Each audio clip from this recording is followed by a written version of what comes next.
Hello, Something Guys and Gals. This is Something Guy 912, once again providing to you the all-in-one version of Wednesday Season 2, where I cut some parts of the beginning and end of those parts and put it into one fluid video.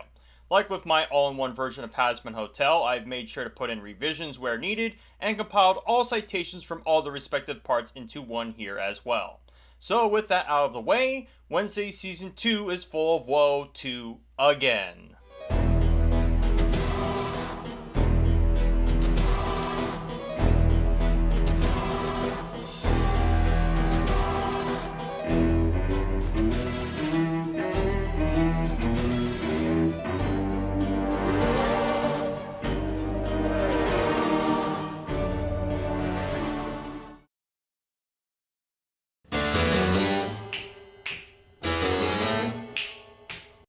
Before we can even start dissecting Wednesday Season 2, in preparation of me having to watch and analyze said season, I went and rewatched all of Wednesday Season 1. This wasn't done because I didn't trust my own analysis of the show, but that I didn't trust Wednesday Season 2 to be internally consistent with what Wednesday Season 1 established, given shows of this quality tend to change the context and nuance of things to service its plot absent from the first season. And Wednesday Season 2 does just that, as starting right off from Episode 1, Season 2, Wednesday is once again communing with her visions via seance like she did towards the beginning of Episode 6, Season 1. Now, having rewatched Season 1, that season did pull the wool over my eyes, as when Wednesday had used that talisman to revive herself, she only lost Goody Adams as a means to guide her visions despite what Morticia claimed in Episode 5 of Season 1. Now, Wednesday nevertheless has mastered them such that she's using them to go after serial killers, Dexter style. So, get prepared for these visions to not only be inconsistent as to when they appear or how they appear, but also to feed breadcrumbs to yet another mystery surrounding Wednesday when she herself isn't as deductive as she claims to be. Oh, to be young again when this show's awfulness wasn't refamiliarized to me. There is also a noticeable time jump between Season 1 and 2, as the preceding events before Wednesday returns to Nevermore take place during her summer break. But as to whether this summer break happened the year after the end of Season 1 or several years after is anyone's guess. This will be important regarding who else will be attending Nevermore this season. And so Wednesday sees fit to use Thing as a means to collect some evidence of the victim's fate of said serial killer to physically tap into where this killer may be residing. Apparently, the arrangement Wednesday made with Thing is still on the cards even into Season 2 after being instructed to watch over her, and this arrangement will compound itself for future developments into Season 2. More to the point about the visions, keep note in how they are depicted here as they will not be remotely consistent throughout. Wednesday finds the killer's home and gets an express flight to Kansas City, Missouri to stake him out. Yeah, remember when it was difficult for Wednesday just to leave a town back in Season 1? Well, now she can, on her lonesome, just book a flight to a place that is a modest 1,200 miles away from where she lives, as she's taking this flight from Newark, New Jersey. But let that not distract you from the humor regarding her getting through customs, as she has to reluctantly unload a bunch of concealed weapons on the counter here. This may be amusing at first, but it also puts greater emphasis on Wednesday's utter lack of having Faulkner's diary on her when Ophelia Hall got raided back in Episode 7 of Season 1-2.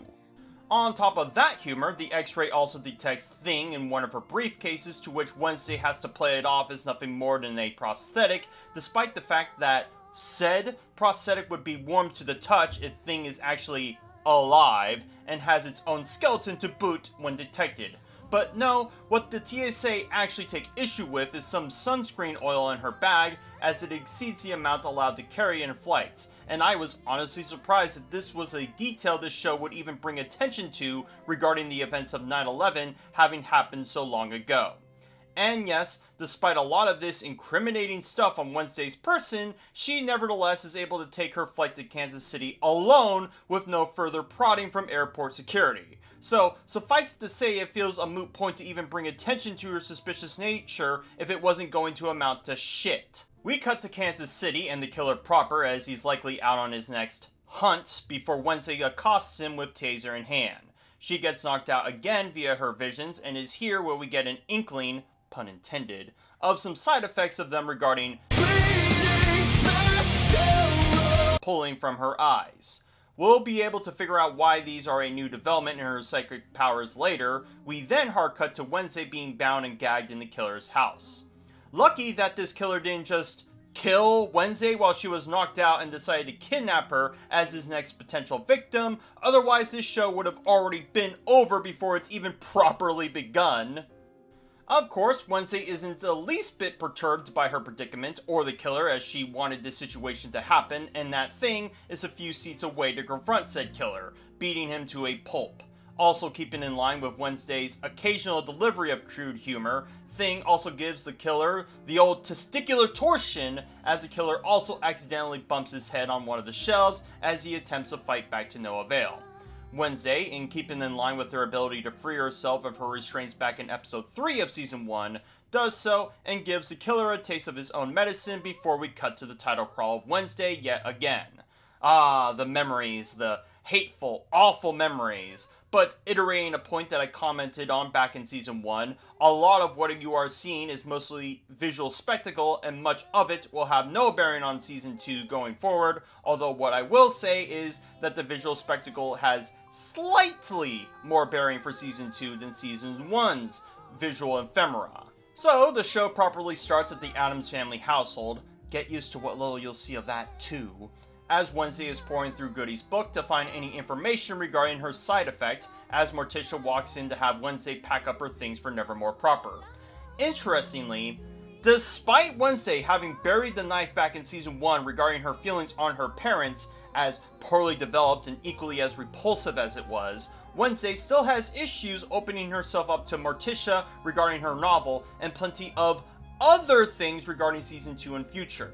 Guess the writers really wanted to go for another swing on that conflict, seeing as it was barely traipsed in season 1, regardless of it not being a conflict beyond that point. As the Addams family drive off to Nevermore, we get some new developments for some other characters.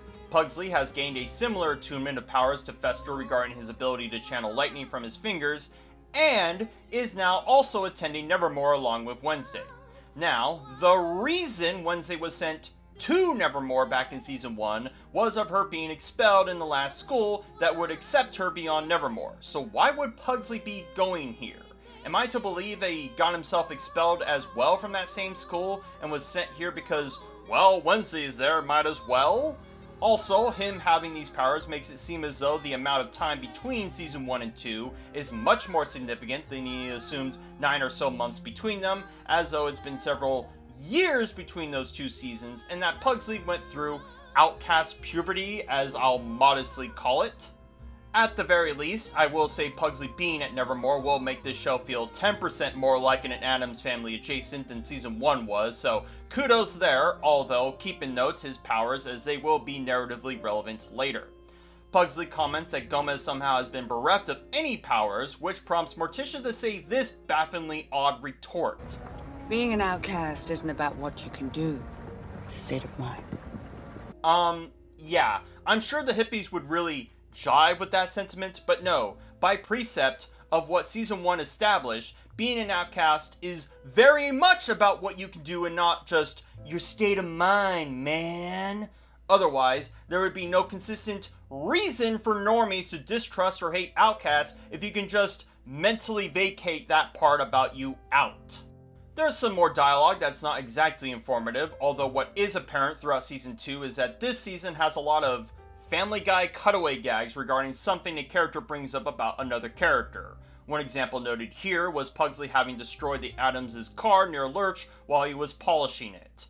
At the very least, regarding season 2, all of the Addamses are acting like crazy delinquents rather than just Wednesday being the crazy delinquent, so perhaps season 2 has taken some pointers from my analysis of season 1, but I doubt it.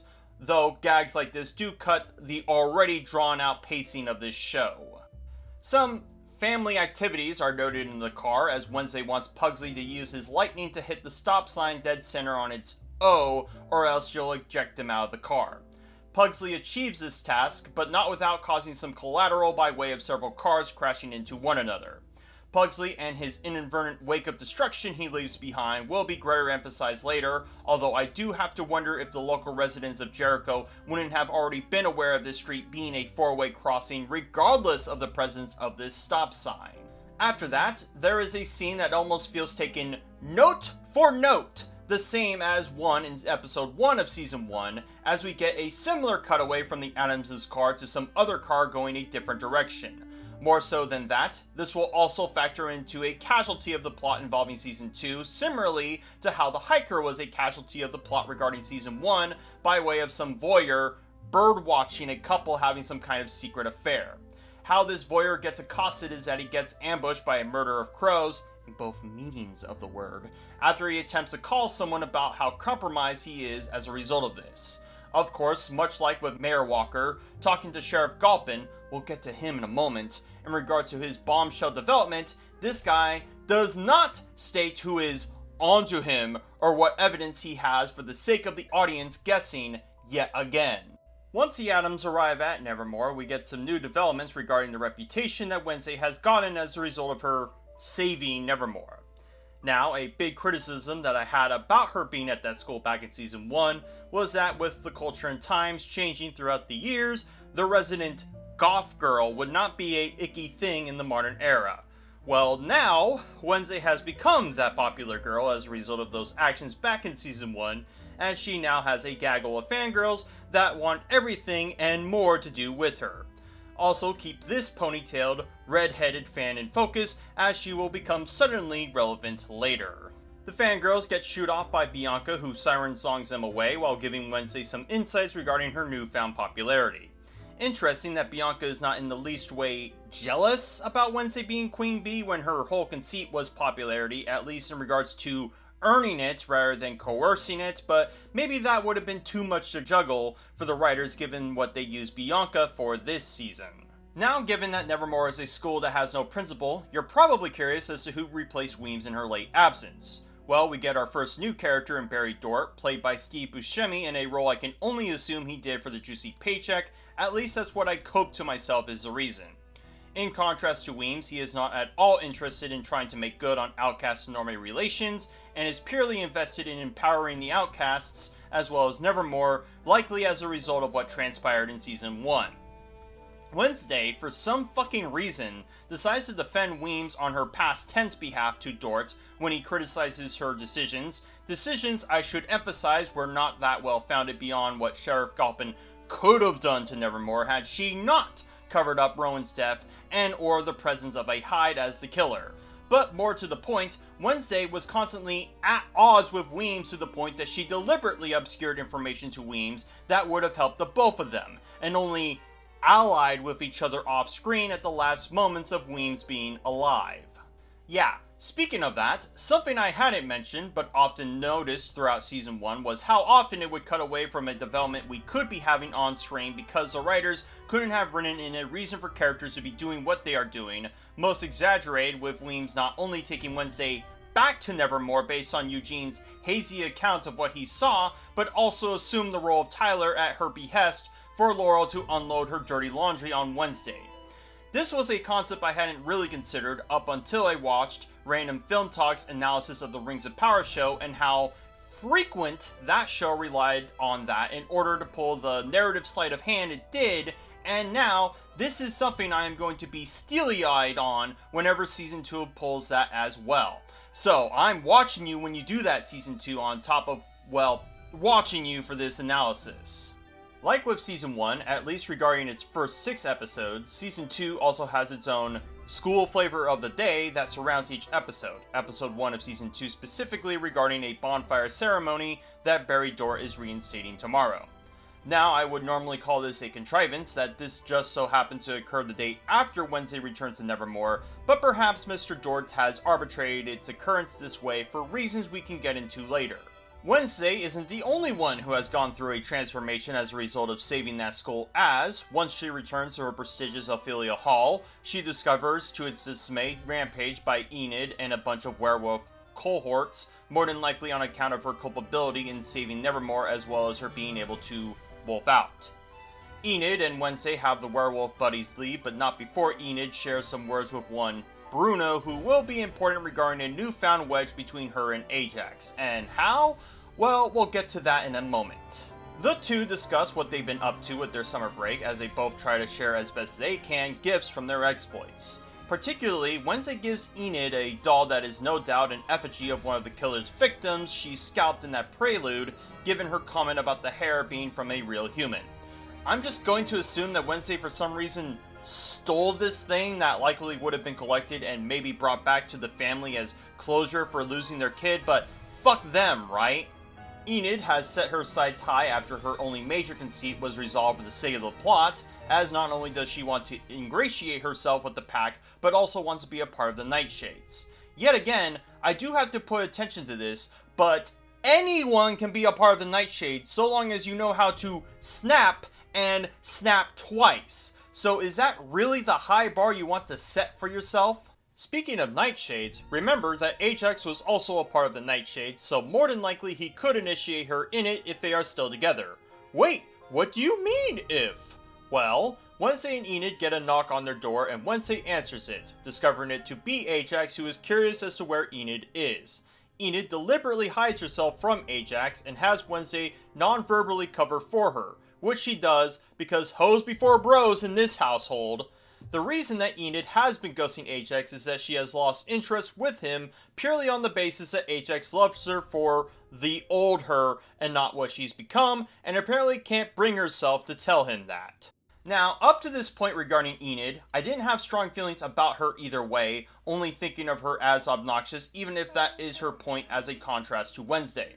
But this decision by Enid now has put her on my shit list as well, because if you remember from events in Season 1 Episode 4, Enid was pissed off that Ajax had flaked her on their date from the previous episode, only to find it to be a misunderstanding purely from her, despite her claiming that Gorgons have a tendency to stone themselves. Here, Enid is deliberately flicking Ajax from the relationship and doesn't find it a bit hypocritical for her to do so, given her behavior from the last season. Also, what the fuck is Enid talking about regarding the old her? Is she purely talking about merely having connections to the werewolf pack? Or is it just by her being able to turn into a werewolf at all? Because it wasn't a mystery to Ajax that she was one, nor do I believe that someone like Enid is somehow different to what she was before simply by her not being ostracized from the group. No, Enid is being a turbo cunt here, and a hypocritical one at that, and I sincerely hope this show will acknowledge that as opposed to how often it didn't for Wednesday.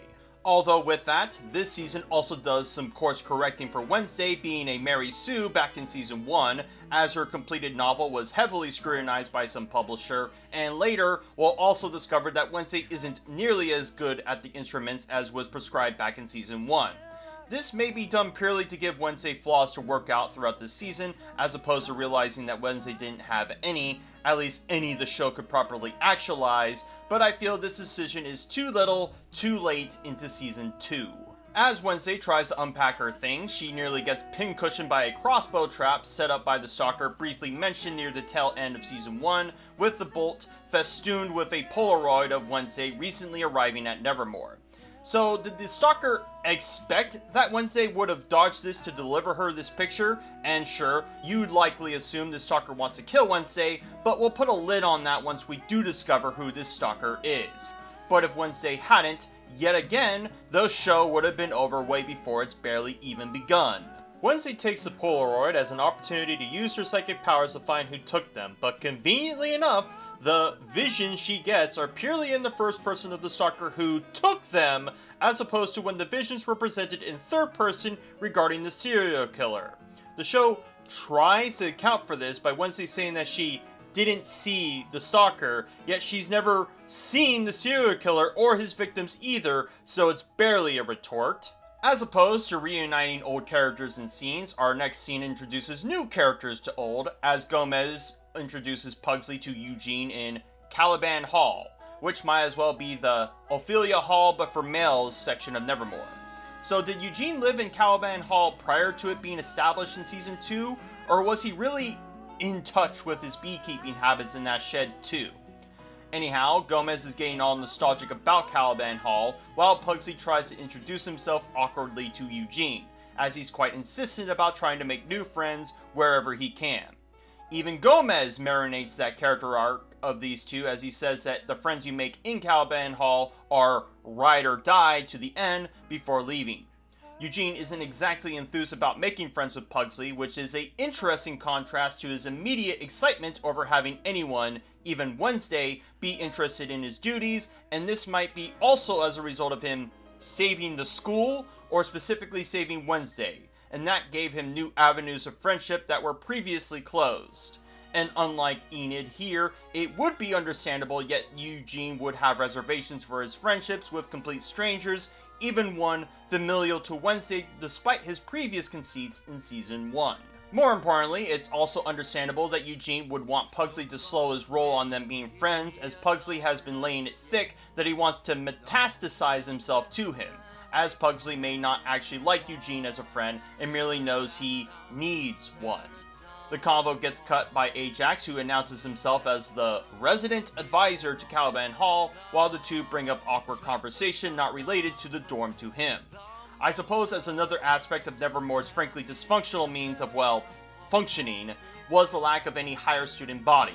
No hall monitors, no valedictorians, no student guard beyond the fucking nightshades. So it's interesting that Season 2 only brings up the notion of resident advisor, which would mean that Thornhill in Season 1 was also the resident advisor of Ophelia Hall, with how frequent she checked up the place? As Wednesday is just about to say goodbye to her parents as she loathes her newfound popularity, we get some more peculiar and damning developments. First is that Barry Dort tells Wednesday that Morticia has been given an opportunity to be chair of a gala fundraising committee, and this position has been open as a result of Vincent Thorpe pulling his fundraising, and Xavier of all, from it and Nevermore. So yeah, so much for his simpering back at the tail end of Season 1, as he will not be present in any future episodes, as the IMDb for this show proves as such. So what was even the point of him presumably getting over her trying to ruin his life? More to the point, if his father was chair at the committee means that he was near Nevermore this whole time back in Season 1, despite what Xavier would have you believe that his father kept an arm's length away from him. If there's any silver lining to Xavier not being present in this show, it's that he can't further be castrated by Wednesday and can't continue to say things like, I should have let Rowan kill you. Also, as a positive to Morticia being chair of this committee, Dort wants her and Gomez to be localized within Nevermore bounds, as they'll shack up in the previous home of Laurel, and no, not the Gates Mansion if that was a reasonable assumption from it. So I guess this show finally became an Addams Family adjacent, yet another criticism I levied at this show regarding Season 1 that was accounted for. Interesting how that happens when you don't just consume product and be excited for next product. Although, I have to wonder why the furniture in said house is still present and just draped over with some filament if Laurel isn't around to be here. More to the point, Dort refers to her by her pseudonym and that she's been locked up in prison after her stunt at Nevermore. Yes, prison as opposed to being dead, as I assume that's what happened when Wednesday curb stomped her back in Season 1. Even Wednesday alludes to the people who she killed or have been killed at Nevermore when she arrives, so was that just her being flowery with the language again? Wednesday gets a bit curious as to why Morticia would want to be chair, and Morticia's reasoning seems entirely down to her and Pugsley being at Nevermore, and trying to find a new chapter in her life. This segues into Morticia mentioning Wednesday losing her spirit guide, and that until Wednesday has another, that Morticia could assist Wednesday for the time being. Yes, folks, this means that if Wednesday has another one of those talismans and has another spirit guide guiding her, means that Wednesday and or Morticia can be immortal from it. But whether that talisman will ever factor into the logic surrounding Season 2, we'll never know. Wednesday is still keeping things about her psychic visions close to her chest from Morticia, countering that with Morticia being a dove that she has no place to pontificate about her being a raven. Then Morticia brings up a then unmentioned sister by the name of Ophelia who was a raven, and that Wednesday shares a lot of uncanny parallels with her. This mention of this Ophelia, as well as her being a raven, can't merely be a coincidence, and I highly suspect that this Ophelia may have something to do with that photographer's fate. But alas, I am analyzing this as I'm watching it, as opposed to having watched it and retrospecting about it afterwards, so maybe this is a red herring. As Wednesday leaves, Morticia suspects, correctly, that Wednesday is hiding things from her and won't allow her the chicanery she pulled like she did in Season 1 to occur, which will compound itself later. Wednesday goes out on her afternoon stroll while Thing tries to pry her about those reservations she has about her mother. Wednesday is quite cold with Thing and about that prying of info, to the point that it feels more cold than her manufactured hatred of them back in Season 1. And where did this resentment toward them come from, at least from the dialogue they've shared thus far? The two separate, and Wednesday just so happens to come across the crime scene of the dead photographer as Sheriff, yes, Sheriff Santiago, and her deputy roll the deets as to who this photographer is and what he was doing out there. His name was Carl Bradbury, and the people he photographed were a couple that worked at some supermarket having a private affair between one another. But whether this affair was of the man or woman being unfaithful, who knows? And what reason Carl was taking these photos is also unknown. Wednesday comes in to greet Santiago and her promotion, as Sheriff Galpin either walked away from it after the events of Season 1, or likely got terminated, assuming he had colluded the matter regarding his son. But unfortunately, we're not going to see that much more of Galpin here, and as to why he left the force in this season either. Speaking of, Wednesday catches witness of some shadowy figure eyeing the scene and fleeing from it once he's spotted. He inevitably gets accosted by Wednesday, who discovers to her surprise that it's none other than Galpin, who's looking quite worse for wear compared to when we last saw him. He mentions that Carl was his friend and that they were conspiring with one another regarding their own case, and that Galpin is concerned this may endanger the outcasts. Wednesday, and not forgetting how terminally cut-like she can be, decides to use this as a way to shove daggers on his faux concern about them, on top of invoking his son as being a monster who couldn't change his ways, and that Laurel just unlocked that part of him.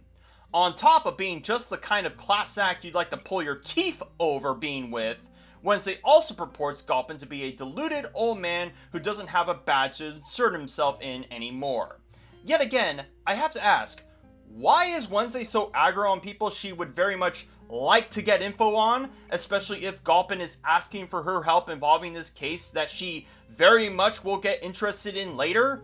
Are the writers just more concerned with her having some righteous indignation on Galpin after the fact, or are they being too accurate in how she normally presents herself to the detriment of all else? Galpin gives Wednesday some other advice to watch out for the crows before she leaves, and I guess this show now has also taken pointers from Alfred Hitchcock's The Birds here too, advice that Wednesday will not heed until someone else outside of the show does. You'll figure out exactly what I mean by that later. Late at night, Ajax with his merry men of Caliban Hall tells a scary story regarding the Skull Tree, where some ill genius had constructed a means to save himself from certain death with a clockwork heart that as a result made him cold to emotion and all else. His ambitions for creating exceeded his caution and died from some experiment. His body was presumably buried at this skull tree, where a rumor has floated around that within the bark of that tree you can still hear the beating of that clockwork heart. Now, the narrative reason for this story to be told will factor into Pugsley being more than curious to discover if this rumor is true, as well as the architecture of Nevermore regarding the tower this experiment took place.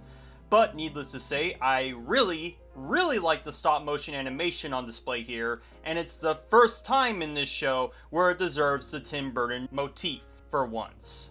Meanwhile, Mr. Dort is pacing in what was Principal Weem's office awaiting for Bianca. The reason Dort called for Bianca to be here is that he wants to set her up as his fundraising liaison as a result of noting her charismatic and often persuasive means. Although, more than likely, he's also keenly aware that she can forcibly coerce those if need be, although he's being more coy about that as Bianca clearly has issues with using her siren song that way.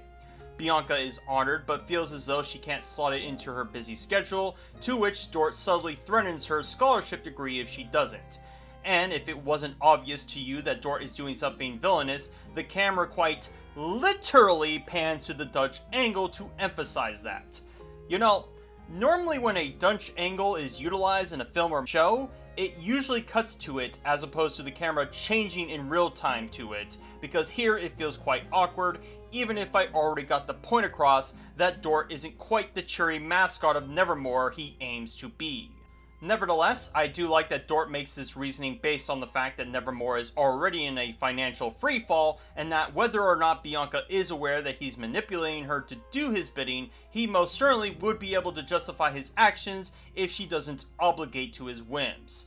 I was honestly impressed to see this amount of deception being pulled off well by the writers, and to a character that one may write off as a goofball initially.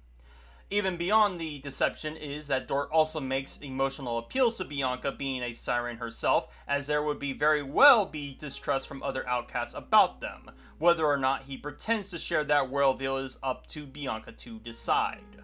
Bianca has tomorrow to decide, but given her expression, she's between a rock and a hard place to say no, whether or not she's fully aware of Dort's deceitfulness. Afterward, we return to Ophelia Hall, where Thing is reminiscing by his lonesome until Enid comforts him. I guess as a way to give Thing his own sort of character arc, their conversation can be summed up that Thing doesn't feel belonged either by his extended family or the rest of Nevermore, given that he's been treated little more than the public errand boy throughout Season 1. Enid decides to resolve this loneliness of his by making a house perfect for him, commemorated by her gaggle of werewolf larpers to the duress of Wednesday walking in. Most of this doesn't really build up about what we know of these characters beyond what we know of them from Season 1, but there isn't much for me to complain about, so this is purely me waxing poetic.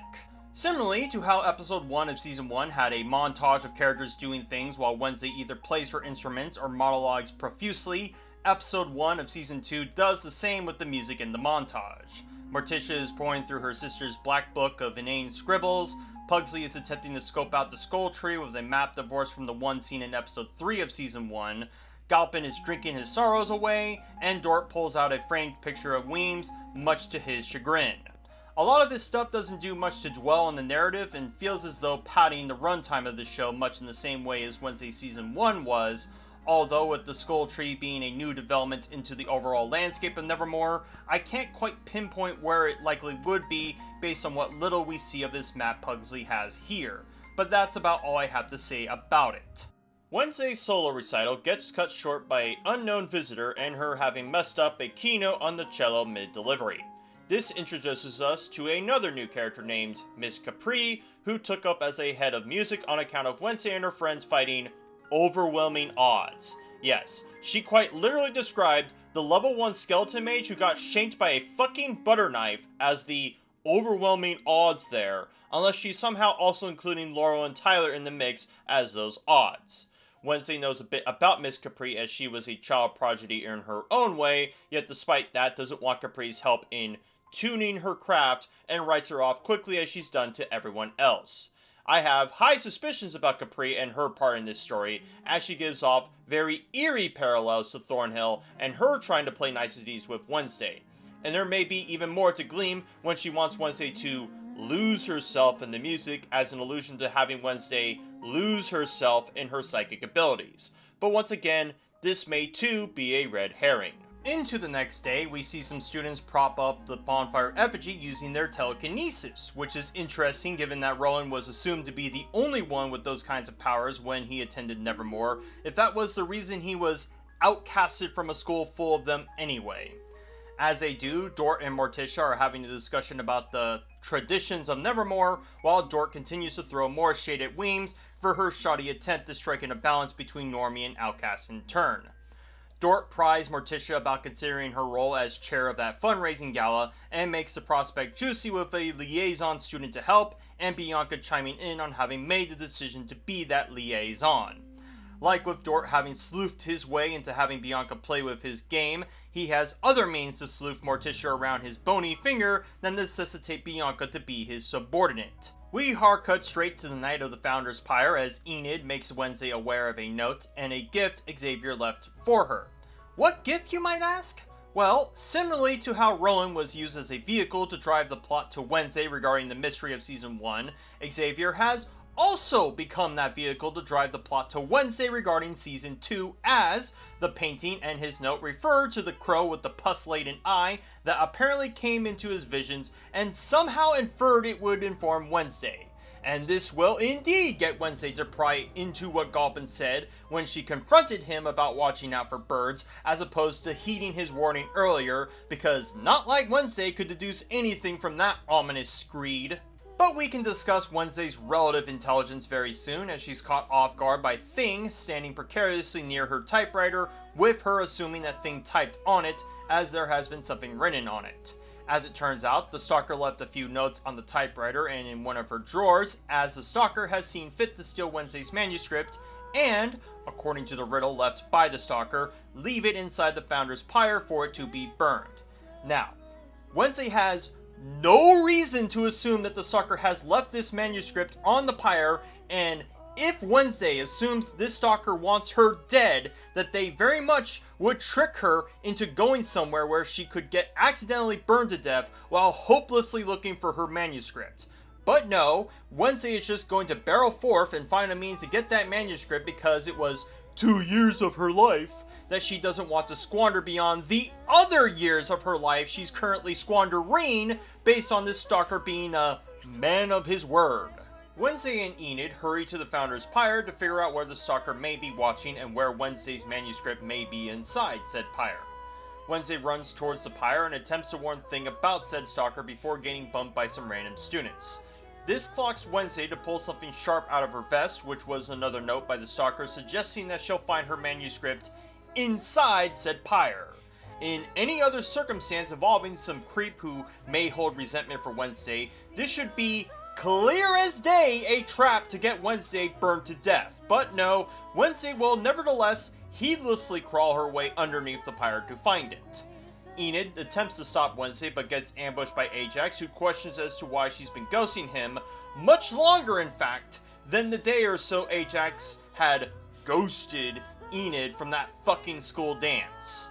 Of course, Enid, having taken some cues from the best qualities of Wednesday, decides to deflect by saying that she had to be off the grid during her summer break with the pack, as Bruno butts in to call Enid over for more pack-like festivities and butting heads with Ajax, at least if this expression is to be discerned. I guess because Xavier isn't around to be the resident punching bag and cuck, Ajax will fill that vacuous hole in the show nicely. As Wednesday arrogantly crawls evermore, Nevermore gets its alma mater recital through Miss Capri and the Siren students singing along. Afterward, Barry Dort announces that he's rescinding the concept of nightshades and secret societies in general, as he wants the whole of Nevermore united in defending and empowering one another, which comes as a shock to Bianca, but if I'm being honest, it was a distinction without much of a difference given the fairly simple nature of becoming a nightshade at Nevermore anyway, but perhaps there will be an ulterior motive behind Dort doing this. Once Dort has made his rousing speech, we get to see what powers he's cropped up as he conjures a fireball from his fingers to light up the effigy.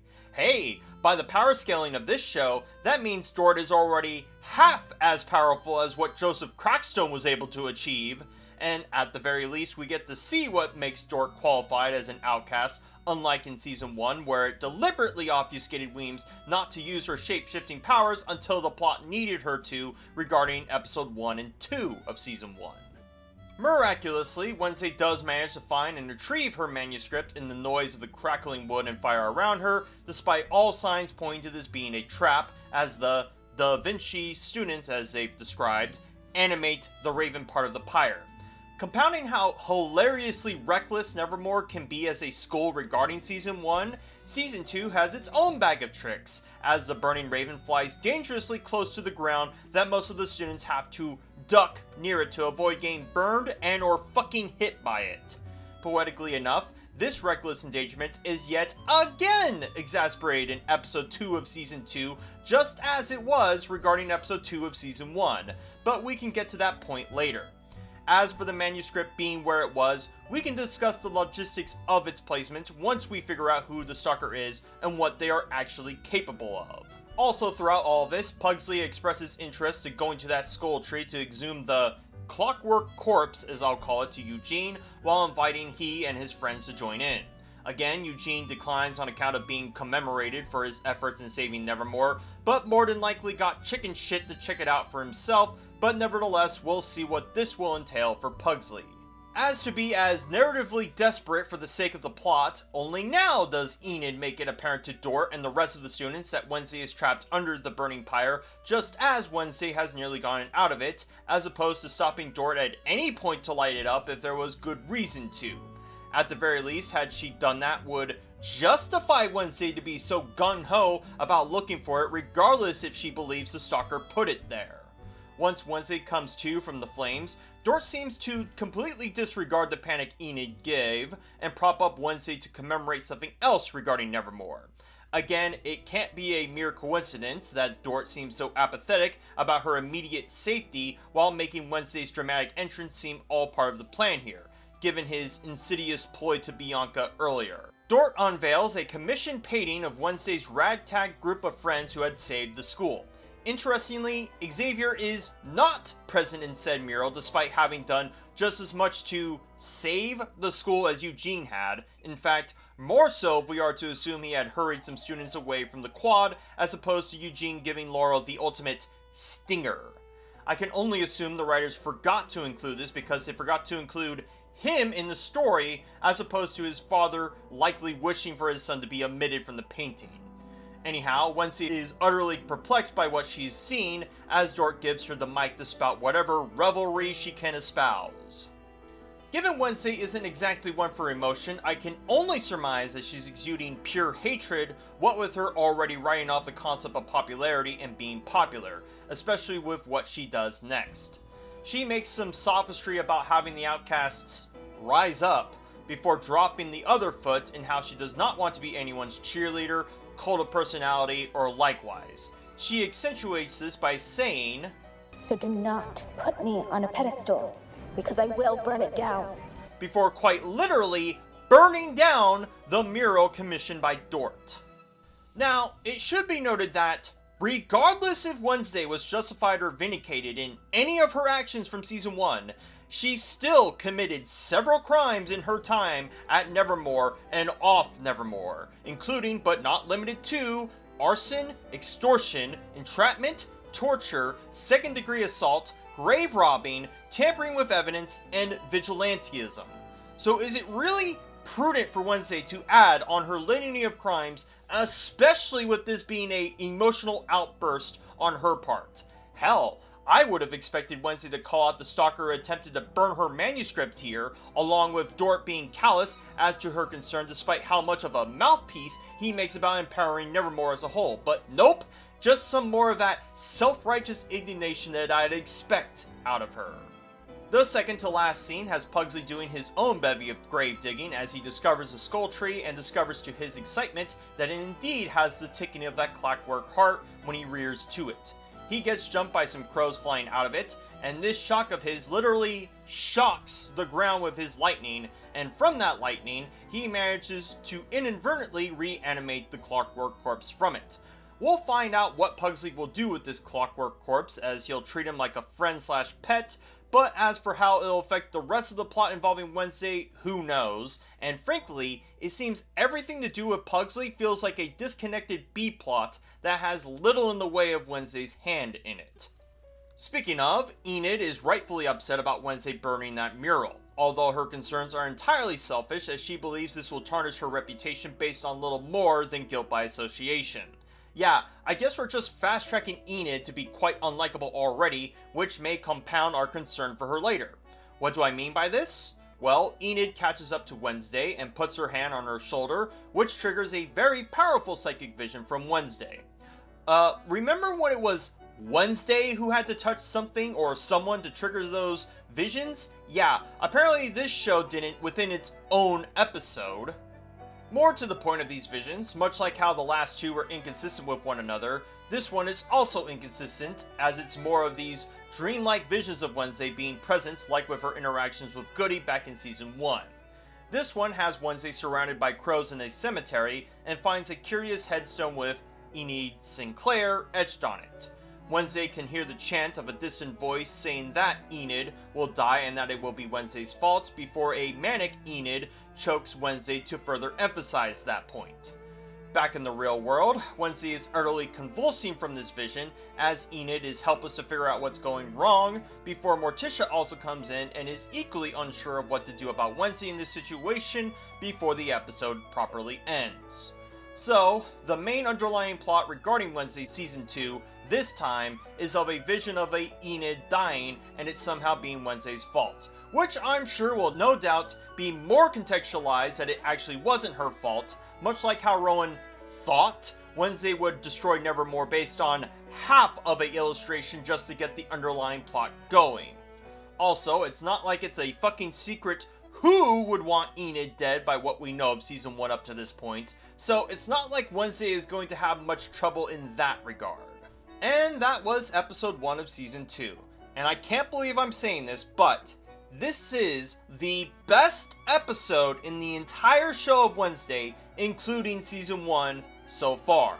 Yes, that is not exactly a high bar to fulfill, and episode 1 of Season 2 has its own bevy of problems, as I've just illustrated, but given the writing has been more tight, the Addams family are now more present as opposed to being distant, and that there is much more subplots occurring regardless if they all share the same quality, this was quite the surprise to me that I was starting to get invested in what was going on for once, and had several more things to praise in just this season than maybe the 1 or 2 things I could praise in Season 1 in its entirety. But that doesn't mean Season 2 hasn't completely disarmed me of scrutiny yet, seeing as I've only dipped my toes into it. Let's see if Episode 2 holds a candle to it, or falter evermore.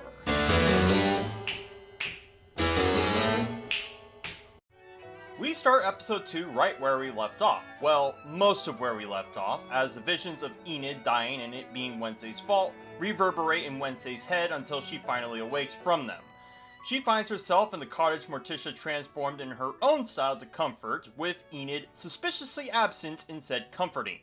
I guess Enid didn't think of it any concern that her best friend could possibly be dying of some crazy seizure or something, and I guess neither did Morticia even if she knew what was going wrong with Wednesday. Morticia explains to Wednesday that the tears she's been experiencing whenever she channels her visions are as a result of psychic exhaustion, whatever that means, and that Wednesday has been abusing them to no end. This gets Morticia to prompt Wednesday to give Goody's book to her so that these pitfalls aren't stymied, but Wednesday rejects on account of it being hers because Goody was her spirit guide. Yeah, only problem with that, Wednesday? The book actually belonged to Pilgrim World, not that Season 2 could remember that being a setting in the show at one point. Although, speaking of which, it is a bit perplexing that an Addams family heirloom would just be poised in a mock-up meeting house, especially with the history this meeting house harbored regarding Goody, but of course, its presence was merely for the sake of Laurel and not for Wednesday. Wednesday still is at odds with Morticia, who doesn't want her help or her guidance, while Morticia again invokes her sister as an uncomfortable parallel to Wednesday regarding utilizing these powers. Moreover, once Wednesday storms off, Morticia raises her finger at Thing for not keeping watch on her, despite that being a violation of their trust back in Season 1, apparently.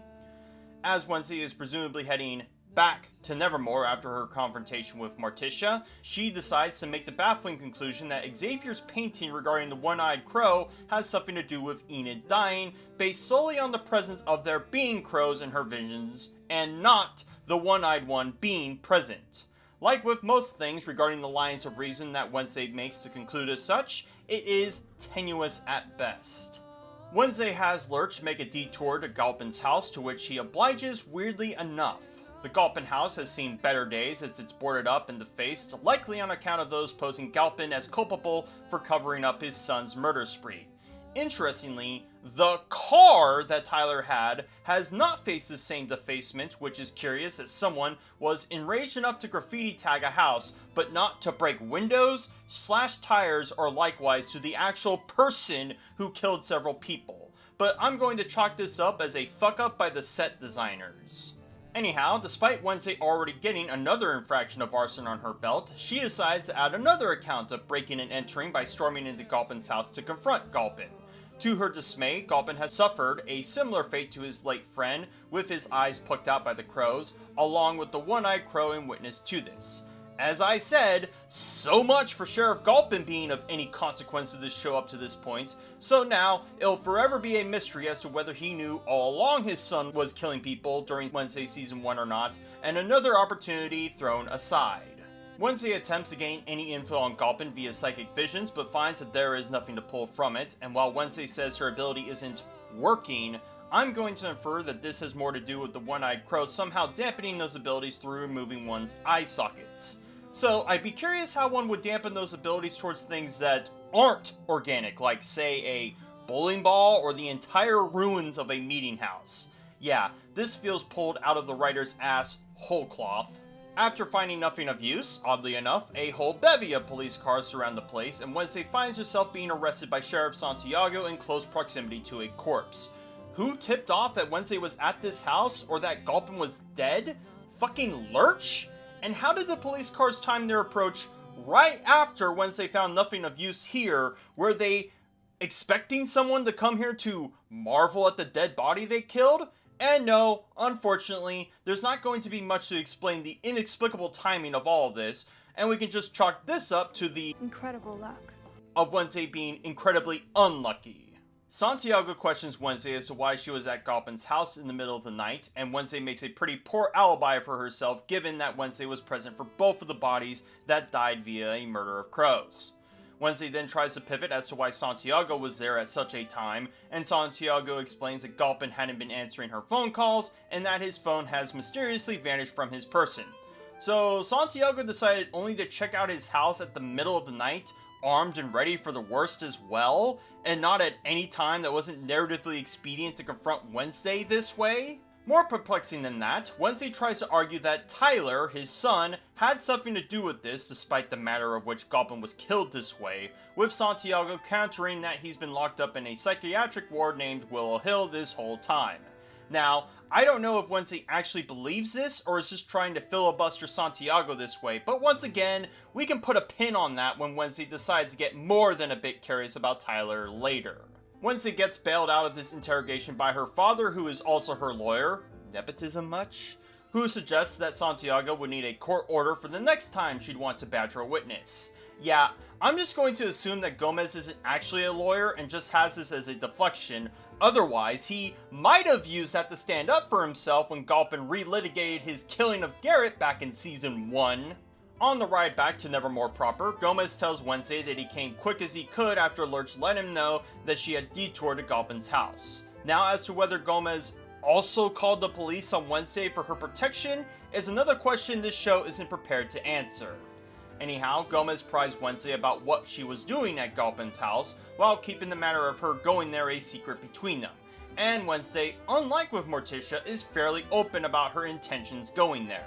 So, I guess instead of Season 2 wanting to repeat the estranged relationship between Wednesday and her parents, instead, they simplified it to Wednesday and her mother?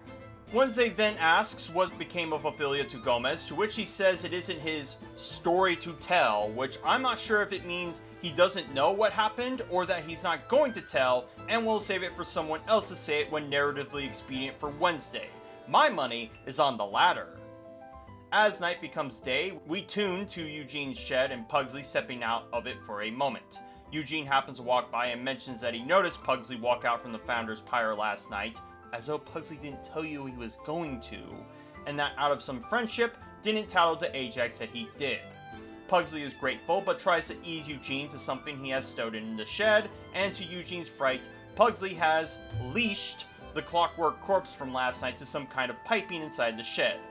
Now, bear in mind, the reason Wednesday was able to stow things in Eugene's shed was purely out of Eugene being the only Hummer of the group, despite the fact that Eugene was largely absent for half of Season 1 throughout. But now, this issue is greater compounded with Eugene being somewhat popular now.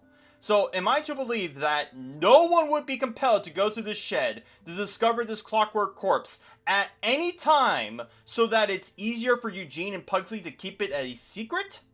Pugsley lets Eugene know that the rumor about the skull tree was true and that he was able to jumpstart the corpse back to life. He decides to give this corpse a name by the term Slurp, so for future, I'll refer to him as that for the time being.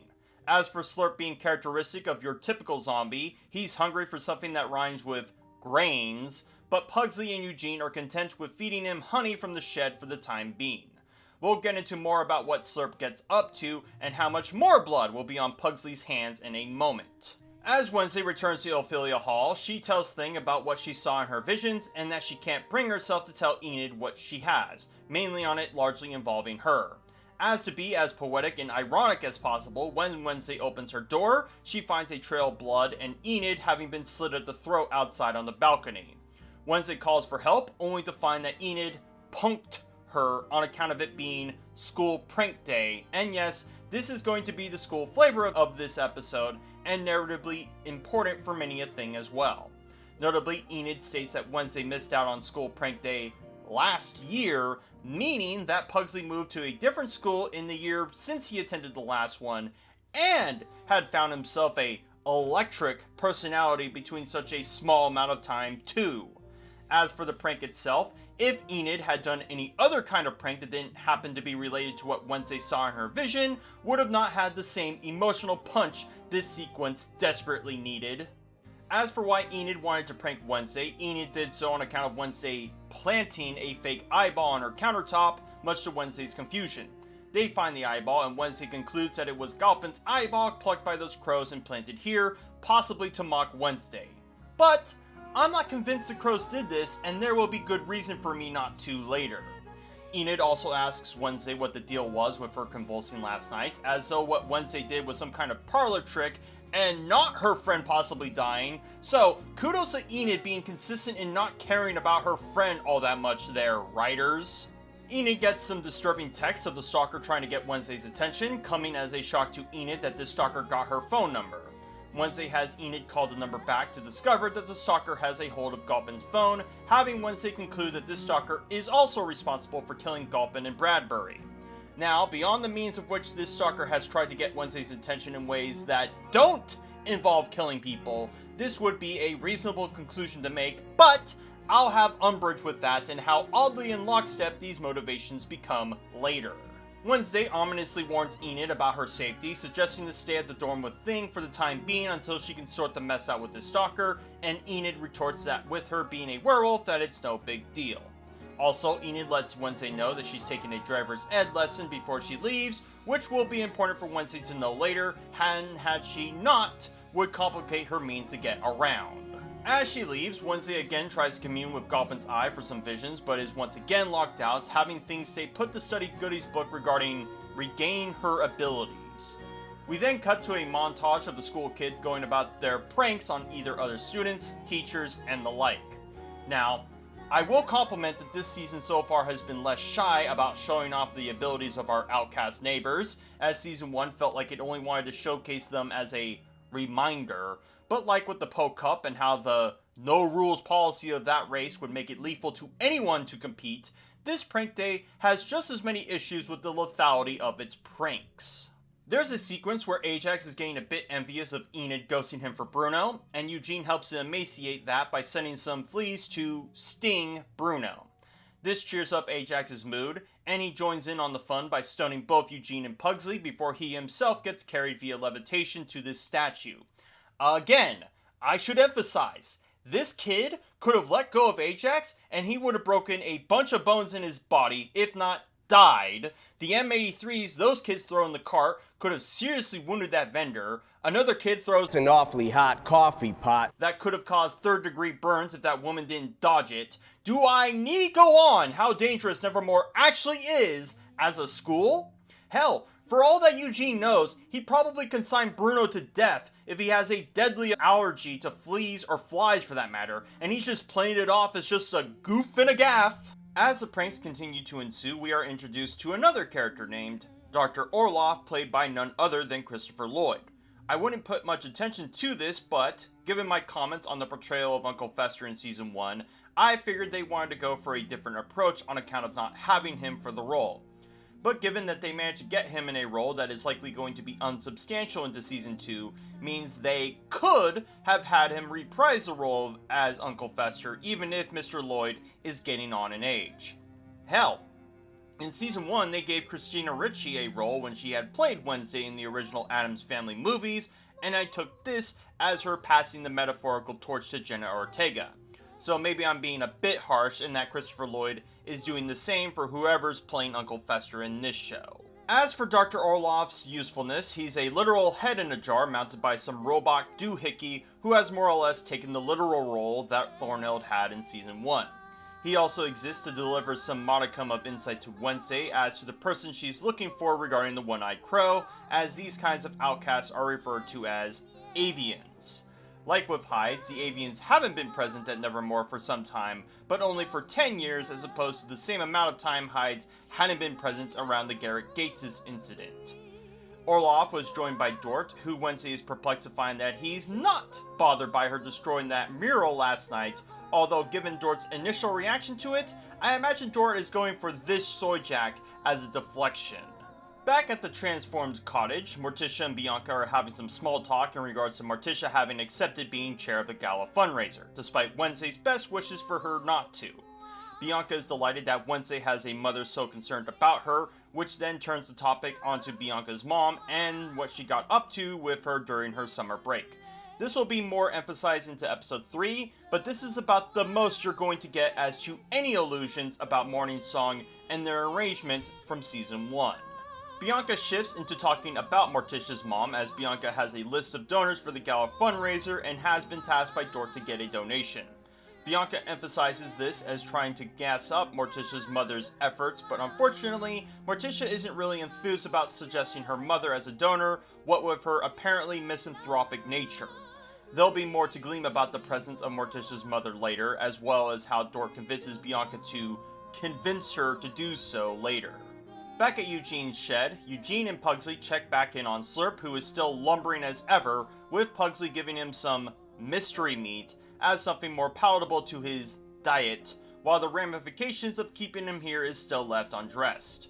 Even more so than that, once they leave, Slurp attempts to follow only to be stopped by the chains. Despite looking like a zombie, he actually has more intelligence than he looks, as he sees what is keeping him locked in and grabs the chain and pulls against it, breaking apart the bind to the pipe. Again, we're gonna find out the consequences of this soon. At Ophelia Hall, Wednesday has Thing watch over Enid while she takes her driver's ed form as she needs to catch a ride to Willow Hill to confront Tyler about his late father. Yeah, don't ask me how this form would be sufficient enough for Wednesday to pass as Enid, or why Enid didn't have this on her the entire day either, and we're going to find out just how useless it'll be for Wednesday to go confront Tyler soon. Just as Wednesday gets the form, Enid comes storming over as the two of them barely miss one another, lucky for Wednesday and unlucky for Enid. Even more inexplicable the timing is that Morticia also storms in after Enid is unsuccessful in finding her form, and the reason for Morticia being here is plainly out of wanting to take Goody's book from Wednesday, and we'll also figure the resolution of that as well soon. Wednesday goes to the outskirts of Nevermore as she hands the driving instructor the form, and he does not pose any further questions as to whether she's actually Enid or not. There's a dryness throughout this whole section as the instructor goes through the rigmarole of driving, while we also get another Family Guy cutaway as to Wednesday's prior experience with driving conveyed through a heist with Uncle Fester. Interesting that Wednesday apparently knows how to drive in Season 2, yet always needed a ride from someone else in Season 1, as to imply she didn't know how to drive, so maybe Wednesday is still the Mary Sue I know and loathe in different respects. Wednesday decides to put the car into full gear, being stopped short by the instructor who has his own brake paddle on the passenger side of the car. He gets subdued by, I shit you not, being distracted by seeing Slurp banging on the Nevermore gates in the rearview mirror, giving Wednesday an opportunity to cut the line to his brake paddle and give the instructor a ride he'll never forget. As for the matter regarding Morticia and Goody's book, Thing tries to stand 5 fingers down on Morticia about handing over the book to Wednesday, remarking that Morticia and Gomez treated him like a servant, with a deluge of more of those cutaway gags to accentuate that. Thing, doesn't Wednesday treat you just as much a servant as they do? Seems like the only person who has actually given Thing any kind of humanity has been Enid, weirdly enough, from throughout both seasons no less. But any declarations by Thing inevitably lead to him storming off into his chest to allow Morticia to take the book, whether he'd like her to or not. Again, consequences will follow from not only Morticia taking this book, but Thing despairing in his room as well. Back to Wednesday heading over to Willow Hill, she leaves the distraught instructor to piddle in fear as she goes to make a means of which to enter the ward. I guess Wednesday between last night and today made sure to leave no stone unturned as she gives the guards a whole stack of forms to justify her visitation of Tyler, although there is still more bumps in the way. She gets lectured by some receptionists who, despite the forms she's provided, will need to wait for Dr. Fairburn to make that call. And unfortunately, much like with Mrs. Capri, she's another new character that is hot on my suspicions, mainly that she is a non-outcast psychiatrist who has been studying Tyler since his internment at this ward. I suspect that she's trying to take Laurel's place as Tyler's master, but Tyler is going to turn the tables at some point, kill her, and go for Enid next. But all this is just speculation on my part. Wednesday gets inundated with said Dr. Fairburn, who the two then walk and talk as to Wednesday's reasons for wanting to meet Tyler. Dr. Fairburn says that she accepted her request to meet Tyler weeks ago, when the amount of time between when Wednesday gets suspicious about Tyler and now was only a day or so.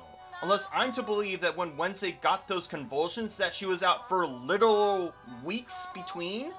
Or did Fairburn decide to accept this request outside of Wednesday's own reasons to go there? Because if that's the case, then why did Wednesday need all that paperwork to even get past the front door?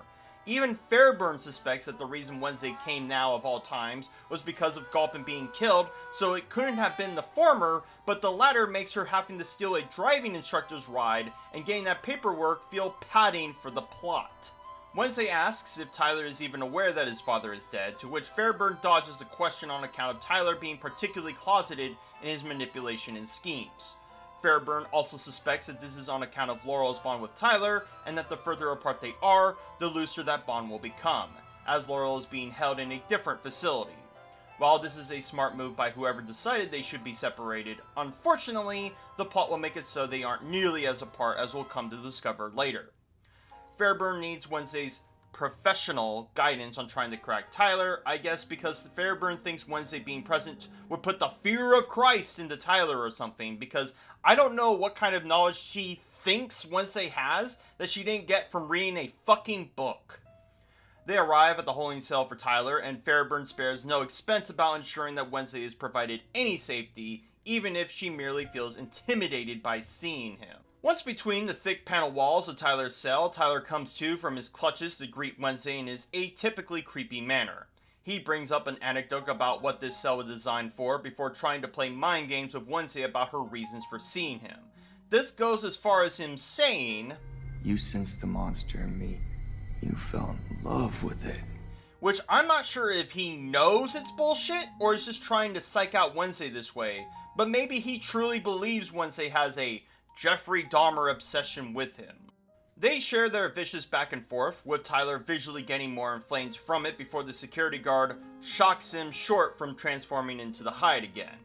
Tyler also bites the hands that feed this entire show by saying that the only reason Wednesday isn't in his predicament was that she got lucky, which, brother, lucky doesn't even put to words how fortuitous Wednesday was for everything to play out in her favor back in season 1. Wednesday, with no fanfare, just tells Tyler that his father is dead along with a friend of his. Tyler is a bit surprised but seems slightly pleased by the info, curious as to how his father was killed. Wednesday of course tries to make it seem as though Tyler was responsible, to which he sarcastically posits that he's been pulling the strings from within these walls, which, yeah, not sure why Wednesday ever thought Tyler was or could be responsible somehow. More absurd than that, but Wednesday expects Tyler to help her in this investigation, knowing full well how Tyler has been uncooperative with anyone, especially her, thus far. So yeah, this whole visitation sequence has so far been utterly useless to Wednesday, other than for girls to swoon at Tyler's chiseled, murderous abs, I guess. Huh. Speaking of objectification for the female gaze, Tyler brings up a sore topic to Wednesday as he invokes Enid's name and that he's going to kill her when he gets the chance on her putting her snout where it don't belong. Even though this is to foreshadow Wednesday's own concern for Enid dying and it being her fault, I would expect Tyler to say this just to upset her. Wednesday doesn't take this line by Tyler lightly and proceeds to absolutely demolish him with her own vocabulary of violent, vociferous volition voluntarily to vex him to hide out, once more stops short through his shot collar as he's left screaming in frustration of her. Not to be a pedant about the nature of the cell, but I do wonder how Tyler is expected to sleep if those chains are always affixed to his wrists that way along the wall. What is even the point of them if there is a padded wall between him and whoever decides to visit? But that about does it for the entire visitation sequence, a sequence that left Wednesday no new info and no new leads on her investigation. Back at Nevermore, there's a sequence of Orloff doing his teaching while Pugsley bullies him with his own flavor of pranking. Good thing he didn't short circuit or else Pugsley would be a murderer in his own right. Before Eugene pesters him outside of the classroom. This scene is only meant to convey to both Eugene and Pugsley that Slurp has escaped, and no, neither of them do anything to rectify the situation, and might as well have been gleefully unaware with what little they do past this episode.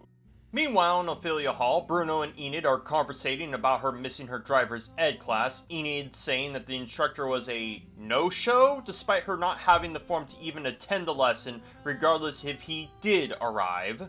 The two are starting to get up in their feelings for one another before some package left in the middle of the room cock-blocks the two of them. The package is for Thing, so naturally, Enid comes to let Thing know in his chest, only to find him in a drunken stupor, however absurd it is for someone like him to even get drunk that way. Also, Enid is cautious as to whether this package is yet another prank message or likely a trap laid by the stalker, who said stalker just so happens to be hiding around the corner and witness to all of this. Again, we're going to have much to say about what this stalker is actually capable of soon, as when Enid opens a package for Thing, she discovers some mugshot of a robbery he did with Uncle Fester, and inadvertently discovers that it's Thing's birthday, a matter that has eclipsed the knowledge of the entire Addams family, no less. Once more, I imagine this is going to be an ongoing conceit for Thing, as was somewhat addressed in episode 1, with Enid being the only comfort in his lonely and often left out nature. Enid wants to plan something special for Thing, but gets caught off guard by Bruno being subdued by the stalker, only for Enid herself to get subdued as well. Thing attempts to help, but not only does the chest door inexplicably fall, but that Thing's trap door gets pinned by some rod as well placed by the stalker. Not sure why Enid, or whoever designed this chest, would have had some cubby door that you need a pin on it to keep it closed, and only close from the topmost point of the door too, if this chest was originally designed to, you know, store things? The existence of this pin to trap the door implies that Enid, if she felt like it, could just trap Thing in his home if she was annoyed by him for some reason, making it seem as though her concern for him is superficial. As for the stalker's inexplicable display of strength and cunning, we can get to that as the stalker will do even more things in breakneck time later. Back at Dort's office now, he's doing his best Andrew Ryan mock-up as Bianca walks in to give him an update on the matter regarding the donor list. Bianca, by his instruction, did bring attention to Morticia's mother to Morticia, but tells him that the two have been distant for some time. Dort emphasizes the importance of having Hester Thrump on the donor list, as she'll be a beacon to the rest to also put their dime into Nevermore, to the point that he stopped playing coy about how he wants Bianca to convince Morticia. Bianca takes umbrage with using her siren song on Morticia, such that she attempts to siren song Dort to coerce him to not force her to coerce others. Now, I get that Bianca was a bit frustrated at Dort here, but doesn't it seem a little contradictory to use your powers because you don't want to use your powers that way? Dort seemingly was not siren song this way, as we get even the faintest inkling of balance to the siren song, as he holds a pocket watch that has some Corinthian coral on it that makes him immune to it as long as he has it. Yeah, probably could have just left it at, "that won't work on me," as opposed to telling her what is specifically making you immune to it, seeing as Bianca could have just swiped it off your hands at any point, and I imagine somewhere later in the show Bianca or whoever will do just that. More importantly, if that was the counter to being siren song this way, why hasn't that been something Xavier ever once felt to get his hands on if he had trust issues with her? There's going to be even more displays as to the weakness of the Siren Song we'll discover regarding episode 3 as well, that makes Xavier's behavior to Bianca seem incoherent. Dort makes some analogy to winning in life and golf as a euphemism for Bianca to focus her efforts on not losing her scholarship and get Morticia on their side. We'll also have words for how far the Siren Song power can work when we get there. At Ophelia Hall again, Wednesday walks in and finds one of Enid's backpacks strung out in the middle of the hall. She can also hear Thing banging against his door and lets him out. Right as she does this, Enid's phone is ringing and Wednesday answers to find the Stalker talking on the other end. The Stalker goes full John Kramer on Wednesday by issuing her a game, in which she has 30 minutes to save Enid while also giving her a postcard underneath the door as they do. Also, the Stalker says that if Wednesday tries to get any assistance, the game is over, but how the Stalker could enforce this rule is another matter we can get into, but apparently, this assistance does not count Thing as being a factor either. The postcard the Stalker gave Wednesday has the inscription of some heart on the front with the back reading, "Play Dead" on it, a clue to where Wednesday needs to go.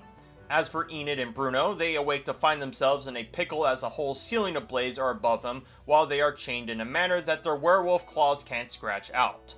Enid makes a point to mention that they are in AIO Tower, and that said tower was disbarred from the rest of Nevermore because of some electrical storm, more than likely the same incident that killed that Clockwork Kid in Ajax's narration back in episode 1. As to why the fuck an entire clock tower was just disjointed from the rest of Nevermore, as opposed to just being demolished if it wasn't going to serve any use? Hell, and I thought the Nightshade Sanctum in Season 1 was a tad ridiculous of an architectural mishap. As Wednesday walks to the quad, she gets inundated by Miss Capri, who wants her to play cello in her orchestra, with Wednesday not being too enthused about it on part of Capri's criticisms and of her urgency involving Enid. The only reason Miss Capri is here at this time of year, at this time of day, in this part of the country, localized entirely within this quad, is to give Wednesday a hint as to what the "Play Dead" inscription is alluding to and nothing else, seeing as it's a bit perplexing that Miss Capri would be looking for Wednesday out in the fucking quad in the dead of night instead of, I don't know, Ophelia Hall, maybe? At the music studio, Wednesday also infers that the illustration of the heart on the postcard is hinting as to what instrument to play said notes. She first plays the notes in sequence to no avail, then plays them all at once, which does work, and opens some secret compartment to a tunnel that which will lead to AIO Tower.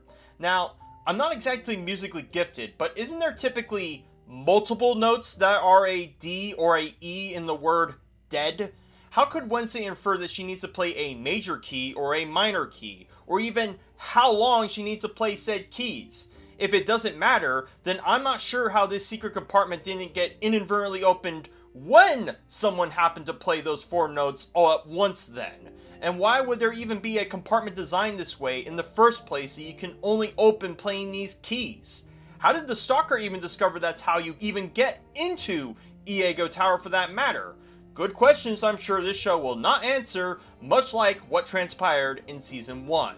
Bruno and Enid share some more personal words between one another with their current predicament, Enid taking some personal blame for it on account of her friendship with Wednesday. Bruno asks a question I'm sure anyone watching the show would ask, why is she friends with Wednesday? And Enid answers that she couldn't live her life without someone who may end up killing her. Laying it a bit thick there, eh, writers? But Bruno is appreciative that Enid is that dyed-in-the-wool for Wednesday, and wishes he too had something like that. Now, much like with almost any other new character presented in this show, I do also have suspicions about Bruno and his motivations, but I can't imagine that Bruno would have willingly allowed himself to be the victim in some other person's game, nor imagine him only pretending to like Enid for what was likely months between Season 1 and 2. But I do have my eye on him for later. Enid and Bruno figure that if they can't break out, they could attempt to wriggle out, which only gets them as far as falling on their ass to the floor instead of the crate. Them doing this is going to be especially important for not only the motivations of the Stalker, but also their immediate survival very, very soon. Wednesday hurries through the halls to the tower, but as she does, she gets jump scared by some visage of the Stalker blipping in and out of existence. Initially, I thought this might have been a hallucination on Wednesday's part, maybe even some of her psychic visions bleed into the real world, but the actual reason for this to occur is more absurd than what I had initially expected, as we'll discover. Bruno coyfully plays with their plan going to shit, although this might be a nervous tic of his, as he also can't control bringing out his claws. Enid discovers through this that Bruno was also the last in his family to wolf out, as apparently bringing out your claws sporadically is the same to a werewolf as a premature ejaculation to them? Nevertheless, Enid helps to comfort him with some breathing exercises, which segue into some kissing exercises, as the music swells, this romantically dire moment for the two of them, with Ajax being made the proverbial cuck as a result.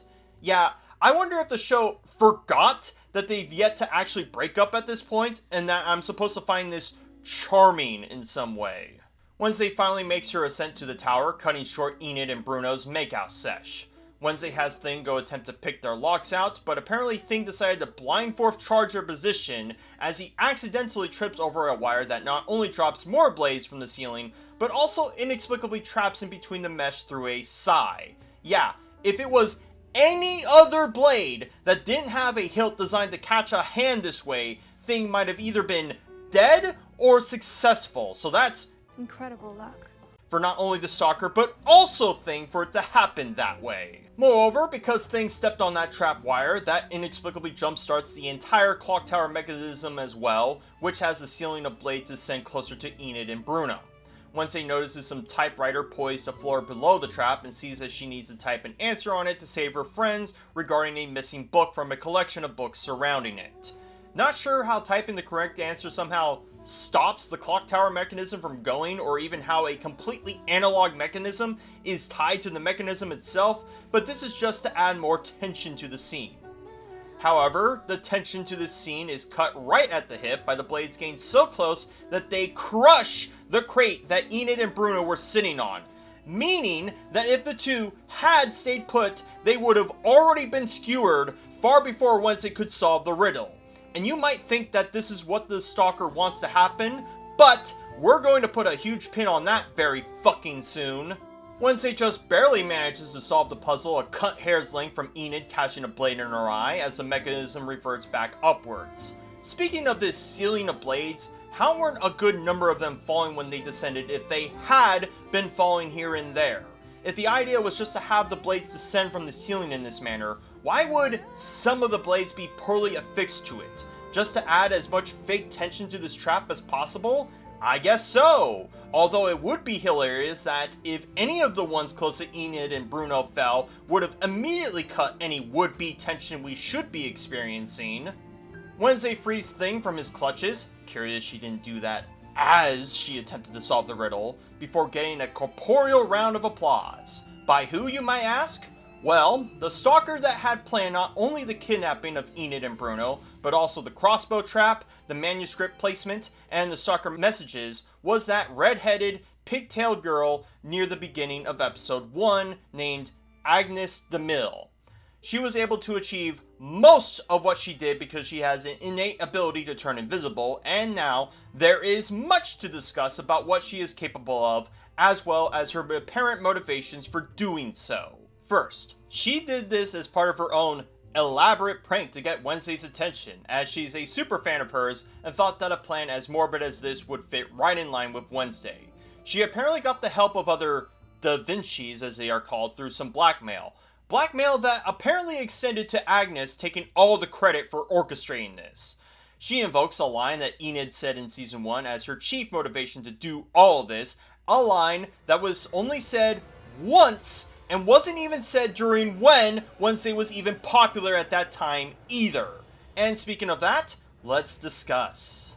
So, the Stalker message that Wednesday got near the ending of season 1 was apparently by Agnes, despite Wednesday not having gotten the notoriety to even develop a cult of personality around her then?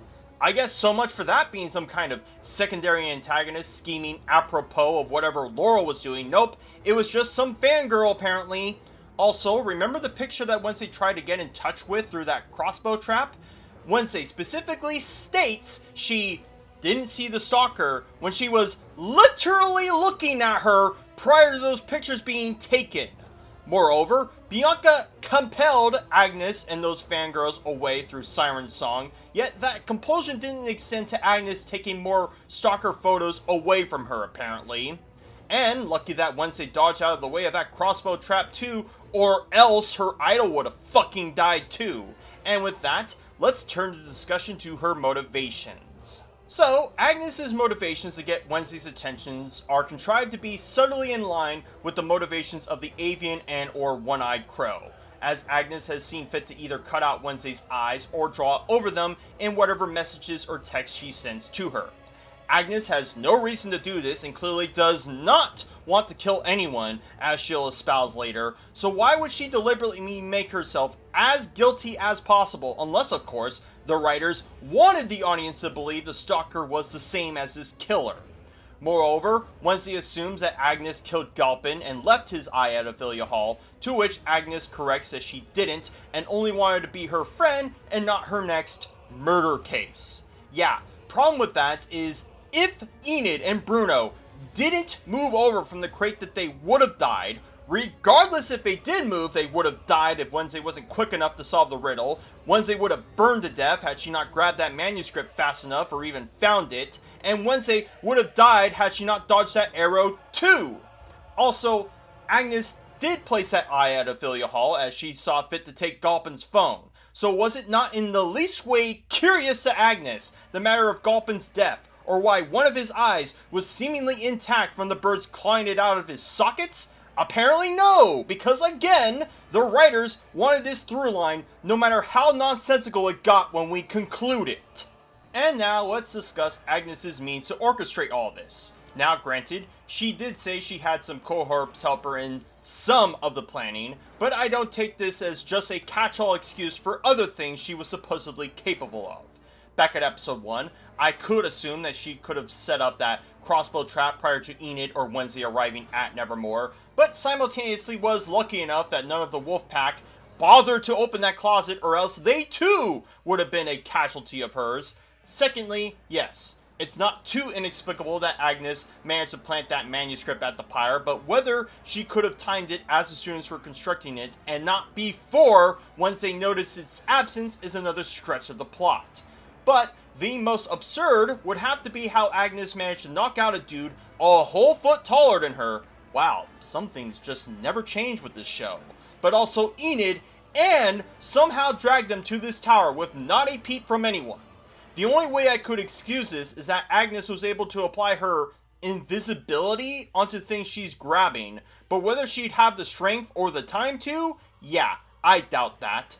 And don't expect me to know how the fuck she figured out how to get into AIO Tower regarding the keynotes on that organ either, or manage to jury rig a wire that would power on the tower and simultaneously a typewriter to reverse it either. Those are huge concessions for the sake of this mystery being unraveled into a quarter of this show. I don't even know how Agnes could have enforced Wednesday not to get any assistance apart from appearing wherever Wednesday may be through her invisibility. But what if Wednesday did get assistance? Would she have killed Enid and Bruno despite her prior claims not to? And I guess she didn't care because of Thing being around, something she knows because of her inextricably blipping in and out of existence in that tunnel, no less. This whole sequence kind of dispelled any positive feelings I was looking forward to after watching episode 1 of season 2, as this is exactly the kind of writing that I've come to expect of season 1, front-loaded all in this single character and what they've done not making any amount of sense. But we'll carry on like we always do. Agnes gives Wednesday an olive branch by handing her Galpin's phone after having given Enid and Bruno the keys to their escape. Enid is quite pensive about Agnes nearly killing her, and this mistrust between the two may also be developing a wedge regarding the friendship between Wednesday and Enid later. Agnes also offers her services in helping Wednesday track who likely killed Galpin and Bradbury. Wednesday isn't exactly certain whether to have Agnes be welcomed into the fold, understandably, no matter how much she'll claim otherwise. But do prepare thyself for how her invisibility, much like with Thing's omnipresent nature, will be utilized cheaply later. We cut to Morticia's cottage, where Bianca does Dort's bidding by introducing herself before immediately compelling Morticia to call her mother and attempt to get a large donation from her.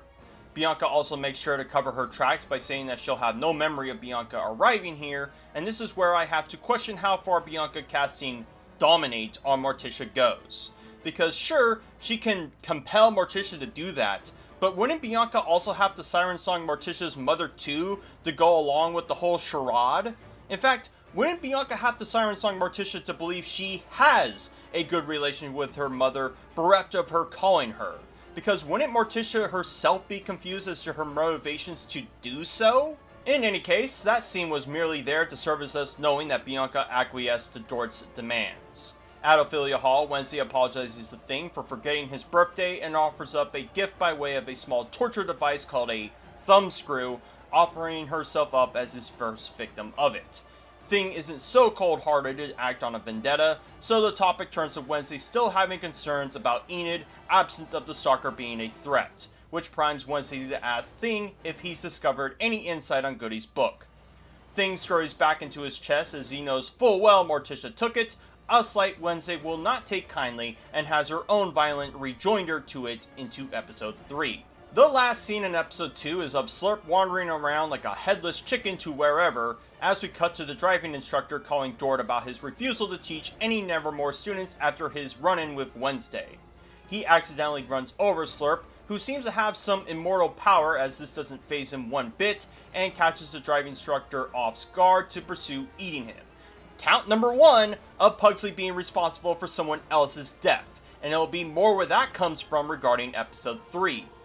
And that was episode 2, and unfortunately, this episode pulled me right back to reality that whatever good things I had to say for episode 1 were going to be vandalized the farther I get into this season. And this episode is exactly what I would have expected from this show regarding season 1. Beyond the inexplicable choices and motivations of the stalker once we discovered who it was, this episode also has a lot of padding, scenes that go nowhere, or scenes that facilitate the bare minimum development of things we already understand. Not to mention the sudden existence of AIO Tower and that tunnel compartment too.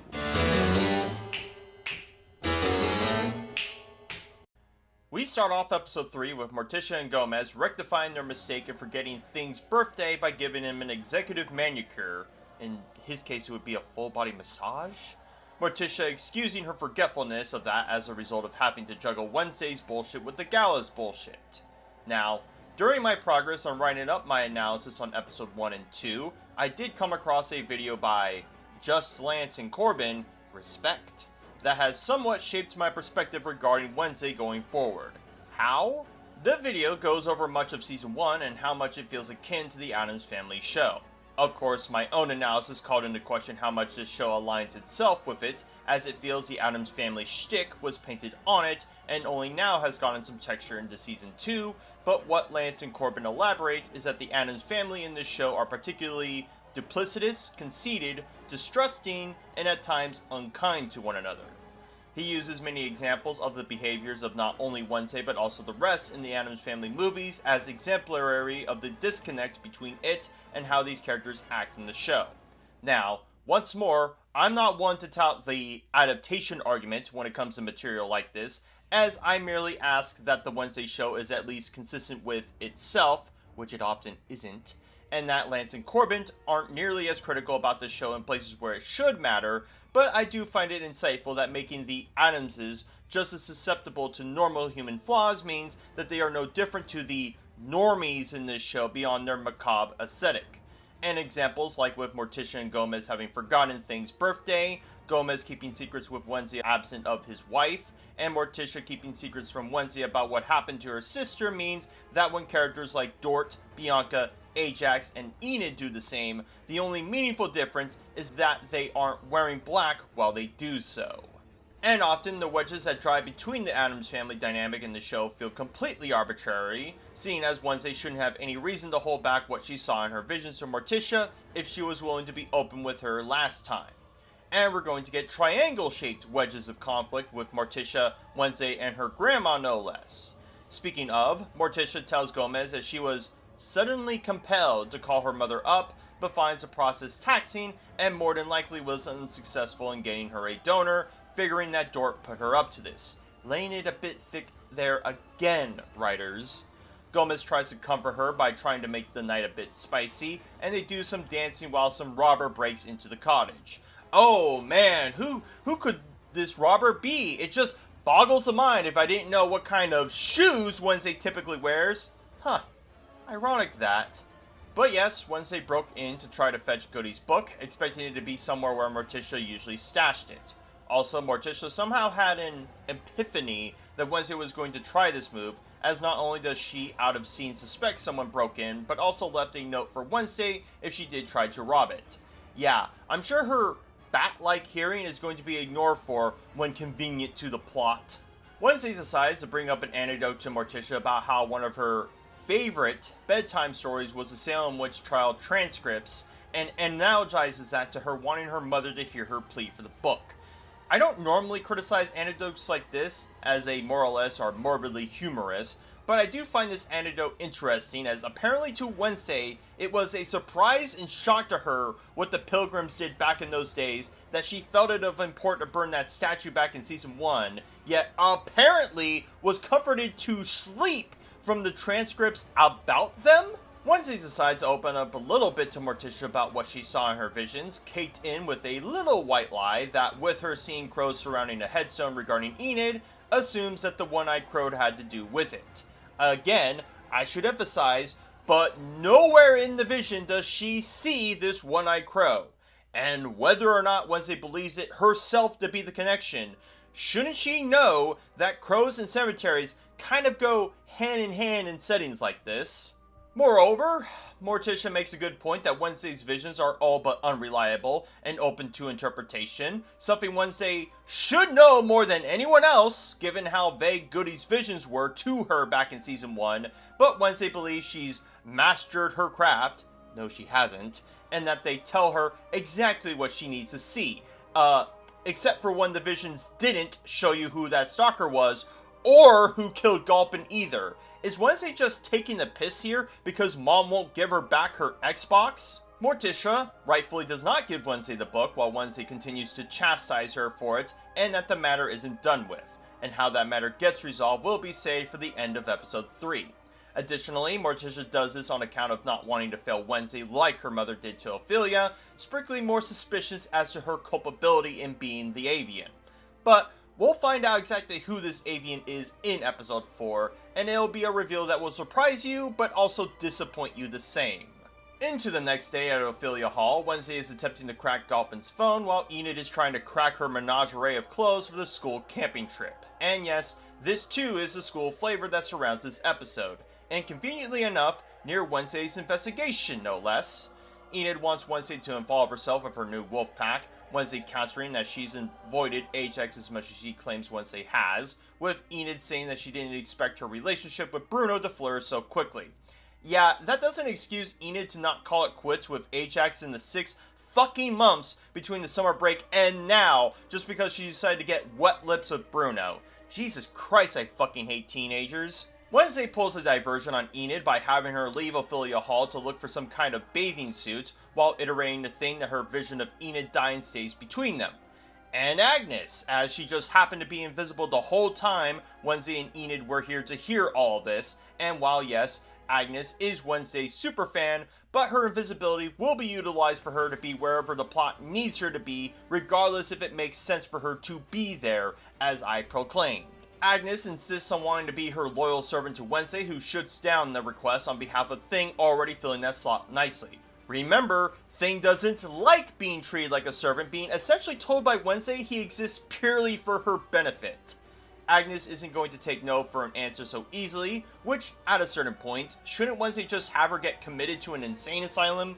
Like, does Wednesday think Agnes wouldn't kill someone just to get her approval? Or what other crazy shit Agnes may do on her behalf? Regardless, Wednesday has a funeral to catch, and we'll get to that too in a moment. Back at Eugene's shed, Slurp had presumably returned here of his own volition, chain and all, so that Eugene and Pugsley can continue to feed him more of that mystery meat. They also see that Slurp has been healing, as not only has some of his hair follicles returned, but that his brain is rapidly expanding back inside his skull. Of course, the mystery meat isn't palatable enough for Slurp, who wants to eat the two, whom Pugsley seems very defensive on the notion that Slurp would try to harm anyone to Eugene. Furthermore, he says that Slurp wouldn't have no reason to leave because of the getup he has, which makes no sense from the prior scene in which Eugene tells Pugsley that Slurp escaped, so not sure why Pugsley is lying to Eugene this way. And of course, Slurp does make a reach for Eugene before Pugsley shocks him into a corner. Eugene correctly states that it's quite irresponsible to hold this walking corpse around, especially as they too plan to leave for said camping trip. Pugsley doesn't want to fib about Slurp on the chance they'll kill him or worse, but does reassure Eugene that he has a means of which to keep watch on Slurp while they're out. We're going to find out exactly what Pugsley means by that soon, but do keep in note that for every moment that Pugsley continues to take cover for this zombie is another potential body that he'll be responsible for, and oh boy, is there plenty more where that comes from regarding what Slurp gets up to in episode 4. Now, there has been a noticeable absence of Jericho, the town, as a setting in Wednesday Season 2 so far, and only in Goblin's funeral do we even revisit this area again. Guess so much for having the weather vane be the town's bicycle, but I imagine this was done to put more emphasis on Nevermore as a function, or perhaps a metaphorical through line with Dort putting more emphasis on the outcast, as the show putting more emphasis on the same. Oddly enough, Galpin's funeral is lapsed with much save for Dr. Fairburn and Santiago in attendance, and even they seem to be only here out of obligation and nothing else.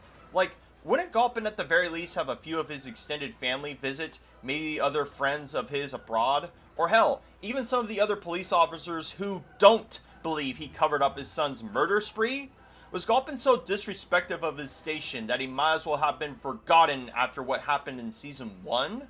Wednesday surprises Dr. Fairburn and Santiago to her presence, as she believes that killers have a tendency to check up around at their recent kill. Santiago mentions that she heard that Wednesday visited Tyler at Willow Hill, and that doing so was a fool's errand given Tyler's erratic nature. She specifically states that it doesn't take years of police work to figure that, and what does Wednesday have to say in response? This. It wasn't years of police work that exposed Tyler as a Hyde, it was me. Shut the fuck up, you cunt! Call me J.K. Rowling, because my next book entry is going to be called Harry Potter and the Audacity of This Bitch. Yeah, Wednesday, you figured it out, and not your stupid, bullshit contrived visions figured it out for you after being led astray and falsely accusing several other people prior to that revelation. More to the point, Santiago was merely stating the obvious and not trying to flaunt her police credentials at you, seeing as your feeble visit to Tyler did amount to nothing in the end. So, can you stop trying to be a try-hardy, holier-than-thou bitch for 5 minutes, please? Wednesday then asked Dr. Fairburn if Galpin ever did meet Tyler at Willow Hill, to which Dr. Fairburn said only once, and that said meeting was unpleasant as Tyler immediately hided out and tried to rip through his cell to get to his father. With her being honest about that, Wednesday also informs Fairburn that she believes the killer is an avian and wants to know if any have been committed at Willow Hill, and Fairburn also assures her that none are present at this moment. Again, a dead end for Wednesday on this matter for now. We get a new setting for Wednesday Season 2 in the Inn at Apple Hollow, and its relevance to the rest of the show is only minuscule at that. Its only purpose to be here now is to finally redress the Morning Song situation in episode 5 of season 1, as Bianca has come here to siren song a room out for her mother as she lays low. Why? Well, the compound that said communion took place got raided by the feds, and that Gideon, who was Gabrielle's betrothed, was implicated by them through Bianca during her summer break. Now, what was immediately peculiar to me about their entire conversation through all of this is that Gabrielle has seemingly went from a malicious, backbiting mother to this helpless victim puppeteer to do Gideon's dirty work. Keep in mind, Gabrielle supposedly knew how Bianca wormed her way into Nevermore, name change and all, and was not at all perturbed about hanging that onto her conscience. But now, she's apparently seen the error of her ways and that all culpability falls on this random dude who we've yet to know personally?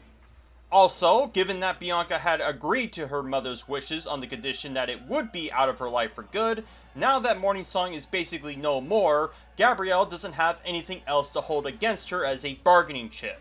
So why is Bianca still helping her? Just because she's her mother? Because Gabrielle, being her mother, didn't stop Bianca from supposedly running away from her and the entire organization back in season 1.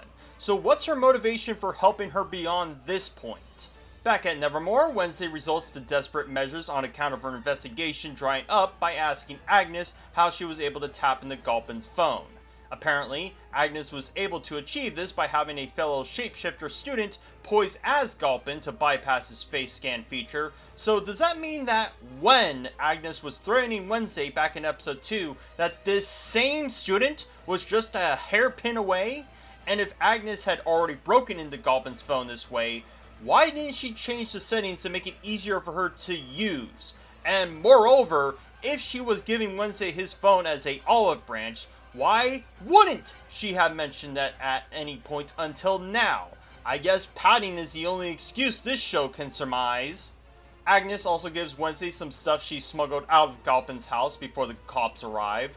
Guess she also wants to ride with Wednesday on catching felonies ad nauseum. That may or may not help with her investigation. As Wednesday shoos them off, she overhears the voicemail Bradbury gave to Gulpin before getting pecked to death, surmising that whatever this bullpen is may be some offshoot lodger house. She scours through the box of evidence to find a picture of one with the bullpen written on the back along with the relative location of it. More parallels between Season 1 and 2 are brought forth, as Episode 3 of Season 2 also gives us a very detailed view of a map of Jericho and beyond that somewhat corresponds with my rendition of locales in Jericho back in Season 1. Conveniently enough, with the rendition of this map, the location of the bullpen just so happens to be a stone's throw away from Camp Jericho, where said camping trip just so happens to take place. A factor that Wednesday and Thing couldn't have possibly known prior to this, so lucky for them it panned out in their favor. As Dort toots his horn and rounds up the students for the camping trip, we get some more quibbling with drama between Enid and Ajax that flounders like a dead fish in a drought. Ajax apparently isn't so keen on that Enid has the hots for Bruno, or maybe he's just coping to himself that it isn't the worst case scenario, and their exchanges will be resolved in equally confusing and contrived manner shortly. As to overstate just how dangerous Nevermore and their students can get, Enid gets bailed out of this awkward convo by Miss Capri, who is definitely concerned about the school planning this trip on a full moon. Which, honestly, even accounting for that, wouldn't do much to account for all the other ridiculously dangerous and or powerful abilities students have, including, but not limited to, someone impersonating Miss Capri for shits and giggles. But I appreciate the minuscule effort this show tries to gaslight you into thinking it has. Wednesday joins in her new campsite getup. I honestly tire of her Sherlock Holmes-esque outfit, as to assure she is deductive as he, and Enid is giddy at the prospect of her joining the trip. So does that mean that this camping trip is voluntary given this comment of hers? Because even Dort says that he was surprised by her last minute addition to the trip.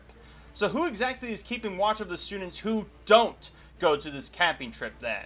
Also, it's not exactly a detail worth discussing, but the place they go to is only 10 miles away from Nevermore, and this is assuming that the 25-minute walk from Nevermore to Jericho is roughly a mile between them. So not sure why the show treats this excursion as much farther than what it actually is. If that's what you call a camping trip, then me going to Crater Lake must have been traveling cross-country. Wednesday tells Enid that her only reason to join in on the trip is purely for her investigation, chiming Agnes to appear when the plot needs her to, as to her helpfulness in assisting Wednesday in this investigation, but also to drive a wedge between Wednesday and Enid. Even Enid asserts that Wednesday shouldn't be trusting her on account of Agnes's attempt on her life. Remember, that's something Wednesday is really concerned about. And Wednesday says that Agnes is only an amateur at best, which does not at all coincide with why Enid is saying this, as though Wednesday is as dense as a doornail when she's supposed to be extremely perceptive, at least described by the show anyway. Even weirder than that, but Agnes takes what Wednesday says as a low blow to her ego, despite her claims that she didn't want to be Wednesday's next murder case. So if anything, Enid is even more justified in what she's saying by how Agnes responded to it. There's a small montage of the buses arriving at Camp Jericho, and as the students unload the goods, we get a scene that has barely even married the subplot with Pugsley with Wednesday's plot, as Wednesday is prying Pugsley about what he has stowed in his coffin. As though it wasn't fucking obvious, Pugsley has indeed brought Slurp with him, coffin and all, to this camp to keep watch on him, and he makes a really poor alibi that Wednesday should see right through, but thankfully doesn't for the plot. This is one of many instances where calling back to that Just Lance and Corbin video pay off, as I feel if the Adamses were more in line with their movie depictions, Pugsley would have been immediately upfront with Wednesday with what he had stowed, and that Wednesday wouldn't take issue with it either, maybe even conspiring with him on it purely out of morbid curiosity. Because here, I simultaneously cannot buy that Pugsley would lie to Wednesday about something like this, nor buy that Wednesday would have believed it either beyond some mild skepticism. To Wednesday and Pugsley's surprise, their parents have also joined in on the festivities, although more than likely the reasons are purely to keep watch on Wednesday by Morticia's call, even if Wednesday as of current can't really get into further trouble past this point.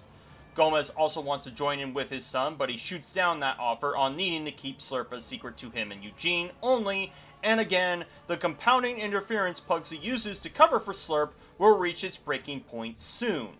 Speaking of, Eugene sees Pugsley setting up some bottle rockets as a contingency for Slurp escaping, much to Eugene's shock that Pugsley's resolution for Slurp was to haul his ass to the camp with the rest of the students, instead of, I don't know, burying his ass 6 feet deep under a pile of rocks, maybe? But I guess because the show said that Pugsley is stupid, that he'll equally do stupid things when the plot needs him to do. So he too can sit in the circle with Claptrap, Vasquez, and Adam in tow. Gomez announces himself to Eugene and Pugsley, whom the two have to try to cover for their secret to Gomez in comedically inept ways, while Gomez yet again lays it on thick that if they get into trouble, that they should leave no trace. Honestly, I was half expecting that Gomez knew that they were storing a zombie in their tent and was subtly nudging them that way, but nope, he's very clearly clueless, as we'll get into regarding his interaction with Slurp later. More regarding Gomez, he tries to get into Morticia's pants as they've settled in their tent, but Morticia is still hung up by Wednesday in her plea to fetch that book. Gomez is so rattled by Morticia being this despondent that he wants to cave and give Wednesday the book, but Morticia assures him that they both need to be strong for Wednesday even in the thick of it. Now, here is an example of what I expect out of an Addams family dynamic. Dort makes his public announcement as to what doing this camping trip means for Nevermore and the Outcast as a whole, while letting more of his subtle racism towards normies peek out during his chanting of there being none. He gets interrupted by one Ron Kruger, although for my own humor, I'm going to call him Sergeant Stuckup, as he has presumably booked this venue for his cadets, their Boy Scouts, in advance a while ago. Both he and Dort dabble on the matter and discovered that they had accidentally gotten double booked by the same owner, but regardless of that, Kruger wants the Outcasts to leave so that they can do their ultimate wilderness challenge. Wednesday, the exact kind of person who doesn't want to lead, mind you, takes exception to what Sergeant Stuckup says and offers that the two groups fight for the spot at Camp Jericho.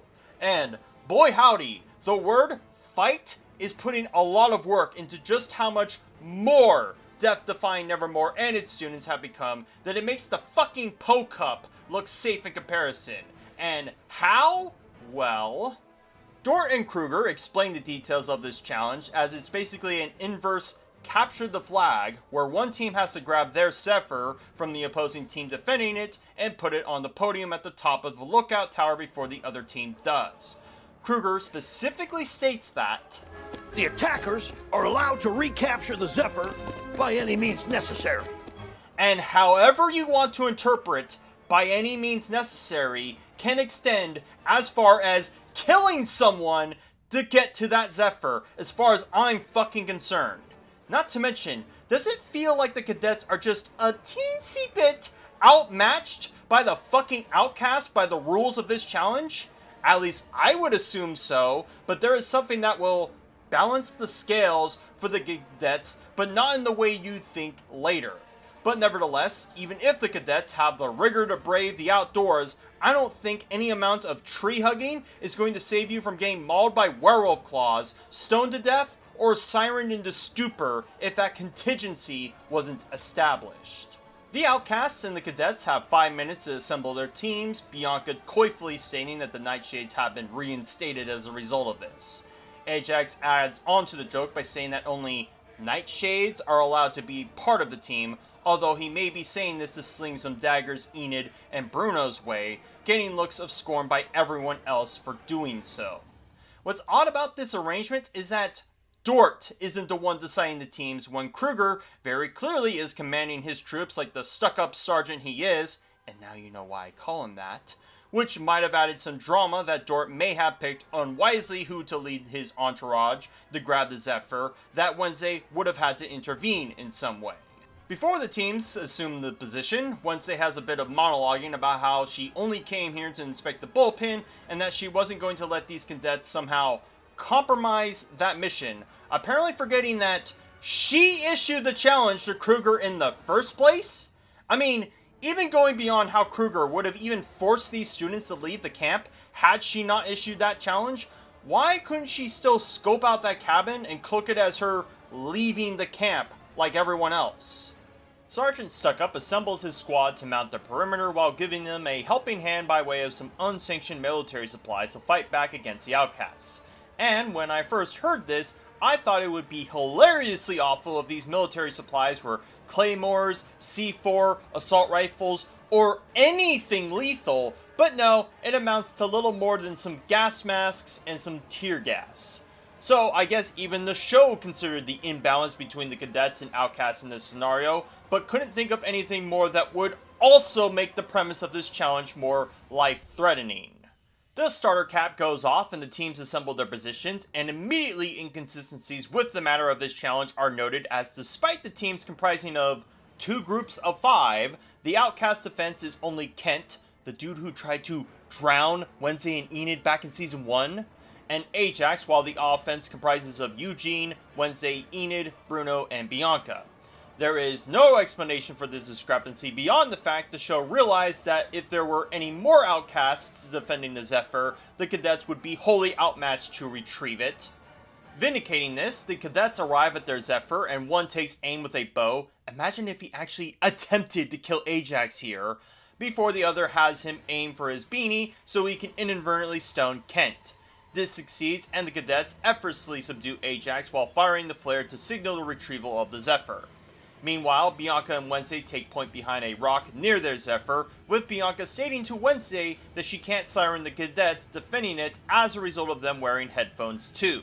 Which, I'm not sure if that means that you have to completely block out all sound in your ears to be immune to compulsion, or just muffle it enough that it won't have an effect, but that also means that Xavier could have had some earplugs handy on him if he really felt at odds with Bianca back in season 1, but oh well, guess he'll remain a season 1 staple only.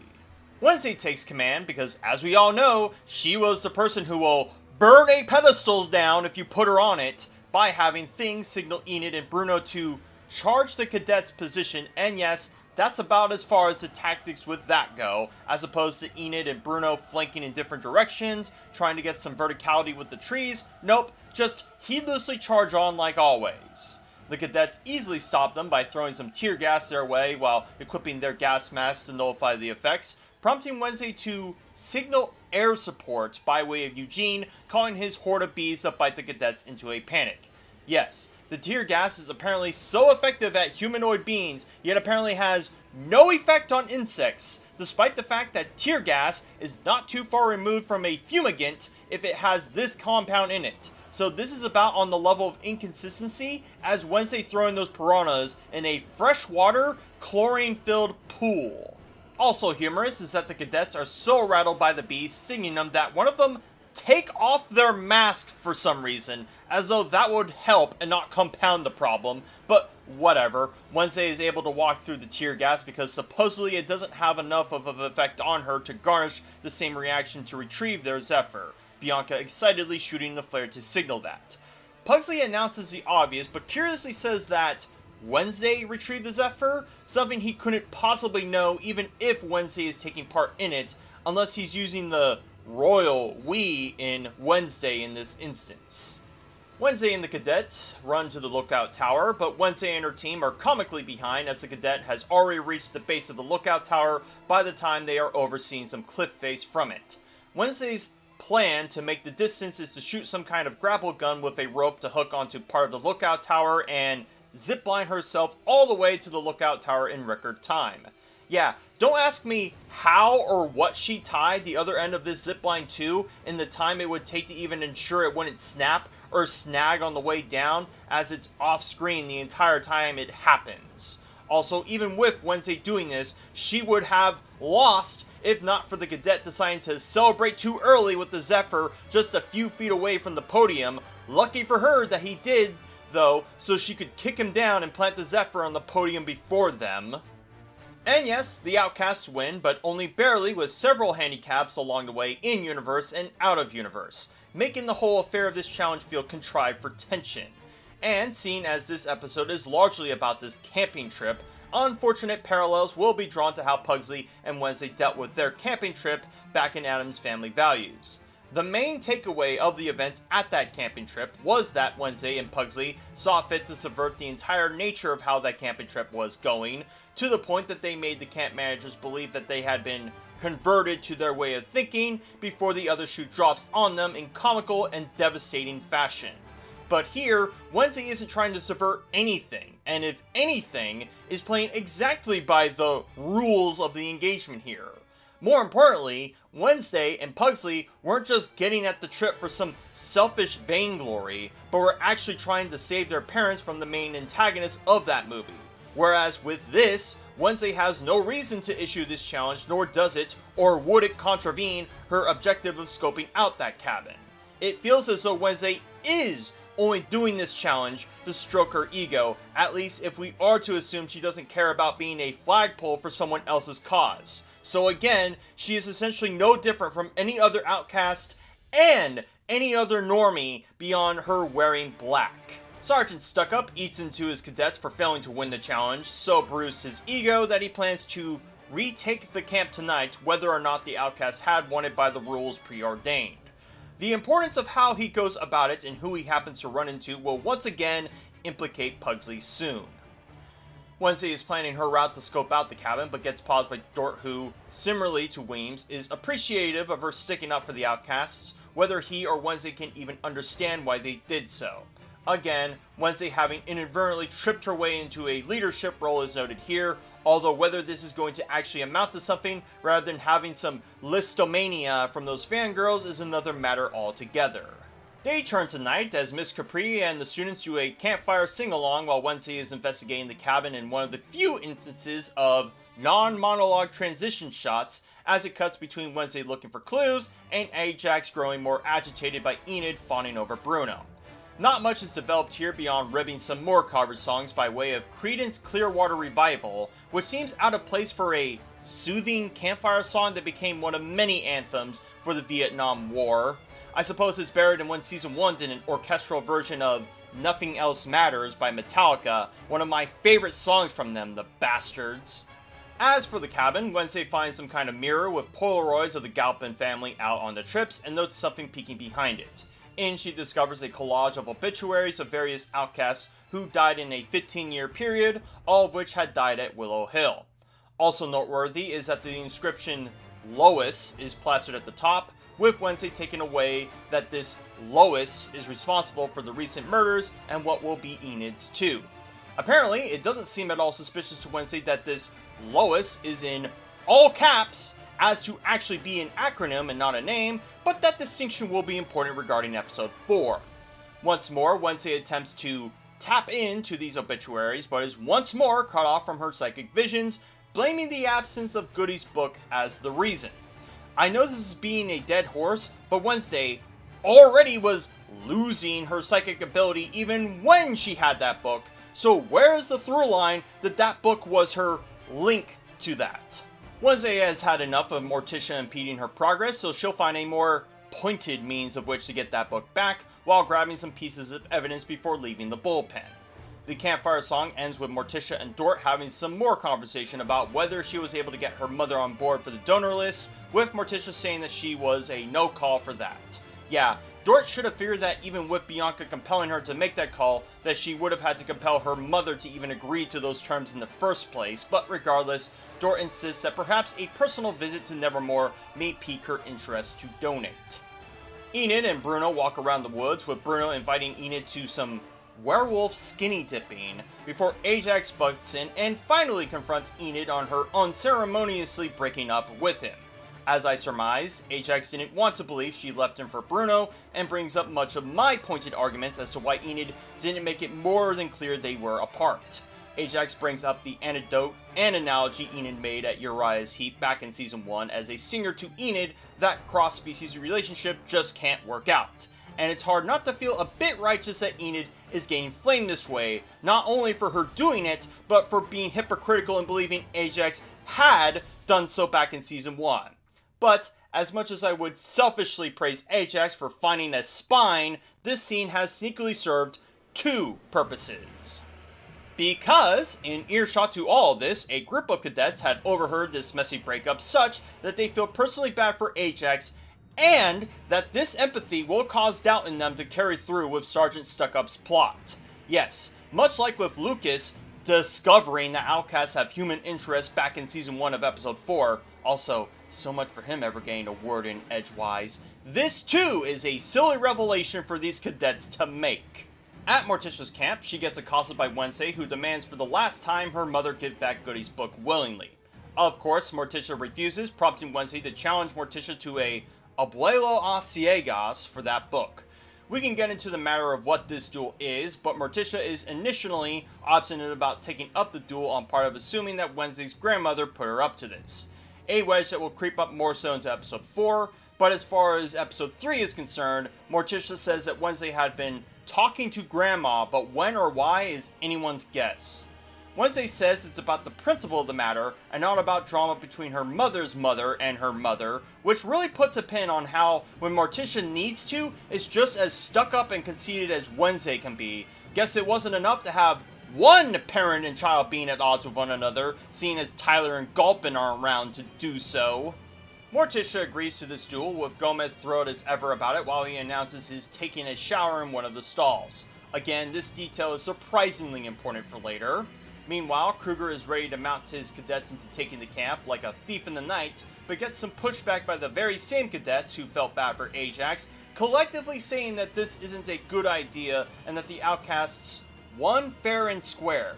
My brother in Christ, there aren't any rules to this challenge beyond how many people can take part. So, what is fair and square in the purview of this challenge exactly? It really is the Poke Cop all over again. Kruger isn't remotely convinced, and nevertheless has his cadets move into perimeter while having his own squad following him into one of the tents, as they supposedly plan to tie up the outcasts while they're asleep. And do you want to take a wild fucking guess what the first tent Kruger and his boys go to first? Pugsley's, as Kruger trips the alarm system that was for Slurp, and Slurp, supposedly out of his restraints, sucks Sergeant Stuckup's skull to satiate himself, to the screams of his cadets in witness to this. Count number 2 of blood being on Pugsley's hands, but it's also incredibly contrived that Kruger chose this tent first out of any, and that Slurp hadn't been trapped in his coffin to facilitate this, yet also didn't feel compelled to leave it until very soon after he killed Kruger. Also, I get that Kruger was a bit of a dick, but it's also weird how this whole scene is played off as humorous because of Kruger's incompetency, contrary to his boisterous attitude. Like, do the writers want me convinced that he deserved death? Wednesday and Morticia prep their abuelo a ciegas, but apparently the Netflix subtitles fucked that up, as Morticia describes it as a el duelo a ciegas, which roughly translates to the blindfold duel. As the means of this challenge involved the two of them attempting to strike some kind of glass heart pin on their person to win. As to why this challenge wasn't more simply getting any kind of strike on the person like a normal fencing match is beyond me, because if there was a accidental fatal blow struck on someone, Wouldn't that have the same result? Even if we go by the logic of striking the glass heart, that means that any thrusts would also be fatal to the person wielding it unless the attacker had enough restraint to know how far to strike the heart. The reason I'm putting emphasis on the fatality of this duel is that neither Wednesday nor Morticia want to kill the other. At least I hope so. So any kind of error or mistake involving this duel would be catastrophic as a result. The deal with this duel is that if Wednesday wins, Morticia must give Wednesday back the book, whereas if Morticia wins, she will burn it, rendering it useless to anyone. Although, if Morticia had no interest to give Wednesday the book in the first place, and clearly had issues with its application as one, not sure why she didn't already burn it, but the reason for her not to do so right now will be laid in place regarding episode 4. Regardless, they put on their blindfolds and the duel is on. Pugsley and Eugene return to their camp to find Kruger dead and Slurp missing, both frantic about their implication in killing someone as a result of harboring the zombie.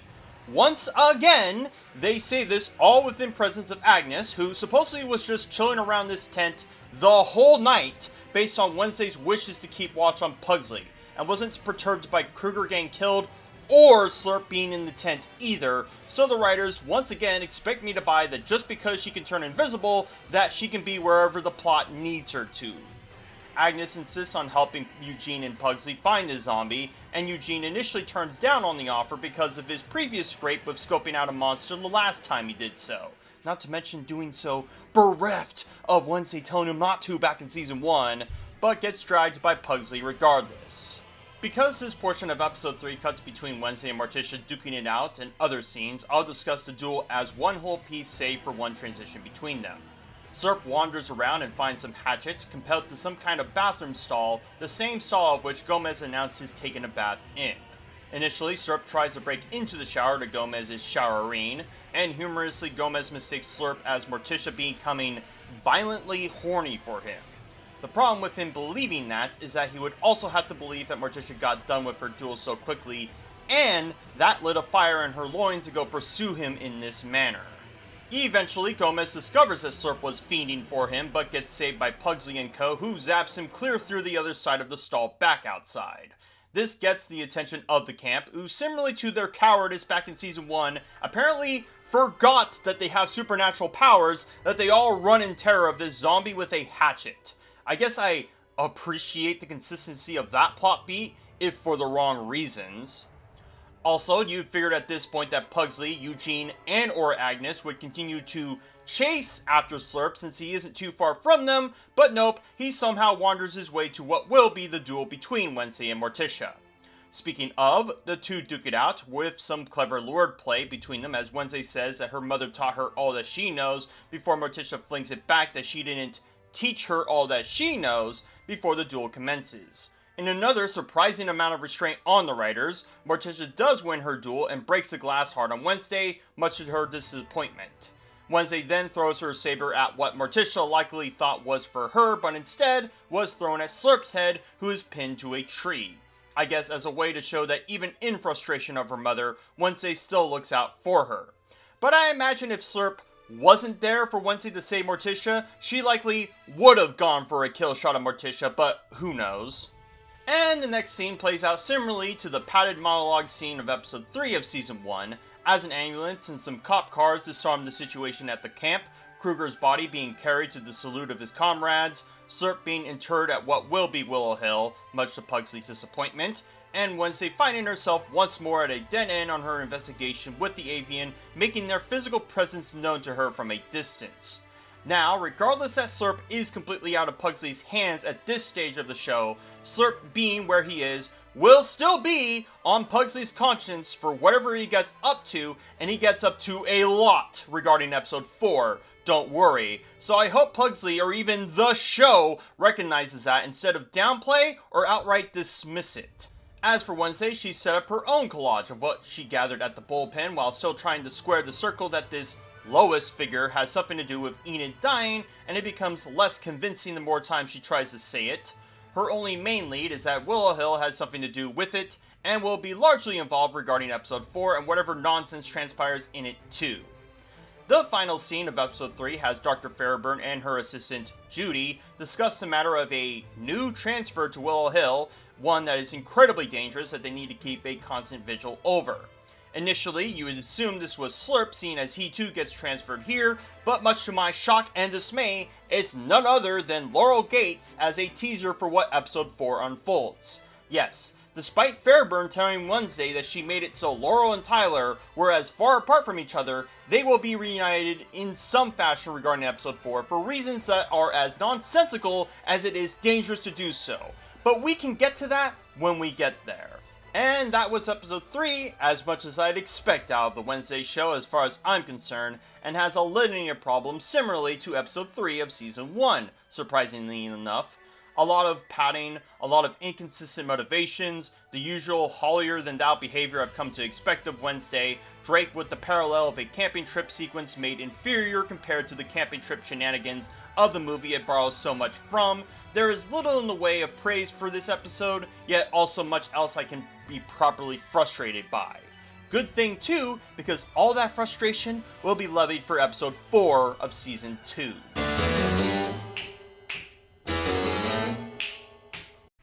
Be forewarned, fair viewer, but episode 4 of season 2 is an especially rough episode for me to dive into, arguably the third worst episode in the entirety of the Wednesday show, pitting it against episodes 7 and 8 of season 1. So, do tighten your asshole for the mental raping this show unleashes upon you. Starting off episode 4, we tune to Willow Hill and Laurel as she's escorted to Fairburn's office to discuss the matter of her negotiating with Tyler to rehab. Laurel makes a quip that she got useful info from Fairburn's book about grooming Tyler, despite the fact that Fairburn hadn't ever come to blows with a Hyde to even part any info about them, and also scoffs at the notion that Willow Hill is here to rehabilitate anyone. Why? Well, Laurel alludes to whispers about there being secret experiments taking place at Willow Hill, something Fairburn also sarcastically dismisses as well. This detail is incredibly important for what little clues Wednesday currently has for later, and is yet another case of the writers laying it on thick, the foreshadowing. Fairburn wants to know if Laurel is going to cooperate, and Laurel tries to bargain a permanent transfer to Willow Hill as a patient, for reasons I'm sure aren't entirely motivated by wanting to uncage her monster, and Fairburn rejects that bargain on account of that being a decision the jury would need to make. Yeah, not sure why Laurel even thought she was in a position to be making deals in the first place, and there's plenty more she'll try to make with Fairburn that to Fairburn would be ridiculous to accept. Laurel eventually relents on the condition that she at least get to see Tyler face to face, and Fairburn makes the questionable call to do so. Even more absurd than that, when they arrive at Tyler's cell, she directs the bodyguard to unchain Laurel from her binds so that they can be more closely reunited.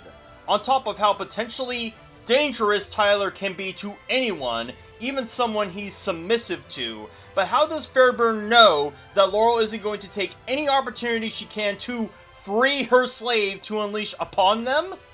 But I guess Fairburn read the script, because when Tyler reaches his hand out to Laurel, he instead chokeholds her in his Hyde form through the reinforced bars. The security guard makes the correct call to immediately engage with the shock collar, but Fairburn has him stand down on the logic that Laurel would be killed if he did so. How exactly? Wouldn't Tyler's hands not only shrink but retract from where he's currently grabbed her from if the guard engaged his collar? But whatever, Laurel pleads that she'll find a way to get him out of here, a line that should make Fairburn absolutely reconsider even entertaining Laurel to be here, and Tyler throws her across the wall in resentful agreement of that plea. Well, good thing she didn't break her skull at this point, or else everything else that transpires in episode 4 wouldn't happen, or better yet, had broken her neck from him choking her too long either. But if she did die, that would make episode 4 only somewhat more palatable than it is now. Back to what Wednesday is getting up to, she's digging through some funerary urns before we get promptly and abruptly introduced to Grandmama, or Hester, a surprise that also perks up Wednesday in a way that is honestly quite disturbing for her to smile so wide like this. Wednesday basically catches up on Hester as to why she's here and what her investigation involves, once again white lying that this investigation has to do with her visions of Enid dying, and that had she had her psychic visions, she would have already solved this mystery. That's a incredibly funny line for Wednesday to say, because that's basically the show acknowledging that she needs her fucking plot device to even be as perceptive and deductive as she assumes she is, and that had she not lost it right when the plot had thickened, none of what has happened would be happening. Hester helps Wednesday with her investigation by having them smell the contents of the urn. Wednesday catches traces of various animals, but the main discrepancy is that the urns don't contain anything human in them. This prompts the one-eyed crow, who was witness to all of this, swoop in and steal all of the evidence Wednesday had from the bullpen regarding the obituaries. The way this is even shot is incredibly hilarious too, not for just how incompetent Wednesday was to have her only lead be swept up this way, but why she even had her evidence on her beyond giving it to Hester on the off chance she would be here as well, including the way she stands for a few seconds baffled by the crow even doing that, no less. So, with Wednesday once again at no leads, she returns to the cemetery with Hester and instructs her to buy this cemetery to see who had authorized cremations, so she knows who to look for next. Hester asks why she would do something like that, and Wednesday says she can stick it to Hester's daughter that she'll be part of the family business, seeing as the only thing this show knows how to do well is to make another mother and daughter drama double over like this. I mean, it's frankly odd that Wednesday finds it easy to convince Hester this, yet simultaneously it's a headache for Morticia to convince her to donate to Nevermore. Hell, ask Wednesday to ask her if she's so fucking convincing. Wednesday monologues her way into Ophelia Hall, the one-eyed crow keeping a more persistent vigil on Wednesday as she does so, barging in on Enid and Bruno being yet again stuck at first base despite what was put in front of the door handle. Imagine if Wednesday just walked in on them raw-dogging each other? I guess Enid isn't exactly too hung up about walking out on Ajax that way, and was more preoccupied with walking into Bruno's cock, the harlot. Also, yet again, Agnes just so happens to have been here the whole time these two were lovemaking as well. Guess good thing there wasn't a visible pool of water from her fingering herself the entire time they were doing so. Anyhow, Agnes has been doing busy work for Wednesday, including but not limited to collecting her mail, to which Wednesday opens and jots along the pages. Of course, the letter was about the novel she so desperately wanted to save, and the letter states that Wednesday is uncooperative to deal with that, and that they were going to drop her as a writer. Agnes apologizes about her being dropped out, to which Wednesday retorts, Why? I'd rather no one read my novel than make a compromise. Wow! Who wrote this? So if that was the stance you're going to take, Wednesday, then tell me, why the fuck was it such a big deal for you to save that manuscript back in episode 1? Christ, I get more sick and tired of Wednesday always needing to have the last word in everything because it results in completely contradictory bullshit like this to occur.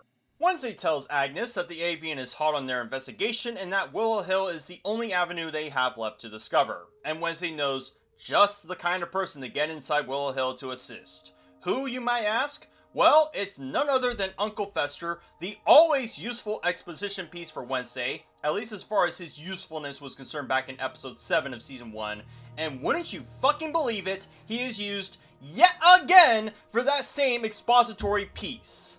How?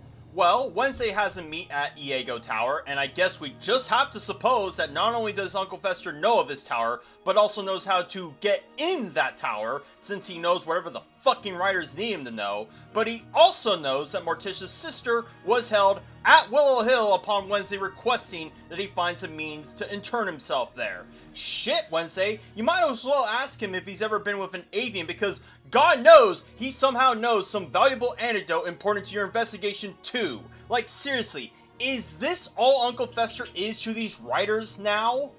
Also, in keeping with the inexplicable presence of Agnes, she was also here too to get shocked by Uncle Fester, who somehow suspected that some apparition was out and about the place.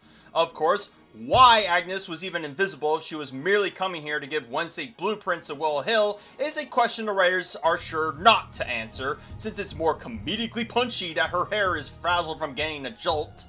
Wednesday wants Fester to find a Lois in the facility, and that whatever antics he gets up to can't be tied back to her, especially regarding Fairburn. Now, the show has yet to establish any schism between Wednesday and Fairburn past this point, so not sure why Wednesday even needs to contrive this stunt instead of just cloaking another visitation of Tyler as a means to dig into Willow Hill, or why it would matter that Fairburn could tie Fester's motivations to Wednesday's. It would only make sense for Wednesday to do this if she believed Fairburn had something to do with the deaths of Galpin and Bradbury, something she only teased the idea of during that funeral procession in episode 3. As for Uncle Fester, his plans to get himself interred at Willow Hill is through the inn at Apple Hollow, where he will buy out a suite and make a ruckus of the place until the police deal with him in kind. The importance of Fester doing it at this inn will involve the other subplot regarding Gabrielle and her suite, as once the police do arrive, they decide to sweep room by room for him for some reason. Despite that Fester has only seen fit to terrorize a room he rented out, and hasn't left from it, this is a strange decision by the police to do that, and it only seems to be done so that Gabrielle can be had by the police, which causes another question as to the rest of the residents at this inn not wondering why this room is always vacated. Like, did Bianca siren every person who came past this inn so as not to cause any curiosity about the room that Gabrielle was at? And furthermore, why didn't Bianca or Gabrielle pay for the room in the first place if it was going to be such a hassle for Bianca to have this pan out the way that it did? Santiago eventually comes into the suite Fester stocked up and apprehends him in the bath in equally comical fashion to the choice of song playing, as we cut to her interrogating Fester about the contents they found on him. As to authenticate his own insanity, Fester takes a peek at a cactus plant and eats it raw in front of the police, making it a compelling reason for Santiago to call up Fairburn to have him institutionalized at Willow Hill. As for Gabrielle, she's also being questioned at Police HQ as to her squatting at that inn, and having done so for a month so far. This amount of time that Gabrielle has squatted at that inn will also be important regarding the timing of things, but will be better saved for episode 5. But I also find it odd that Gabrielle hasn't seen fit to use her own siren song to get out of this mess, but perhaps this is to be in line with what she said about her siren song drying up back in season 1. We go back to Nevermore, where the matter involving Pugsley and Eugene's cover-up of Surf is only meagerly addressed, as presumably they've been beset with community service by way of packing some envelopes for the upcoming gala, including HX and Bianca in tow as punishment. Orloff and Dort come to greet them, with HX wondering why he was punished for Eugene and Pugsley's actions, whom Dort answers that question by way of Bianca wanting to deal with a personal matter involving her mother as she's blowing up her phone with texts. Notably, Dort is considerably more incensed than he normally is upon hearing that Bianca wants to skirt her responsibilities, stating that he now has to tell the board that they've missed their first fundraising goal as a result of missing out on that top donor, before bringing it back to HX that leaders have to take the fall for other people's screw-ups as his answer. Again, sometimes good writing really does shine out of the pockets of crap you have to wade through to get there, although there is logistical issues with the matter of them packing envelopes as Gabrielle being apprehended by the police just so happened to occur shortly before Bianca was tasked with doing this so that Bianca can't bail her out, along with the fact that Eugene and Pugsley likely should be charged with 2 accounts of involuntary manslaughter and not simply community service for their actions. At the Rose Cottage, once more Wednesday chastises Morticia about her plan to burn Goody's book before confronting her on the matter of Ophelia being interred at Willow Hill and why. Morticia says that that was a decision her mother made after a freakout from Ophelia, despite Morticia's pleas for her not to, on the logic that Ophelia's problems were psychic, not mental. Isn't that basically the same thing regarding these powers? And wasn't Morticia's concern about Wednesday was that her powers could lead to madness, at least when describing Ophelia's ambition regarding her powers? Also, regarding Ophelia, up to this point, Morticia made it seem as though Ophelia was completely deliberate about her intentions to exploit her powers for her own ends, but now is arguing that her spasm was involuntary? Which is it, Morticia? Of course, no catfight between mother and daughter would be complete without grandmother and mother, as Hester makes her appearance to give Wednesday the good news regarding the cemetery she bought for her. Predictably, this does anger Morticia, while Wednesday has the most shit-eating grin about being made a part of the family business before shooing Wednesday to have personal words with Hester. Also, remember how Morticia has bat-like hearing, at least according to Wednesday? Yep, that gets ignored, as just before Wednesday leaves, Hester whispers in her ear that Augustus Stonehurst was the one responsible for signing the death certificates. Even beyond the fact that Morticia didn't hear this, did she also not see Hester bend over Wednesday's ear to mumble something at her that would strike her curiosity? Or are we going by the logic that if she isn't immediately on screen, that she doesn't exist? As for the conversation between Morticia and Hester, Morticia wants to know what she and Wednesday are getting up to, with Hester making the appeal that Wednesday should be free to fly her feathers however she wishes. Yeah, because that went so well for her last season. And Morticia throws it back at Hester that she didn't seem so concerned about interfering when it involved Ophelia 20 years ago. Somehow, the conversation changes topic to the matter involving the Nevermore Gala, as Hester is aware that Morticia has been put in charge, and that Morticia knows full well that Hester wouldn't cough up a penny for it, vindicating my previous stance that Bianca would have also needed to compel Hester the same way she did Morticia for Dort's plan to even succeed. Hester states that she is willing to make a donation to Nevermore on the condition that Morticia give Wednesday Goody's book, meaning that if Wednesday did win that duel back in episode 3, Hester wouldn't have been in the position to make this deal in the first place. Regardless of that, Morticia sticks true to her principles and throws the book in the fireplace to the duress of Hester, which means another loose end from season 1 has been cast aside so hastily, including the matter of Morningsong and Galpin's culpability involving Tyler. Kinda makes one wonder why you would even have those threads stick around if you were going to cut them before they bared fruit. Back at the stocking stuffing, Ajax pries Bianca as to what is going on with her phone getting blown up in messages. This is going to be a huge nitpick, but if Bianca didn't want someone like Ajax to ask what's going on with her phone, wouldn't she have turned off her ringtone and vibrate so that she could focus on the invitations?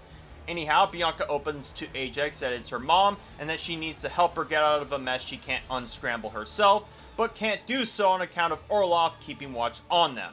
Apparently, his head being in a jar makes it so her siren song can't work on him, so would that mean if someone was wearing a motorcycle helmet, or hell, even have a thin piece of cardboard in front of their face, would that dampen the song too? Ajax decides to help Bianca help her mom by pretending to lose his beanie in front of Orloff to stone him, to the point that he's willing to take point with her the whole way over as well. So his Gorgon gaze can work past him being in a jar, but a siren song can't? Whatever. Eugene and Pugsley want to chip in too, but Bianca sirens them to stay their position. So much for their involvement or feelings on Slurp 2, seeing as this is the last time these two will have a presence regarding episode 4 as well. We cut to Willow Hill, where we get a procession of Fester being questioned by Dr. Fairburn before being properly interred here, and most of the matter involving Fester during his stint at Willow Hill is mainly for comedy and does little in the way to advance the plot. The only thing of any substance is that Fester gets interested in a woman at a cafeteria who he assumes is Lois, but turns out to be Louise, who the two get a romantic fling afterward. And his being in a relationship with this lunch lady will be important for later regarding Willow Hill. Back at the weather vane, psych, nevermore, Agnes spills the deeds to Wednesday about this Augustus Stonehurst, explaining that before he was head doctor at Willow Hill, that he used to be a science teacher at Nevermore, and that at one point, Augustus had his own mental breakdown that he got interred at the same place he had headed. The importance of what Augustus got up to and the amount of time he likely took part in Nevermore and Willow Hill will be very important regarding the avian reveal soon, but I will assure you it will be quite the Rubik's Cube to juggle. Meanwhile, in all of this, Enid is having her lunch break with her pack and tries to invite Wednesday over, but Wednesday is too preoccupied with this investigation to bother.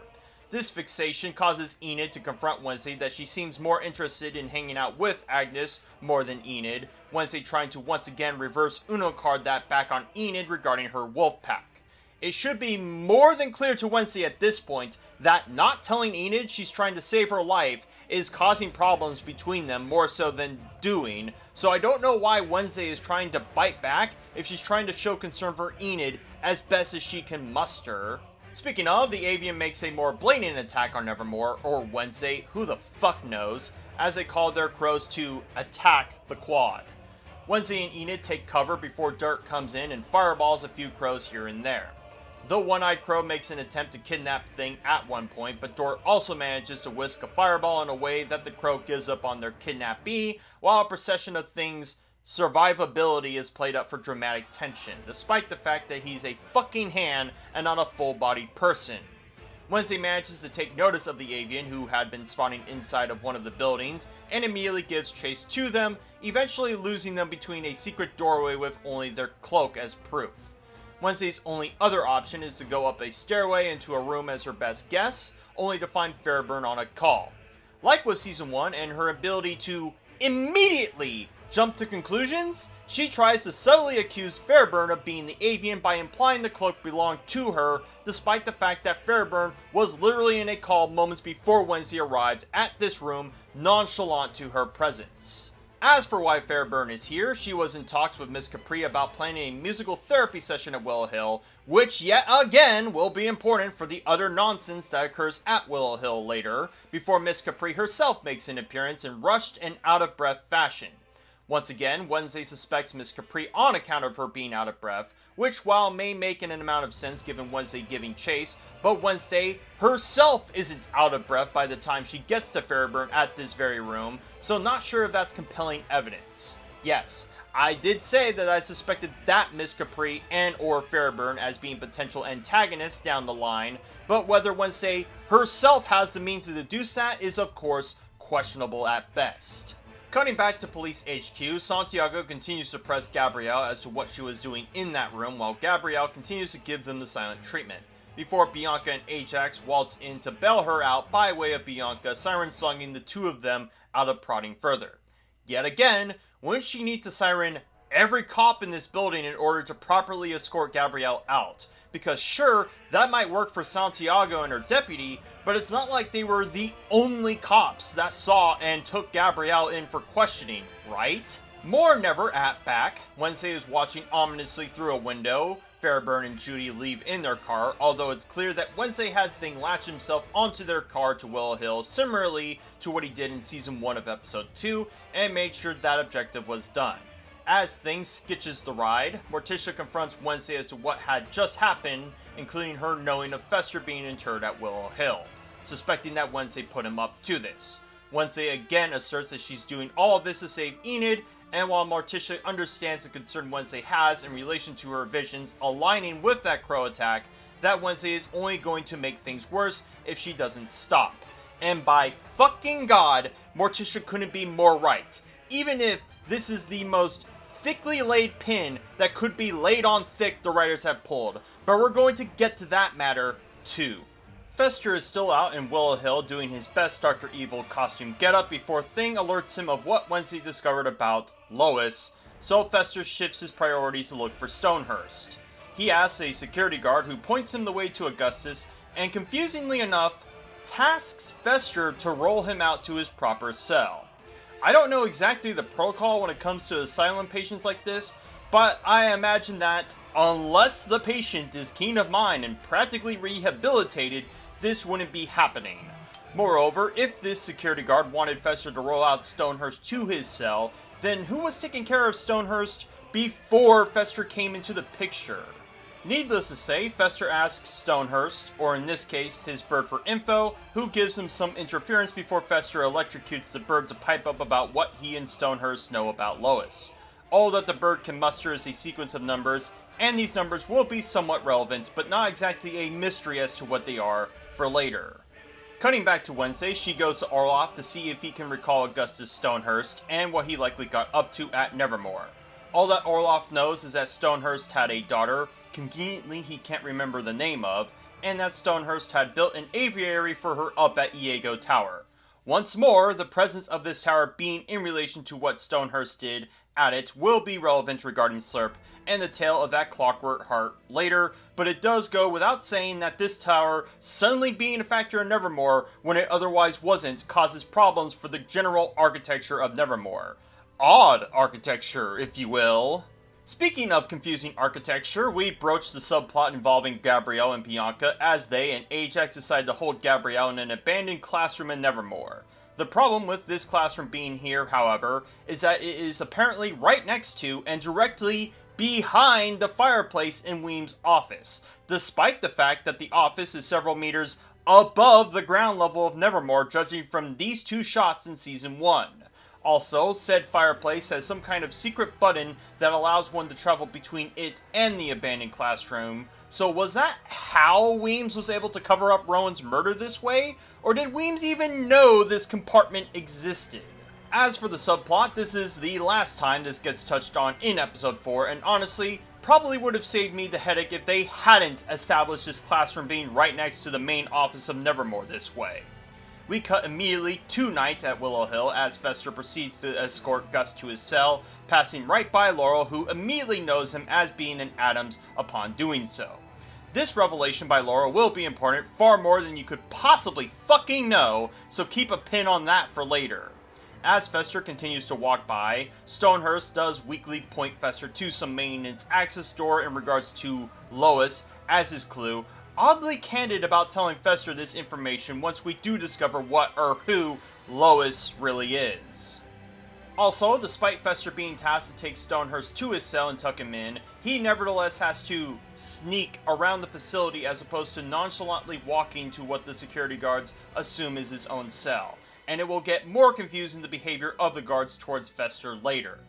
As for Laurel, she and Fairburn yet again are in discussion about trying to rehabilitate Tyler as Fairburn doubts Laurel's credentials on account of Tyler attempting to kill her. Laurel states that Tyler only assumed she had abandoned him, and that if he were to, as being a Hyde, he would seal his own doom. So that begs a question of how a Hyde can even stay alive before being given their own master, unless that was the reason his mother died. Oh, won't that somehow get relitigated too, seeing as I still doubt Wednesday's account of things back in Season 1. Fairburn clearly isn't playing Laurel's game of trying to wrestle control of Tyler her way, to which Laurel yet again attempts to make a deal with Fairburn, as she knows who Fester is, and that Wednesday may have something to do with his presence here. Also, this is the first major example of what I alluded back in episode 1 of season 2 of a scene where it cuts away before the conversation has finished, as we do not get to see the condition of this deal or whether Fairburn accepted it. Adding to that point, Fester makes an attempt to get into the maintenance store but gets accosted by Fairburn and some guards who knock him silly and put him in a cell along with Slurp in attendance too.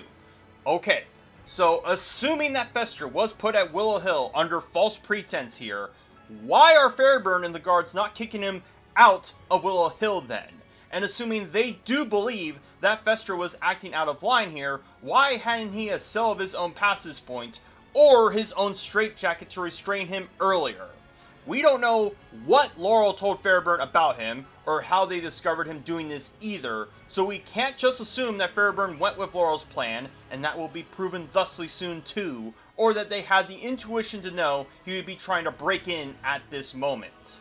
Also, the importance of Slurp being in the same cell as Fester will compound several more problems with the plot of Wednesday Season 2, as well as the culpability of his actions on not only Wednesday but Fester too. Thing also happened to see Fester being held up at this cell and ran his sorry ass all the way back to Ophelia Hall to warn Wednesday of this. Given he had to catch a ride to get to Willow Hill in the first place, and that this is still being taking place at night, I don't know how he managed to arrive on such short notice. And while yes, we don't see how he got back to Nevermore when he lost track of Rowan back in Season 1, but with that cut, at least we could assume an amount of time has passed between it. Wednesday has Thing go scurry his way back to Willow Hill, the sad sap, as she devises a break-in plan of sorts regarding Willow Hill. Wednesday uses Miss Capri's music session as a window for her to get into Willow Hill by way of stowing herself in her car when she arrives. Agnes is pinnacle in distracting the guard in such a way as to allow Wednesday access, and she'll meet up with Fester's contact via Luis, who will let her ride on in to go free Fester and then beeline to that maintenance store to uncover Lois. Most of the circumstances of this plan are fortuitous in that Fester managed to have someone fawn over him that they'd be willing to break him out, and that Miss Capri's music session is a perfect fog over the whole affair. When again, a more simple and less risky plan could have simply involved Wednesday wanting to meet Fester in his cell, or even volunteer to assist Miss Capri in the music session. But I guess we just have to assume that Wednesday is excommunicado from Will Hill past this point. As for Enid, she is yet again feeling left out of this and wants to know if Wednesday has her involved in some way. Wednesday is early stunned for a response, getting a particularly venomous line from Enid about whether Wednesday even wants to be her friend anymore. While I do understand the hostility Enid has about this, but is it that Enid is jealous of Agnes more so than actually feeling left out of everything? I guess Enid somehow managed to adopt the worst characteristics about Wednesday between seasons. Wednesday does improvise a role for Enid as simply a lookout if things get hairy by way of making an anonymous tip to Sheriff Santiago, a role that comes to Enid as not befitting her station but regardless takes. We cut to Miss Capri hurriedly getting into her car while she is blissfully unaware of Wednesday stowing herself in her trunk or noticing the sudden increase of weight off the back end. Guess some things never do change between seasons, do they? Also, despite Wednesday having taken the whole ride to Willow Hill, somehow, Agnes and Enid are already at the front gate before Miss Capri arrives, unless I'm to believe that they walked the whole way there prior to it, which calls into greater question as to why Wednesday didn't simply do the same and hide around the car then. Agnes springs into action by getting one of the guards to open the door upon the sound of a knock so that she can invisibly sneak her way inside. Once Miss Capri arrives at the gates, Agnes puts some TNT underneath the toilet and prepares to light the fuses of the TNT at the opportune time the guard goes to check Miss Capri's trunk for anything. So, bear in mind, if Agnes was a few seconds too late to light the match or too early, Wednesday would have immediately been had by this guard. Worse yet, when the guard does open the trunk, doesn't instinctually look down and just keeps his head stationary the whole time he's opening the trunk, just to buy any amount of suspension of disbelief this scene wants you to think it has. Also, once the TNT does go off and the guards are initially distracted, Wednesday does opt to get out of the trunk and scurry around the side of the car, meaning that they could have had the guard inspect the trunk as usual, blow up the bathroom, then had Wednesday quickly strut her way to the side of it while they were caught up in the commotion without needing her to smuggle herself in the trunk. Once Wednesday does approach one of the exits, Louise does assist her into getting inside the facility and stow her beneath her dining tray as they roll out past Miss Capri and Fairburn, who the former does her music therapy session with a piano cover of Zombie by the Cranberries. Not exactly the most uplifting song for her to play, as though the only reason this song was chosen was because it had the word zombie in it, much like how that Creedence Clearwater Revival song was only chosen because it had the phrase Bad Moon in it too. While I wasn't much of a stickler for the choice of music presented in Wednesday Season 1, Season 2 has about double the song covers and double the copyrighted music used herein, so I'm going to be much more critical of it when it's used and how it's used throughout. Wednesday pilfers a guard's key card while Louise distracts him before they arrive at Fester's cell. Wednesday unlocks the cell and unlocks Fester from his restraints, completely unfazed by Slurp being there and trying to get at her, a detail I honestly like from her to do this. Unfortunately, maybe it would have behooved Wednesday to have been somewhat fazed by Slurp, as, once she has Fester freed, they immediately leave the cell completely wide open for Slurp to escape, as apparently this facility has key cards and all kinds of advanced technology, yet apparently their bars and chains are made out of silly putty for Slurp to simply get out of with enough force against it. You could try to chalk this as Wednesday and Fester being unconcerned about Slurp escaping, but assuming that Wednesday wants to leave as little of a trace of them escaping as possible, wouldn't Wednesday and or Fester had reclosed this cell door so as not to arouse suspicion? And we're going to see just how much of a butterfly effect Slurp having escaped his cell will hold, as we cut to Laurel being escorted to her cell, much to her frustration that only she knows how to get into Tyler's head. So I guess we have to assume from her attitude that Fairburn not only didn't make the deal, but likely made Laura believe she had agreed to the deal just to come more info about Fester too? But Laurel won't have to worry about what the rest of her sorry life will be, as Slurp inexplicably jumps in and kills one of the guards, distracting the other far enough for Laurel to make her escape. Yes, folks, this motherfucking zombie, having escaped by Wednesday's own negligence, cost the life of a guard, and let a two-time murderer and mastermind manage to escape. And you know what's even more ridiculous? A bunch more guards come running in to restrain Slurp, completely unawares to the fact that Laurel is on the loose as they run right past her and right past Wednesday and Fester too, who the two share a callous glance before they go about their separate ways. Where to even begin with this bullshit? So Slurp killing that guard was enough of a panic to divert all attention from the guards to him, not finding it a bit peculiar that Fester and Laurel are out and about, and that this random teenage girl is along for the ride? Furthermore, how did Wednesday and Fester run in such a direction as to potentially cross paths with Slurp this way? If they had gone the same direction, it would have been utterly impossible for them to cross, and if they went opposite ways, means that Wednesday and Fester were running in circles even more so than Slurp was when he's a fucking zombie. I mean, look at this. There is a guard clearly behind where Fester and Wednesday were running and is just about to pass Laurel here. Was this guard chasing after Fester before he wanted to change priority to Slurp? Miss Capri gets more into the music as the mania starts to ensue, and somehow her piano can make some violin notes in the midst of that, so good going on the consistency of the cover there, sound designers. And you're just going to have to take my word for it, as a clip of it would likely be too much for YouTube to even accept. Alarm bells ring just as the music crescendos, and Fairburn gets words that Slurp is on the loose, neglecting to mention that Laurel and Fester are also on the loose too. Fairburn wants the residents to get outside, but personally escorts Stonehurst away from the commotion, and her being with Stonehurst this way will also crescendo to the final scene of the episode. Wednesday and Fester arrive at the maintenance door, with Wednesday attempting to use the keycard she swiped to gain access. This fails, and Fester has to input the sequence of numbers that parrot gave him to warrant access. The room initially looks like an average maintenance closet, but Wednesday notices some scuff marks on the floor and rightfully assumes the shelves are a hidden doorway to something. As they open it, Wednesday and Fester discover that Lois is not a name, but in fact an acronym for some kind of program involving outcasts. We can also discuss the architectural makeup of this underground facility in relation to Willow Hill in a moment, as I imagine the onboard power to keep the lights on and whatever doodads are inside would make Fairburn and others speculate. But of course, you're likely assuming Fairburn already knows the construction of this facility, and yeah, we can get to that in a moment.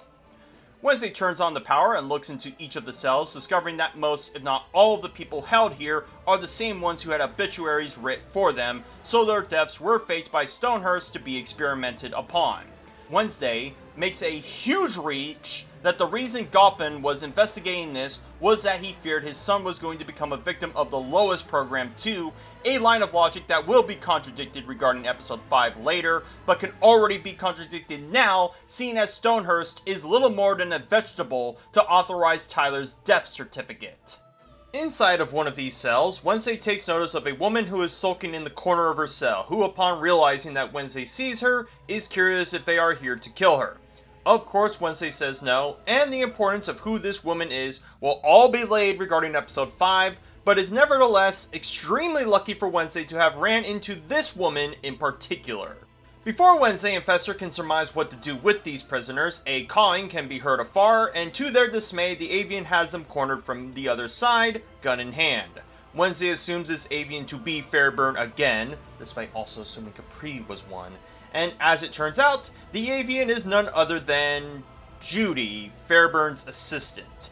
I mean, can't say I wasn't surprised, but it's the kind of surprise that makes one immediately disappointed from the outcome. It would be the same amount of surprise and disappointment if it turned out that Santiago was the avian, because there wasn't any amount of subtext or foreshadowing to put suspicions onto her, unlike with Thornhill being Laurel back in season 1.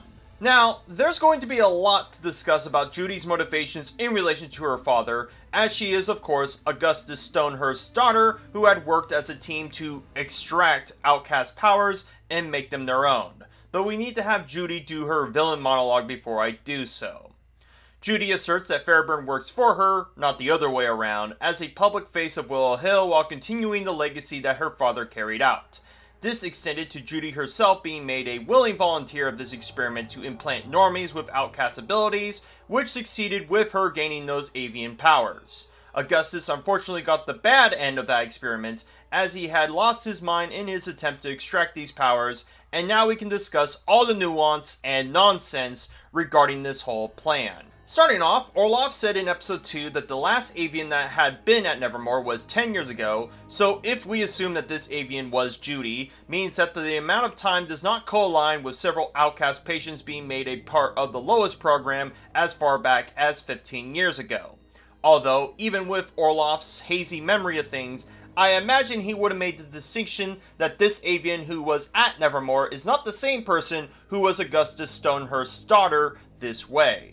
As for what Augustus got up to, we have to assume that the construction of the Lois program only came to be after he headed it, and not while he was a teacher at Nevermore, even if Judy having an aviary at Nevermore was thematically convenient for her to gain powers in tune with birds. Although, this causes issues with how long AIO Tower had been a part of Nevermore before being decommissioned this way, as well as the nature of one getting access to it, because it's not like AIO Tower is a secret from any which way you look at it.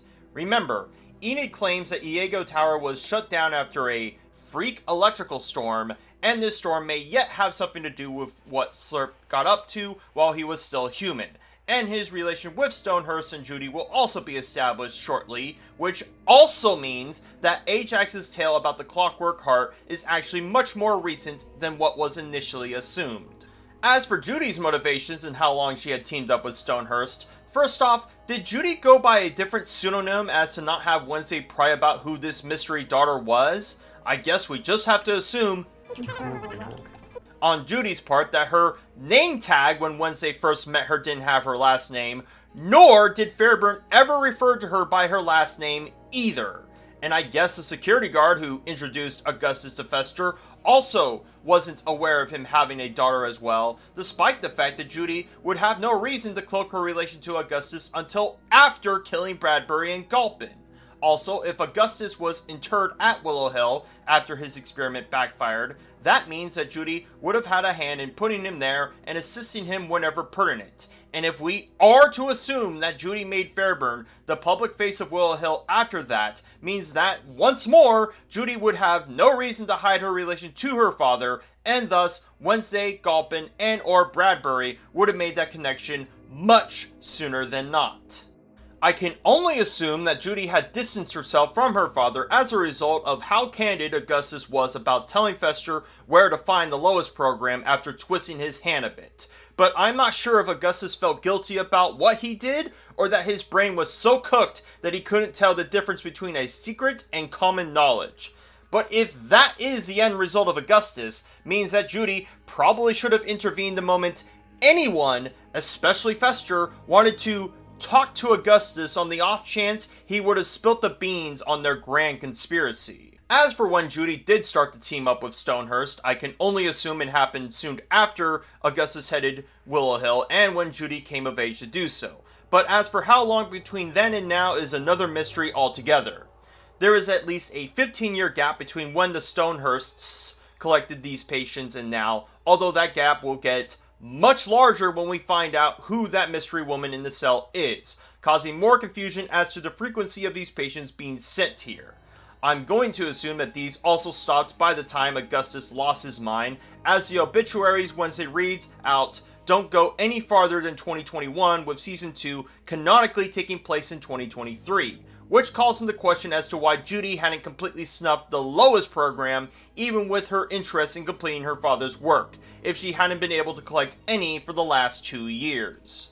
Lastly, how did Bradbury and Gulpin discover the Lois program, or at least the acronym being inexorably tied to these patients? Yes, they were able to collect a number of obituaries of outcast patients tied to Willow Hill, but if they knew that this Lois had a hand in this, wouldn't that steer them towards investigating Willow Hill as a whole? What the fuck was Bradbury out scoping pictures of a couple if they were as close to uncovering the secret of Willow Hill as they were?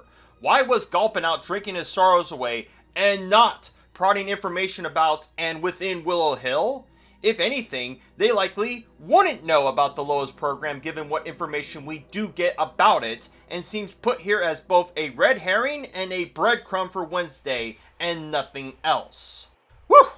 Now we can get into the plot again, if briefly. I'm also not sure why Judy plans to pop a cap in their ass as opposed to killing them with her birds like she did everyone else, unless she didn't want to be a creature of habit. Fester plans to bail Wednesday and him out of this mess by supercharging a huge jolt of electricity such that it blows back Wednesday, Fester, and Judy a few meters back and completely short-circuits the entire facility into a blackout. Fester doing this frankly unnecessary move will once again put onus on him for future casualties along the way. Additionally, because we now know who this avian is and what they are capable of, means that Wednesday was correct in assuming that she was losing her psychic powers and not what I had assumed was a block by those avian powers, even though there would be no intuition for Wednesday to arrive at that conclusion. Enid and Agnes, still on lookout, take notice of the sudden blackout of Willow Hill, and Enid takes this as a sign to call up Sheriff Santiago to assist. But not because of the immediate danger this poses, but that Wednesday happened. Mixed priorities there, Enid, not gonna lie. As a result of the power going out, that somehow trips a switch that opens all the cells at every Willow Hill patient, including the ones outside of the Lois program. Why the fuck would a facility be powered this way, that if a power outage occurs, they would just unleash all the crazies this way? That seems incredibly and needlessly dangerous. Regardless, the Lois patients all run out and dogpile on Judy in what would be some just desserts for her, but unfortunately Judy will survive this going into episode 5. Wednesday and Fester decide this is the moment to get out, but Wednesday goes her separate ways from Fester so that she can assist a woman who wanted to die in her cell, meaning that, once more, Fester has been discarded when the show has expended his usefulness to the show. Yep, can't wait for him to be used like that when and if a Season 3 comes around, and that's a huge if. So the facility is in utter disarray, like a PG version of the prison escape scene in Natural Born Killers. In the commotion, Laurel grabs some kind of key from a dead guard to unbind her chains, and while it is a bit vague as to whether this guard was killed by Slurp or by the other patients, the blood around his head would prove otherwise. So that's another death on Wednesday in Fester's hands, including Pugsley's by proxy.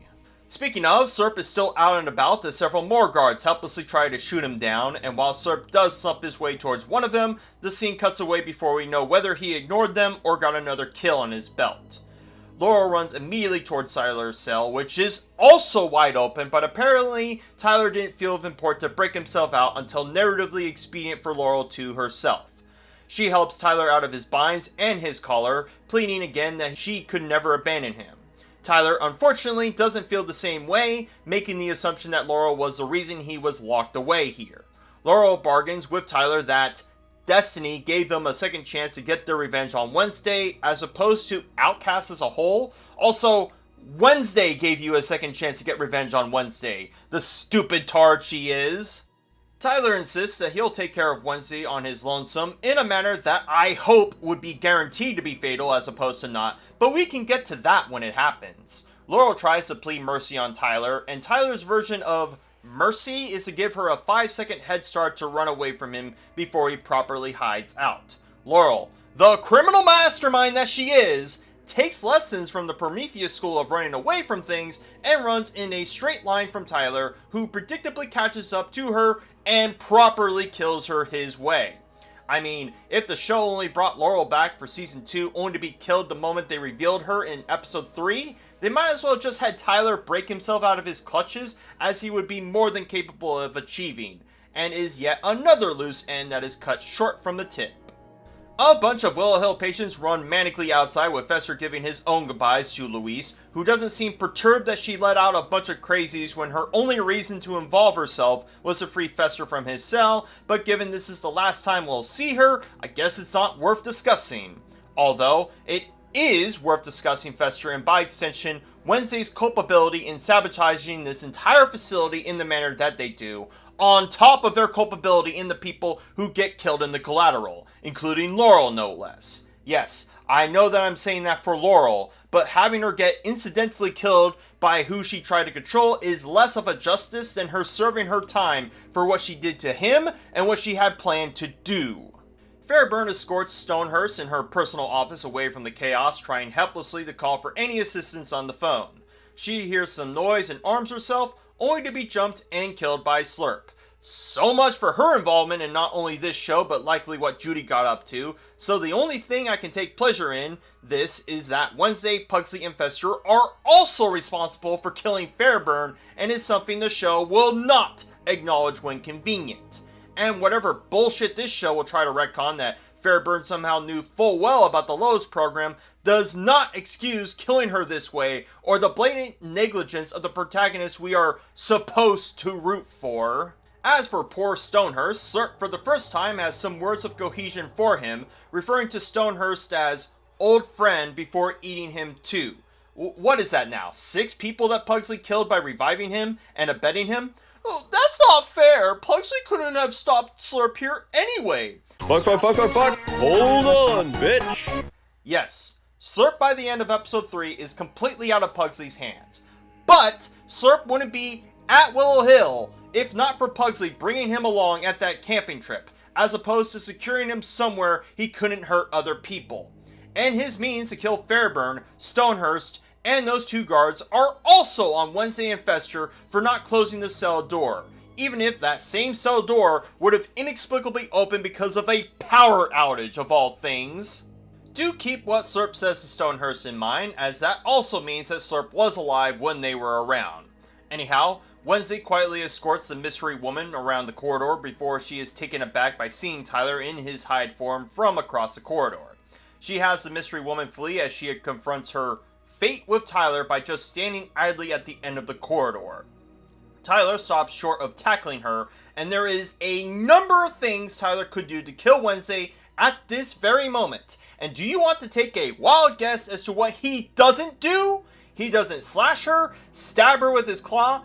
Nope, he just throws her out of the building, a move that can add plausible deniability to Wednesday surviving this. And while yes, Wednesday can't possibly die with the existence of the next 4 episodes, but if we are to assume Tyler does want to kill Wednesday right fucking now, he wouldn't do this. So once more, Wednesday has incredible luck on her side. Adding on to the luck Wednesday has, even if Tyler wanted to make sure he confirmed the kill, a bunch of cop cars come and riddle Tyler with bullets such that he has to flee the scene before Santiago calls for an ambulance for Wednesday.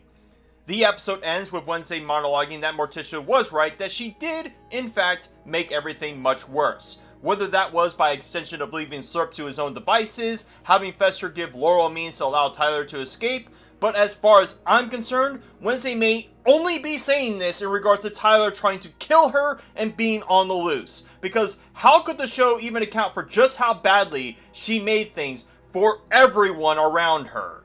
And finally, that was the end of episode 4. I know it's a bit late to say this, but it should go without saying that this episode uniquely does not have a school flavor of the day, but I imagine if it did, it would be incredibly contrived to fit whatever hairballed scheme Wednesday did to break into Willow Hill. Beyond the surprising yet disappointing reveal of the avian, the labyrinthian means to square the motivations of Judy and her father, characters saying more contradictory things while having contradictory motivations, and everything to do with Willow Hill as a plot beat and setting, episode 4 was quite the juggernaut of awfulness for me to unpack.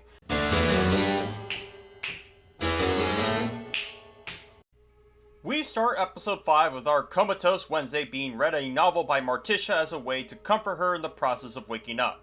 Now, with all the other comparisons I've made between season 1 and 2, and often the worst aspects being repeated between them, would you be surprised if I were to tell you that episode 4 and 5 of season 2 has a similar vague time jump as episode 4 and 5 of season 1 did? You bet your sweet ass it did!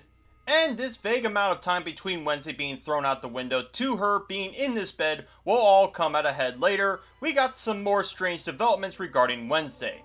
Wednesday wakes up only to find the late Principal Weems pretending to be a nurse to treat her, with Wednesday assuming rightly that this is a mere hallucination, but the return of Weems in some capacity will be important very soon.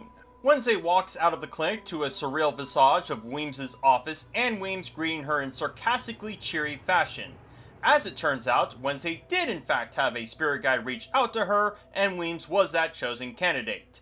Wednesday asks how that would be possible with the knowledge that only spirit guides familiar to her could reach out, and we discover that Weems is related to Wednesday as 13th cousins twice removed.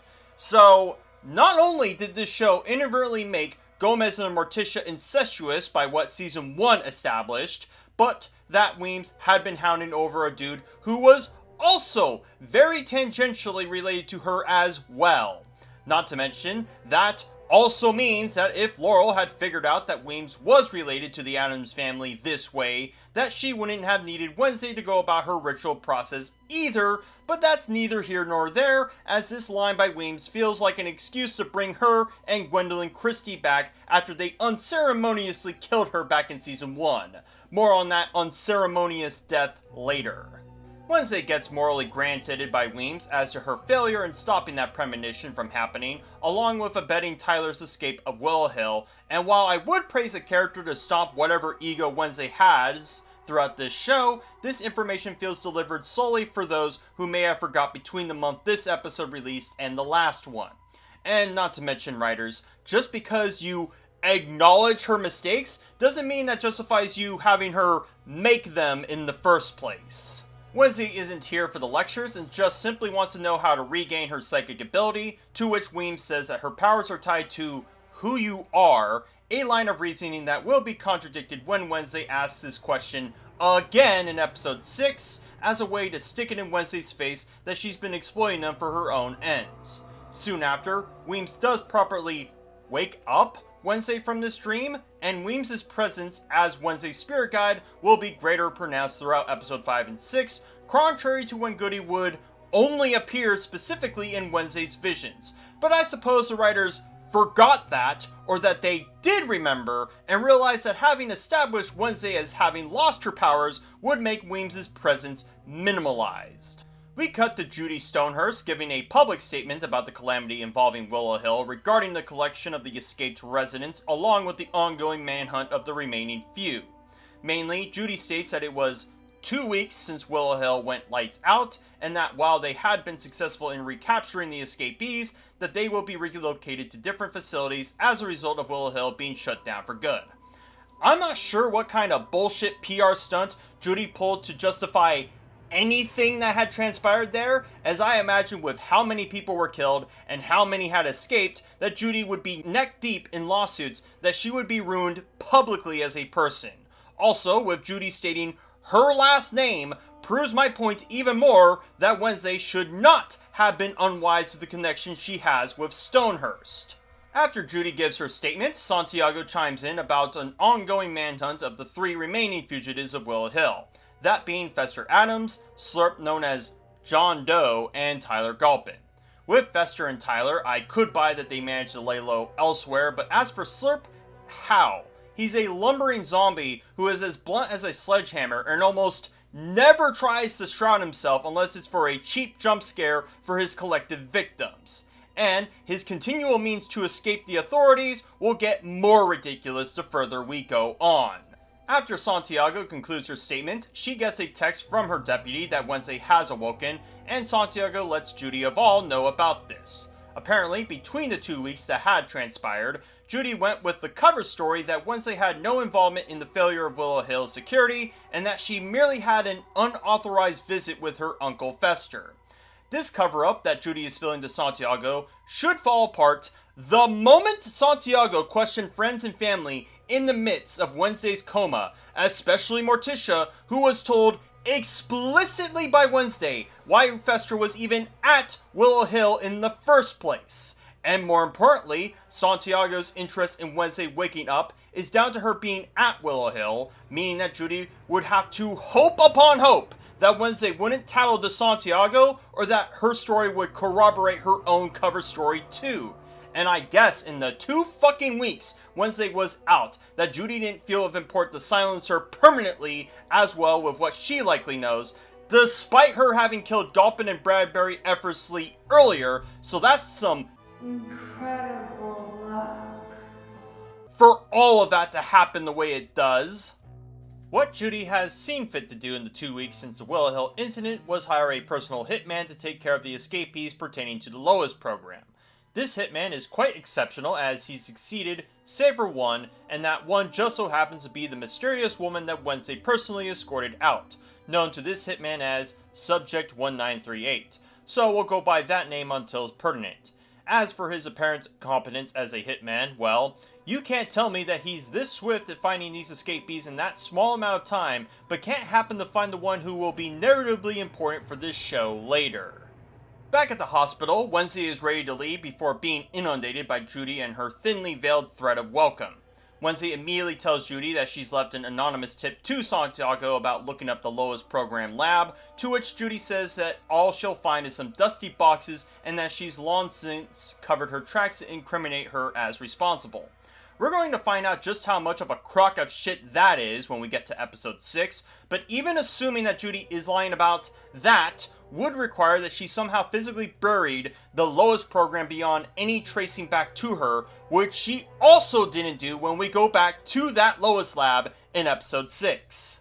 Wednesday isn't the least bit intimidated by Judy wanting her to get her nose out of her business, before Judy states that if she does try to pry some more, that she'll tattle to Santiago that Wednesday had broken into Willow Hill illegally.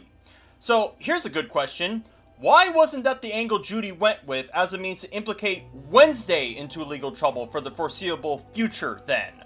And assuming that Judy did tell Santiago this, wouldn't Santiago find it a bit perplexing that Judy's narrative about Wednesday seemingly changed between her comatose and now? But apparently this angle does work on Wednesday because, as we all well know, Wednesday is a law-abiding citizen. So instead, Wednesday asks Judy who this Patient 1938 is and why they didn't get an obituary for them. So was that the reason Wednesday put more focus on this woman and none of the other lab experiments then? And oh, won't that detail get contradicted when we figure out who Patient 1938 is too? In Judy's hesitance, she pretends to not know, clocking to Wednesday that she still has some secrets to unbury and incriminate Judy with. As Wednesday storms out of her room, she gets greeted by a nurse who hands her a gift by way of some dead roses and a postcard. These gifts are little more than a calling card sent by none other than Tyler, who has perfectly disguised himself as a nurse in the 2 weeks that Wednesday has been out. So, bear with me, writers, but if Tyler does want Wednesday dead, why hasn't he made an attempt on her life in that amount of time, perchance? It's extremely dissonant that Tyler is going to send a note out that Evil dies tonight! But won't actually carry out doing so unless Wednesday is conscious through it? Wednesday gives chase, only to quickly and dispassionately lose Tyler in what was barely even a curious glance around the halls, to a Tyler who seems to be getting sickly as of late. I would have expected a sloth to have more enthusiasm for someone who has tried to kill you twice and is going for a third round, but who am I to judge? We jump back to the Morning Song subplot where Gabrielle has tried to accommodate for her frankly shitty living conditions in this burnt out classroom. Speaking of burnt out, Bianca mentions that since last semester, this part of the school has been closed off to reassure Gabrielle that no one would find her.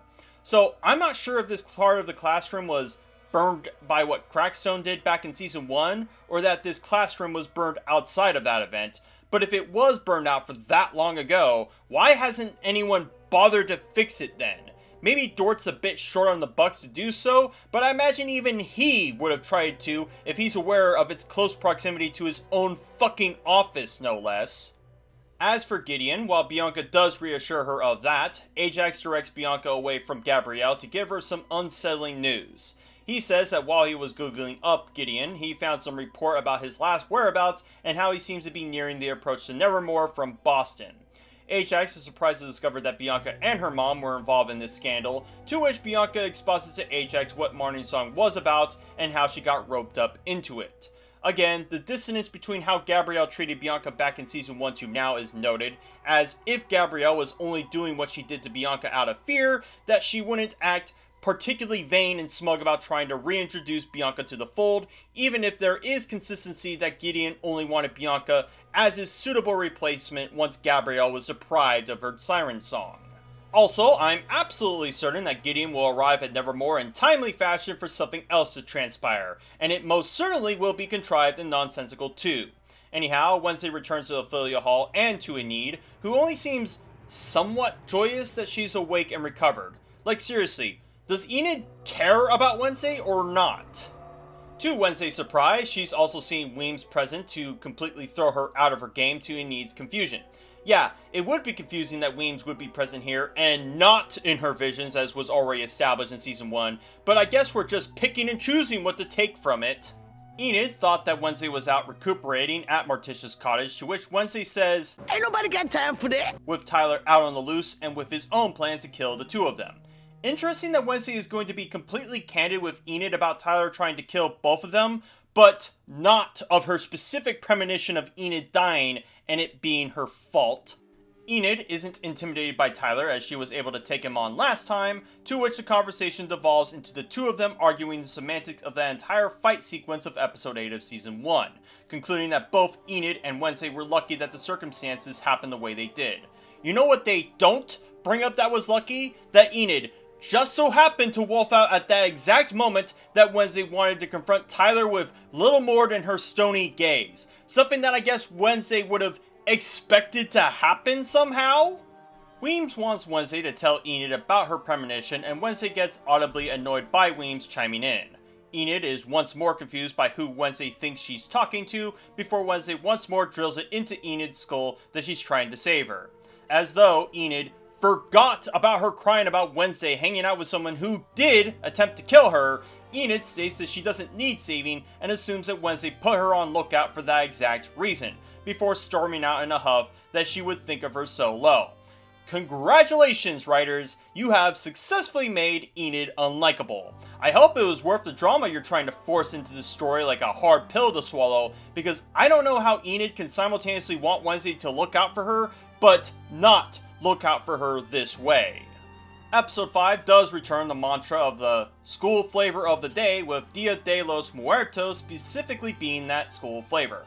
Now, with every other school theme of the day presented in the Wednesday show, the show has gotten off with making that day as vague and arbitrary as they needed to be.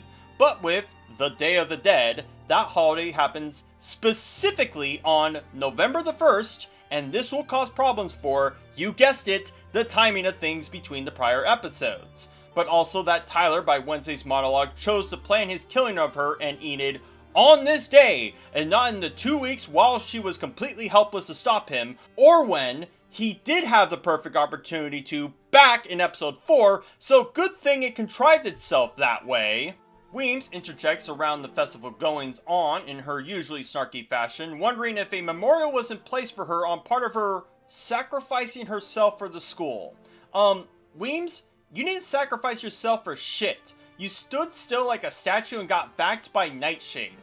Sacrifice would entail trading your own life for the life of someone else, and you certainly did not trade your life to save Wednesday's, nor did you even trade your life to save any of the school students or the school for that matter. But I suppose Weems expecting some kind of memorandum for her is to juxtapose with the legacy she carried, as she's disgusted to see the new principal having fun by way of t-shirt cannon to commemorate the Day of the Dead ceremony, making light of the supposed professionalism that Weems carried through Nevermore. I mean, so far, Dort hasn't gotten people killed, nor has he tried to cover up his shortcomings, so he must be more professional than you, Weems, and by the extension, the writers for trying to convince us that Dort is somehow a joke compared to her. Wednesday comes to Dort, who is delighted to see she's made a swift recovery in time for his ceremony, apparently not aware of her reasons for being off campus at Willow Hill in that frame of time too, to ask him to cancel the ceremony under concern that Tyler has plans to assault Nevermore. Dort says that he's invited some donors to the ceremony such that he has too much riding on them to just cancel it abruptly like this, adding that, in the remote off chance Tyler Galpin breaches our wall, we have a school full of outcasts ready to take him on. Stop the cap! Boy, you just got to love how the show has characters remind the audience that Nevermore is full of outcasts, only to forget that when it would otherwise inconvenience the plot. How many more times will that get in the way of the story they're trying to tell by the time I even complete Season 2? Dort mentions to Wednesday that Miss Capri has had a run-in with a Hyde as their collective credentials for dealing with Tyler if and when he makes his mark on Nevermore. Once more, this detail will not be relevant for Miss Capri to defend Nevermore when he arrives, but purely for Wednesday to poke Miss Capri's head about what she knows of Hyde's for later. Wednesday decides for Weems' sake if Dort plans to honor her legacy, Dort utterly grimacing at the prospect of honoring a woman that by his own perspective was a stain on Nevermore, much to Weems' ire of hearing all of this. I mean, no lies detected on Dort's part, because I don't know how you could see what Weems did as little more than self-interest disguised as guarding Nevermore, at least from an outcast's perspective. We tune back to Pugsley, who's feeling quite glum on account of losing Slurp, and that Slurp is on the loose. Of course, because the show decides he's a retard, his concern only goes as far as that they might put him down and that it's not his fault that he's hungry to Gomez. That's quite morally reprehensible of Pugsley to only think that Slurp has no autonomy, especially when we know he's gained enough of one to go after Augustus Stonehurst personally, and plenty more where that comes from after him as well. So, suffice it to say, the show has not been made aware of Pugsley's disregard for letting this monster loose. Gomez makes some anecdote about Fester owning a chupacabra at his age and that some animals aren't meant to be made as pets, with Pugsley rebutting that he had raised Slurp from the dead and feels it's his responsibility to take care of him. Although, yet again, he only feels responsible for what the authorities might do to him if they find him, and not if he goes on another feeding frenzy. The slack-jawed, door-licking idiot he is. Gomez offers to help Pugsley to find the zombie, which means that Gomez will also become culpable for however Pugsley chooses to deal with Slurp when we get there, and by extension, if Slurp kills several more people afterward. We cut to the hitman, by the way, good trigger discipline on display here, looking for subject 1938 and notices some footprint marks that lead to some abandoned aqueduct or sewer, who knows. Inside said sewer, we find Tyler rattled and losing his mind, likely as a result of killing his master. This psychosis of his extends to seeing a hallucination of Sheriff Galpin in his prime, monologuing to Tyler about the mess he's made for himself and how his mother would feel seeing him like this. Now, with Galpin being brought back in this limited fashion, and all this being in Le Head, I'm going to take everything that Galpin confides in Tyler with a huge grain of salt, as it's Tyler's projection of how he perceives of his father talking to him. It's basically on the same level as when Kylo Ren was forgiven by his father for killing him, when that Han Solo was just Kylo Ren's own subconscious, so he was basically forgiving himself for killing his father. For example, Tyler admonishes Galpin for letting this happen, with Galpin countering that he tried to protect him, and Tyler counters that by saying his means to protect Tyler was to bottle it all up, literally and figuratively, and Galpin side-eyes that as though a fair argument. This for me is not any confirmation that Galpin knew that Tyler was out rampaging, and is little more than Tyler projecting what he perceives as weaknesses of his father to this corporeal veneer of him, so suck it, writers. Galpin says that Tyler is in deep shit and needs to turn himself in before things get worse, before Tyler screams this inner conscious of his away from himself. And while I thought the sudden heel turn Tyler made in Season 1 wasn't emblematic of his acting prowess, Hunter Duhan in Season 2 does do a fair job of portraying a tormented psycho throughout this show and his anguish in this very moment. In the midst of Tyler's crash out, the hitman has scoured his way into the entrance to this aqueduct and readies his weapon for what he likely assumes is the target he's looking for. As it wasn't already signposted, this hitman will be made another casualty of Tyler, who gets tricked into letting his guard down through some mannequin that he assumes was his target, and this hitman's death will service two things beyond just getting another kill on Tyler's belt, being 9 now, with the events of Season 1 in mind. The amount of bodies that Tyler has killed will be important regarding the morality of other characters throughout this show, and the show's own morality towards his actions in Season 1. We cut back to Miss Capri's music room, where Wednesday has seen fit to go snooping into her desk for any info about her relationship with this Hyde.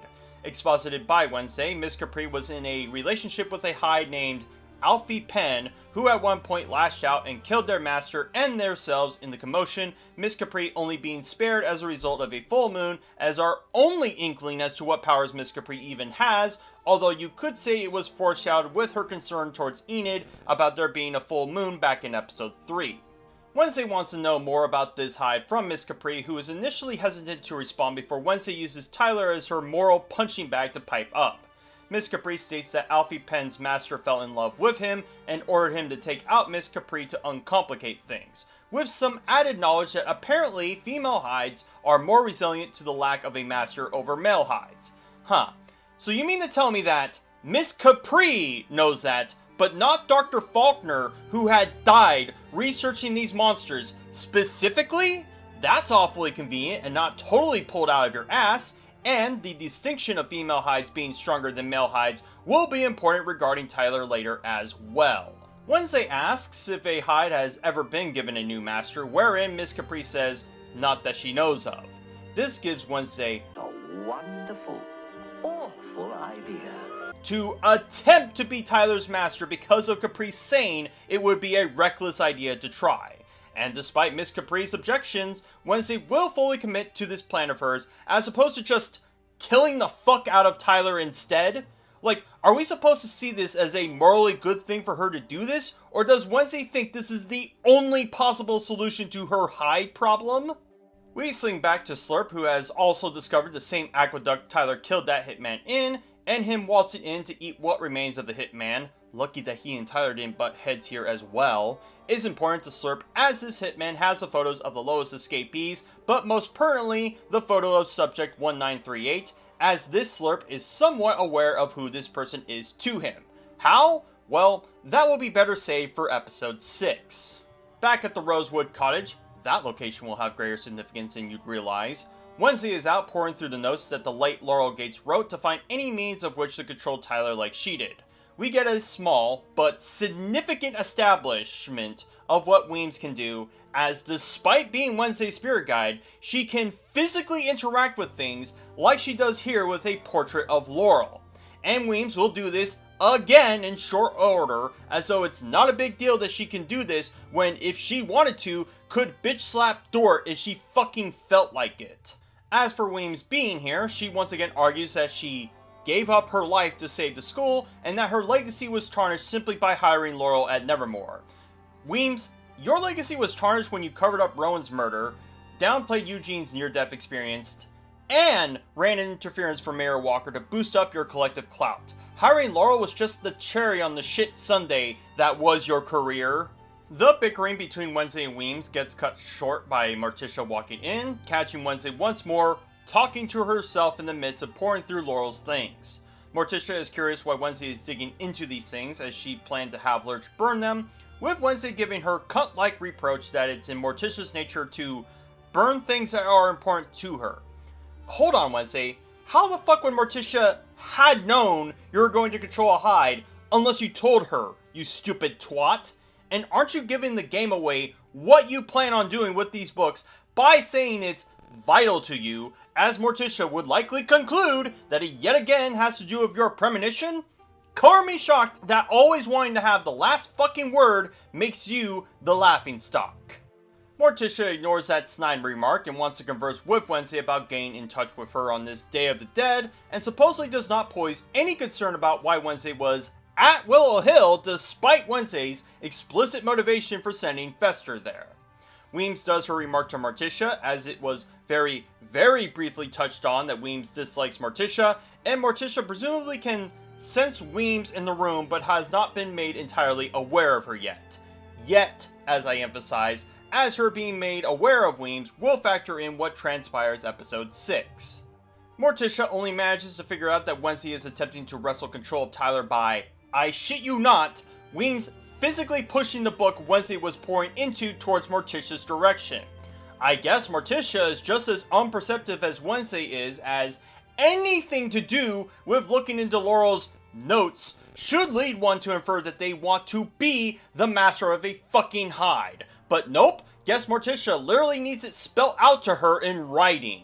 Once more, Morticia pleads Wednesday not to pursue this option on vengeance, and once more, second verse same as the first, Wednesday wants Morticia not to butt in on her schemes and excuses herself. Morticia being made the proverbial doormat for every other time she's tried to stop Wednesday plotting. We cut to Enid and Bruno having a picnic date where Bruno tells Enid that while she had faced off a Hyde before, that Wednesday did make a compelling case that she only got so lucky to fend Tyler off the last time. As though Enid just wanted Bruno to be her personal mouthpiece, she frowns at that notion he would even think Wednesday has a point. Bruno doesn't take any offense to this and believes it's a good call to call off Nevermore for a few weeks while Tyler is at large. I didn't have any opinions about Bruno up to this point, but this conversation alone has made me start to like him as a character, as I initially wrote him off as some himbo for Enid to get head over heels over. But seeing him make some sound logic while still appealing to Enid's feelings really did bump my respect for him. Too bad, too fucking bad really, that episode 6 will immediately dash any goodwill I had for him from this point. Bruno states that Enid can't fight Tyler alone, which also gives Enid a whimsical idea such that she runs off from the picnic date to plan her own means to deal with Tyler. This plan involves Thing, and will involve Agnes because of course it would, as her invisibility can and will be utilized when the plot needs her to, as Enid plans to reinstate the Nightshades by sending postcards to Ajax and other ex-Nightshades to arrive at AIO Tower at night as their new Order of the Phoenix. Honestly, the parallels between Harry Potter and this show are razor thin between them, but nevertheless, we will find what this plan entails. Meanwhile, Gomez and Pugsley are out calling for their dog to no avail, as they've presumably been at this for hours looking for him. They decide to give up the search and discover a bunch of townsfolk heading towards Pilgrim World to some kind of Day of the Dead themed event that interests the two of them to go. And them going to this, and Slurp, who was just round the corner as they were calling out for him, noticing them go, will be important for later, but I cannot stress just how lazily the writers put these characters in close proximity to them when Slurp would have no reason to even seek out Pugsley past this point. The police have arrived to scope out the battered remains of the hitman's corpse, with Santiago's deputy suggesting that because of his brain matter missing and of his lacerations, believes that Slurp and Tyler are working in cahoots with one another. I mean, this will become more true when we get into episode 6, but as of now, this seems like a stretch that even Santiago finds perplexing, so perhaps this was more of the writers laying on thick the foreshadowing. But the main squeeze of the police doing an autopsy on this body is that the deputy corroborates this victim's autopsy with the one of the driving instructor back in episode 2 that to these cops happened a month ago. With the events between episode 2 and 5 occurring over a month, including the 2 weeks Wednesday was out, and if this episode takes place on Day of the Dead, means that the events of episode 1 and 2 also have taken place over the course of a month, if we assume Nevermore starts school around the first week of September.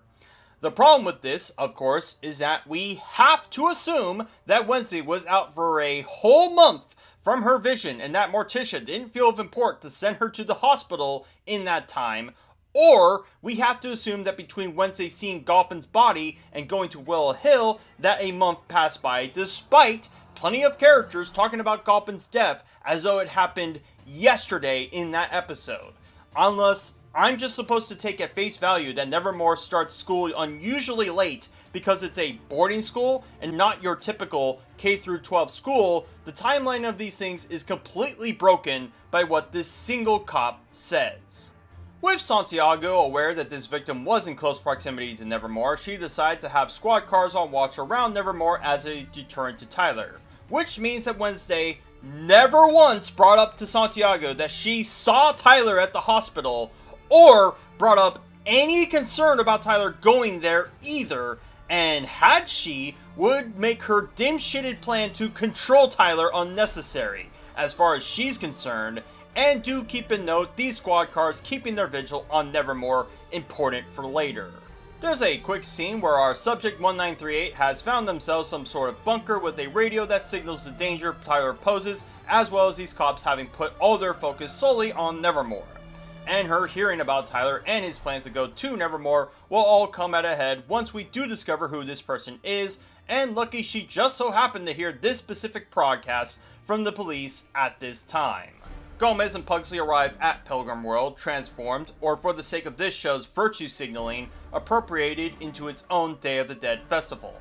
The two get greeted by Miss Arlene, who tries to buy the authenticity of this festival, with Gomez gaining a one-up on her by speaking in fluent Spanish, Arlene perplexed by what he even said. Seeing as I did bring up the heavy-handedness of Season 1's political gerrymandering, I suppose Season 2 isn't lapsed in that either, although the examples I have seen so far have been an eyebrow raise less so than direct confirmation of the writer's hand shown in the characters speaking. As for Gomez doing this, I don't know what he's trying to prove here, that she can't speak Spanish? Okay, wasn't aware that was a prerequisite for enjoying Day of the Dead or having a festival about it, but hope that preachiness was worth it. Gomez and Pugsley leave Arlene in distraught while surveying the rest of the festivities, while Serp gives chase to the bewilderment of no one, as it's written off as him merely donning a compelling zombie costume. I guess Santiago didn't hand out wanted posters abound, despite apparently having a wanted poster for a crime Fester committed a year ago for people to make the connection? Hack at Ophelia Ball. Wednesday is monologuing while commending Laurel's psychopathy and making notes that may help her to save Enid from Tyler before she calls out for Weems to attempt to assist her in all of this. Once more, Agnes is just a moment away to hear her say this, who expresses her concern and infatuation with Wednesday in the 2 weeks she was soperose. So I guess Agnes being this obsessed with Wednesday was a writer's barely disguised correction for Tyler not attempting to kill her while she was out for those 2 weeks then? The main reason Agnes is here with Wednesday is to deliver her Enid's plan to reinstate the Nightshades by having pilfered one of her invitation postcards to show to Wednesday. Speaking of, the ex-Nightshades arrive at AIO Tower, and predictably, Ajax, Bianca, and Kent were the only ones to arrive here. I guess we also have to assume that they were told how to get in AIO Tower in the first place, otherwise this would be a no-show. Ajax ponders who arranged this meeting before Enid and Bruno arrived to announce that she was the one who did so, regardless if she was properly inducted as a Nightshade. Ajax really wants to argue the formalities of this whole arrangement before Bianca shoos him down, and more than likely his frustration with Enid doing this is twofold, especially with Bruno present. Enid tells Ajax that Tyler has plans to kill her, and her knowing of this came from Wednesday, who just so happens to pipe up unannounced to the surprise of everyone and chagrin of Enid. Enid isn't going to let Wednesday stop her means to deal with Tyler, so Wednesday acquiesces while going along with her plan to control Tyler, bereft of how Enid deals with him. And because Wednesday is still going through with her plan to control Tyler, means that she will deliberately put Enid in danger such that she can accomplish her goals, despite her whole reason even doing this hinging on Enid being in danger. More on the factors of that plan later. Wednesday breaks into Orloff's classroom to make some kind of concoction that will help her in controlling Tyler, gaining the assistance of Thing to collect some materials while a montage of her making the brew unfold. Remember when Nightshade, the material not the group, was a notable component back in Season 1 and not just some offhanded mention? Oh, the memories. In the midst of doing this, Weems comes to wave her finger at Wednesday for doing this, including her putting Enid deliberately in harm's way in order to take control of Tyler, adding on that Wednesday has no assurance she can even get close enough to jab him with this needle, nor know if the concoction will even work. Wednesday doesn't have much to retort beyond that she thinks herself doing the moral thing of putting Tyler back in his cage, and Weems scoffs at that notion that Wednesday has ever done anything altruistic. Moreover, Weems says that Laurel was able to control Tyler because she was detached in her methodology, apparently not with her pleas back in episode 4, whereas Wednesday clearly has feelings for him. And Wednesday, oddly enough, interprets that line as romantic to state that she simply hates him. Wow, way to go on not understanding what Weems was getting across, seeing as Wednesday gives the perfect layup for Weems to state that hate and contempt are feelings. But if Weems has established that she can physically interact with things and has these many objections to what Wednesday is doing, couldn't she just break her entire chemistry set right here and now? Or are we deciding this time that Weems is ethereal in nature? Weems says that even if Wednesday is successful, that Tyler may turn on her like she did Laurel, something that Weems could not possibly know had happened, as her final objection to what Wednesday planned to do. Of course, Wednesday is as headstrong as a raging bull and carries on with her plan regardless. Back at Pilgrim World, Serp is wandering about the place and finds himself in some kind of haunted house mock-up, getting spooked himself from some of the attractions before bumping into some kind of punk who gives him attitude. Serp decides to give him a piece of mind, while taking his, making that Slurp's 7th victim that Pugsley, Wednesday, and Fester have inadvertently caused. And Slurp killing this random festival goer will also facilitate Tyler's means to get into Nevermore in a moment. Miss Arlene is doing her festival thing before she notices a bunch of scared festival goers leaving from that haunted house attraction. She initially plays it off as some kind of rehearsed part of the festival before getting suspicious enough to investigate herself. As she comes in, she sees Slurp suckle the smarts out of that sleaze and assumes he too was employed to scare the shit out of the goers before realizing that he really is method acting that punk's brains out. At the gates of Nevermore, one of the deputies notifies Santiago that there are multiple 911 calls about a zombie going on a killing spree at Pilgrim World, causing Santiago to focus their attention over there as opposed to here. Now, beyond how contrived it is that Jericho's forces are so thinly spread that they couldn't just have a few cops take care of Slurp while still on lookout on Nevermore, but Santiago changing priority will serve as pointless and morally bankrupt drama into episode 6, as though immediate danger to the citizenry should take a backseat to the possible motivation of Tyler to slink his way into Nevermore. But no, what you don't realize is the show is trying to make a point that Santiago cares about normies more so than outcasts. At least that's what episode 6 apparently concludes. And yes, these cop cars having left Nevermore does indeed allow Tyler, who I guess was also just around the corner and waiting, to climb his way over the front gates into Nevermore. Lucky for him that Slurp was a perfect diversion yet again to allow another antagonist to go unabated like he did in episode 4.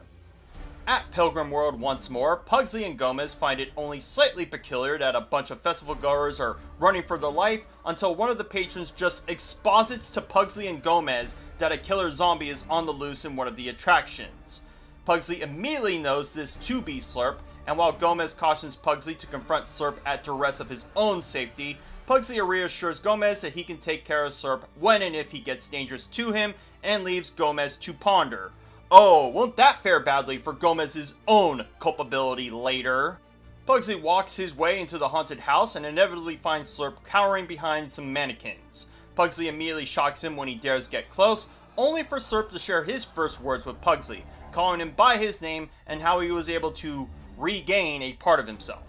Keep this in mind with how Slurp tries to plead to Pugsley. As the two do, Santiago and her entourage come and arm the perimeter, calling for Slurp to turn himself in while Gomez is in witness to this.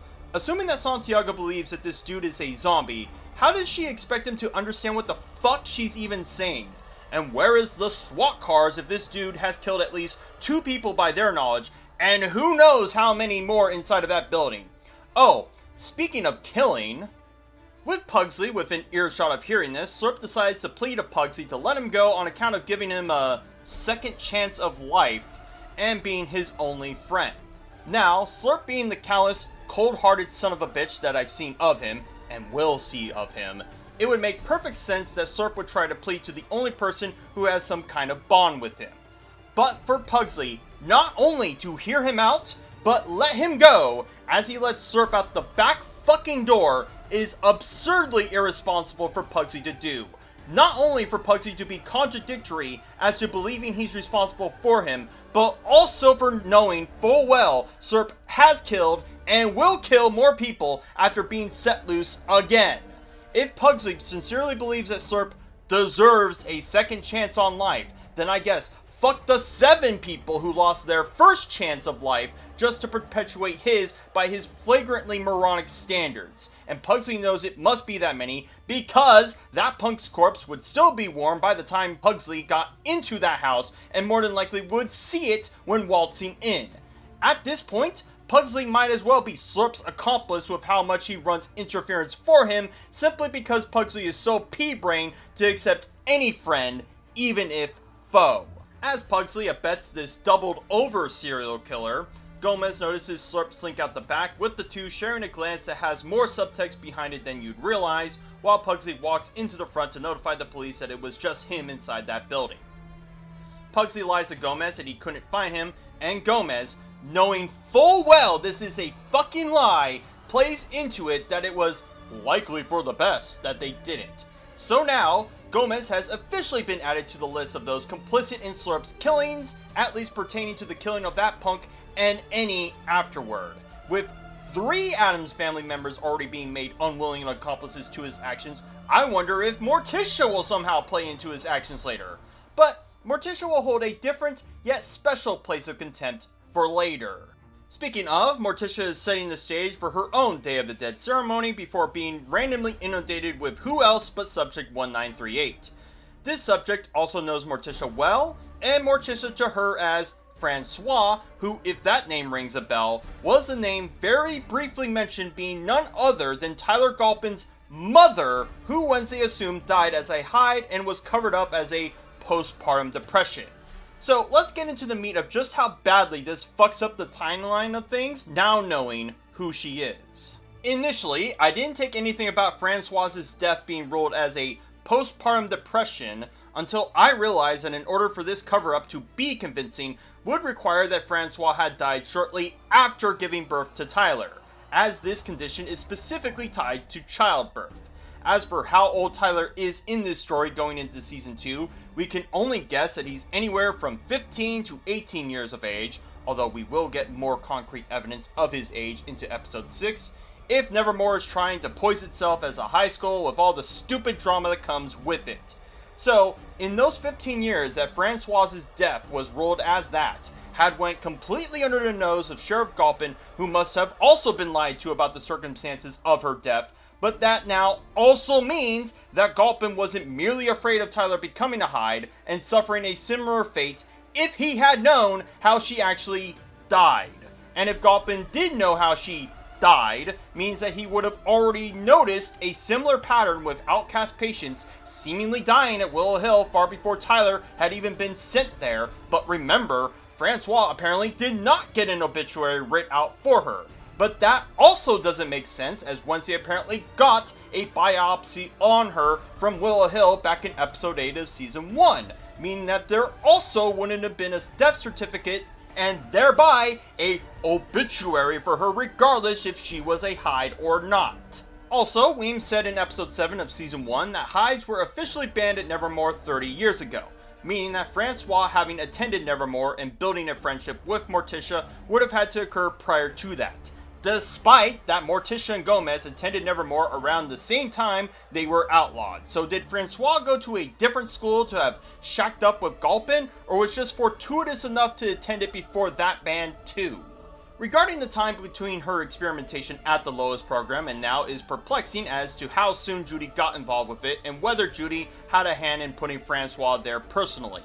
Also, if Francois is a Hyde, means that it also makes no sense for her to be seemingly off of her chains when she could have broken out of that cell much easier than most. So I guess we just have to assume she became hopeless to even try until Wednesday conveniently took pity on her and let her out. Lucky that this person just so happened to be Tyler's mother.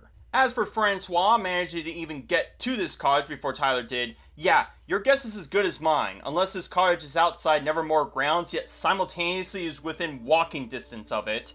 I don't even know how Francois knew Morticia would be in this cottage beyond supposedly seeing her cut roses in the middle of the night. I'm sure Morticia probably has a lot of questions about Francois being here and whether she's hallucinating her even being alive at this moment. Plenty she will not remotely entertain. Including, but not limited to, Francois telling Morticia that Wednesday helped her escape the Lois program once she sees a portrait of Wednesday on their countertop, coming as a complete surprise to Morticia both in where Francois had been and of Wednesday doing that. No fucking shit, Sherlock, not like Wednesday fucking told you her intentions earlier.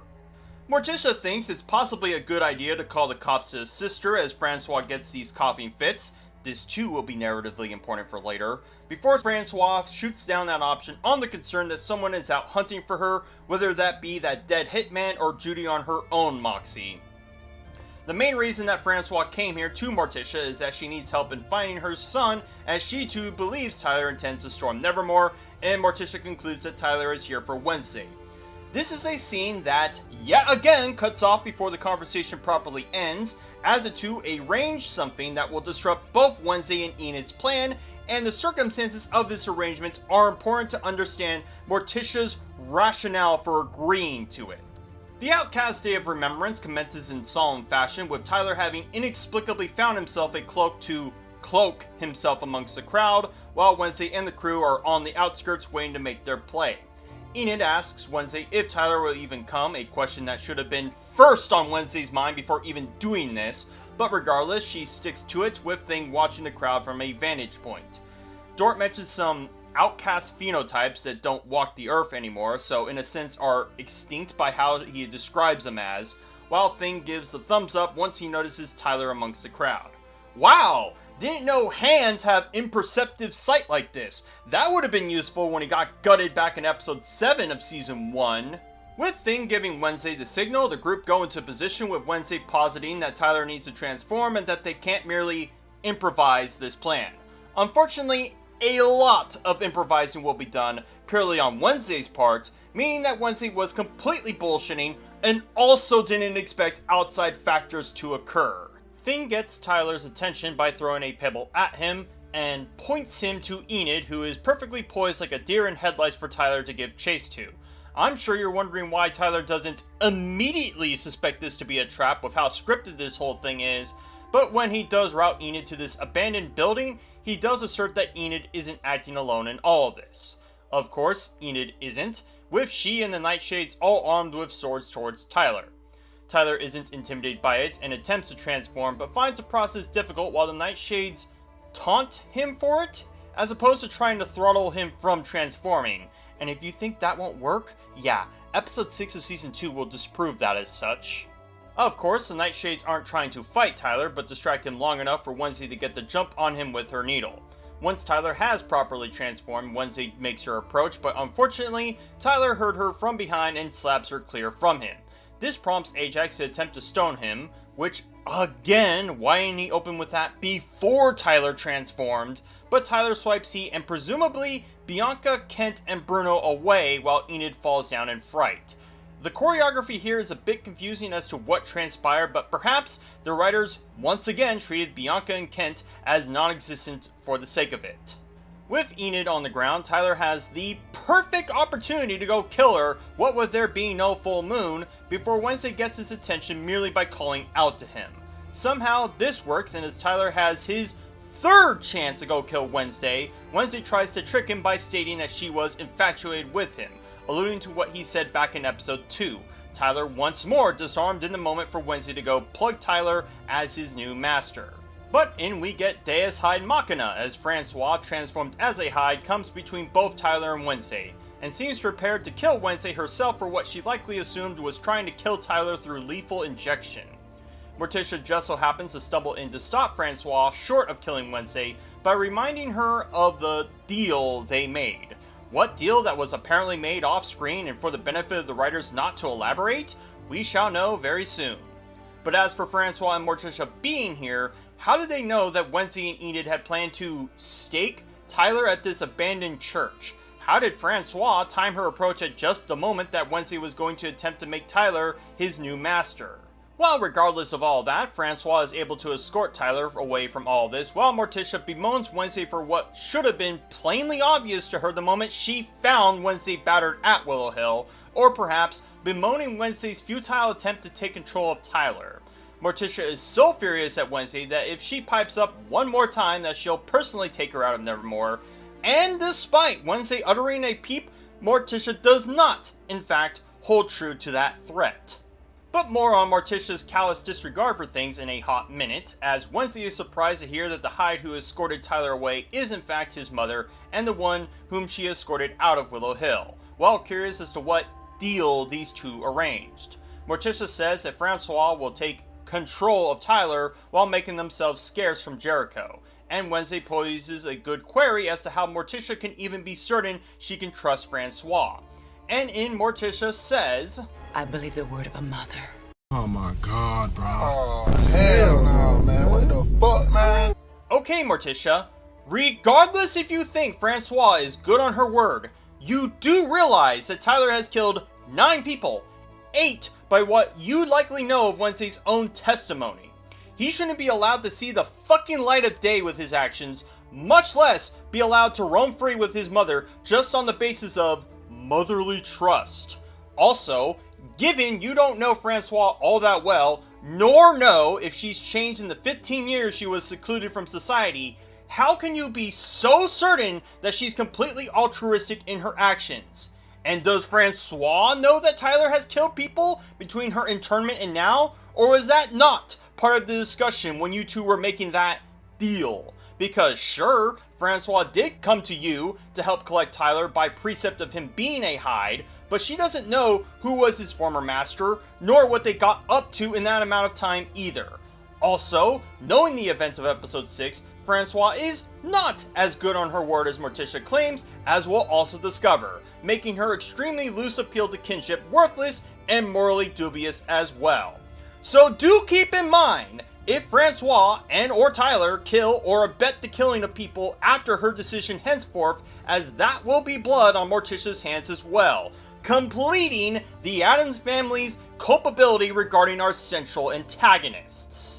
And the final scenes of episode 5 are more of those monologues paired with scene transitions, some of which aren't particularly useful and others I'll briefly touch over. Gomez goes to Morticia and says that the zombie Pugsley has been chasing and shared glances with is Isaac, with Morticia also giving Gomez a bombshell that Francois is also alive. Judy gets bombarded by Slurp/Isaac, who deals with her similarly to how he dealt with her father, and Enid transforms into a werewolf absent of a full moon, which means so much for that being a restriction on her defending herself in witness to Miss Capri. The significance of Slurp being named Isaac and Morticia notifying Gomez of Francois will factor chiefly into episode 6, so for future I will refer to Slurp as Isaac going forward, but with Isaac having now also killed Judy means that 2 deaths are on Gomez's hands, 6 that are on Wednesday and Fester's hands, and all 8 of his kills on Pugsley's hands. And there's even more where that comes from, if you can believe that, when we get into episode 6. As for Enid turning into a werewolf sans full moon, that will bear some significance into episode 6, and perhaps a new conceit of Enid beyond which boy she wants to bounce on their lap for. Also, with Judy being killed means that the entire avian mystery is closed shut, and even more abhorrent is that Morticia's sister being a likely culprit was a red herring and a nothing burger in one, seeing as I had assumed that the woman Wednesday freed from the Lois program was her Aunt Ophelia, as episode 5 through 8 have decided to be narratively disjointed from episodes 1 through 4 of season 2, as was already evident. With that, that concludes episode 5, which isn't the worst episode of season 2, but it is most certainly the most morally repugnant of the entire show. What with the collective Addams family abetting the murders by characters they should be more than wary to let slide, the inevitable moral grandstanding that will be levied on the cops and or Nevermore, and of Wednesday's insistence to fall on the sword that Laurel tried to plunge into her, are all complimentary of a show that is confused in how the audience should perceive the characters we should be rooting for. But there will be more ire to say for this show now going into episode 6.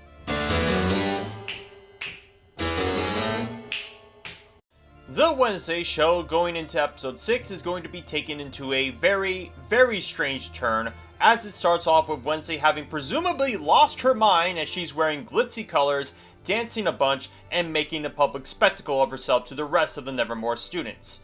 There will be a reason for this to occur, but for a first-time viewer of this show coming from the dour and dull season 1, seeing this will be the kind of whiplash that will turn your neck into a pretzel. There's a title card with an arbitrary amount of time before Wednesday wanted to evoke Enid, hintity hint, where Wednesday, Enid, and the Addams are being questioned by Dort and Santiago about the events that transpired at that cemetery in episode 5.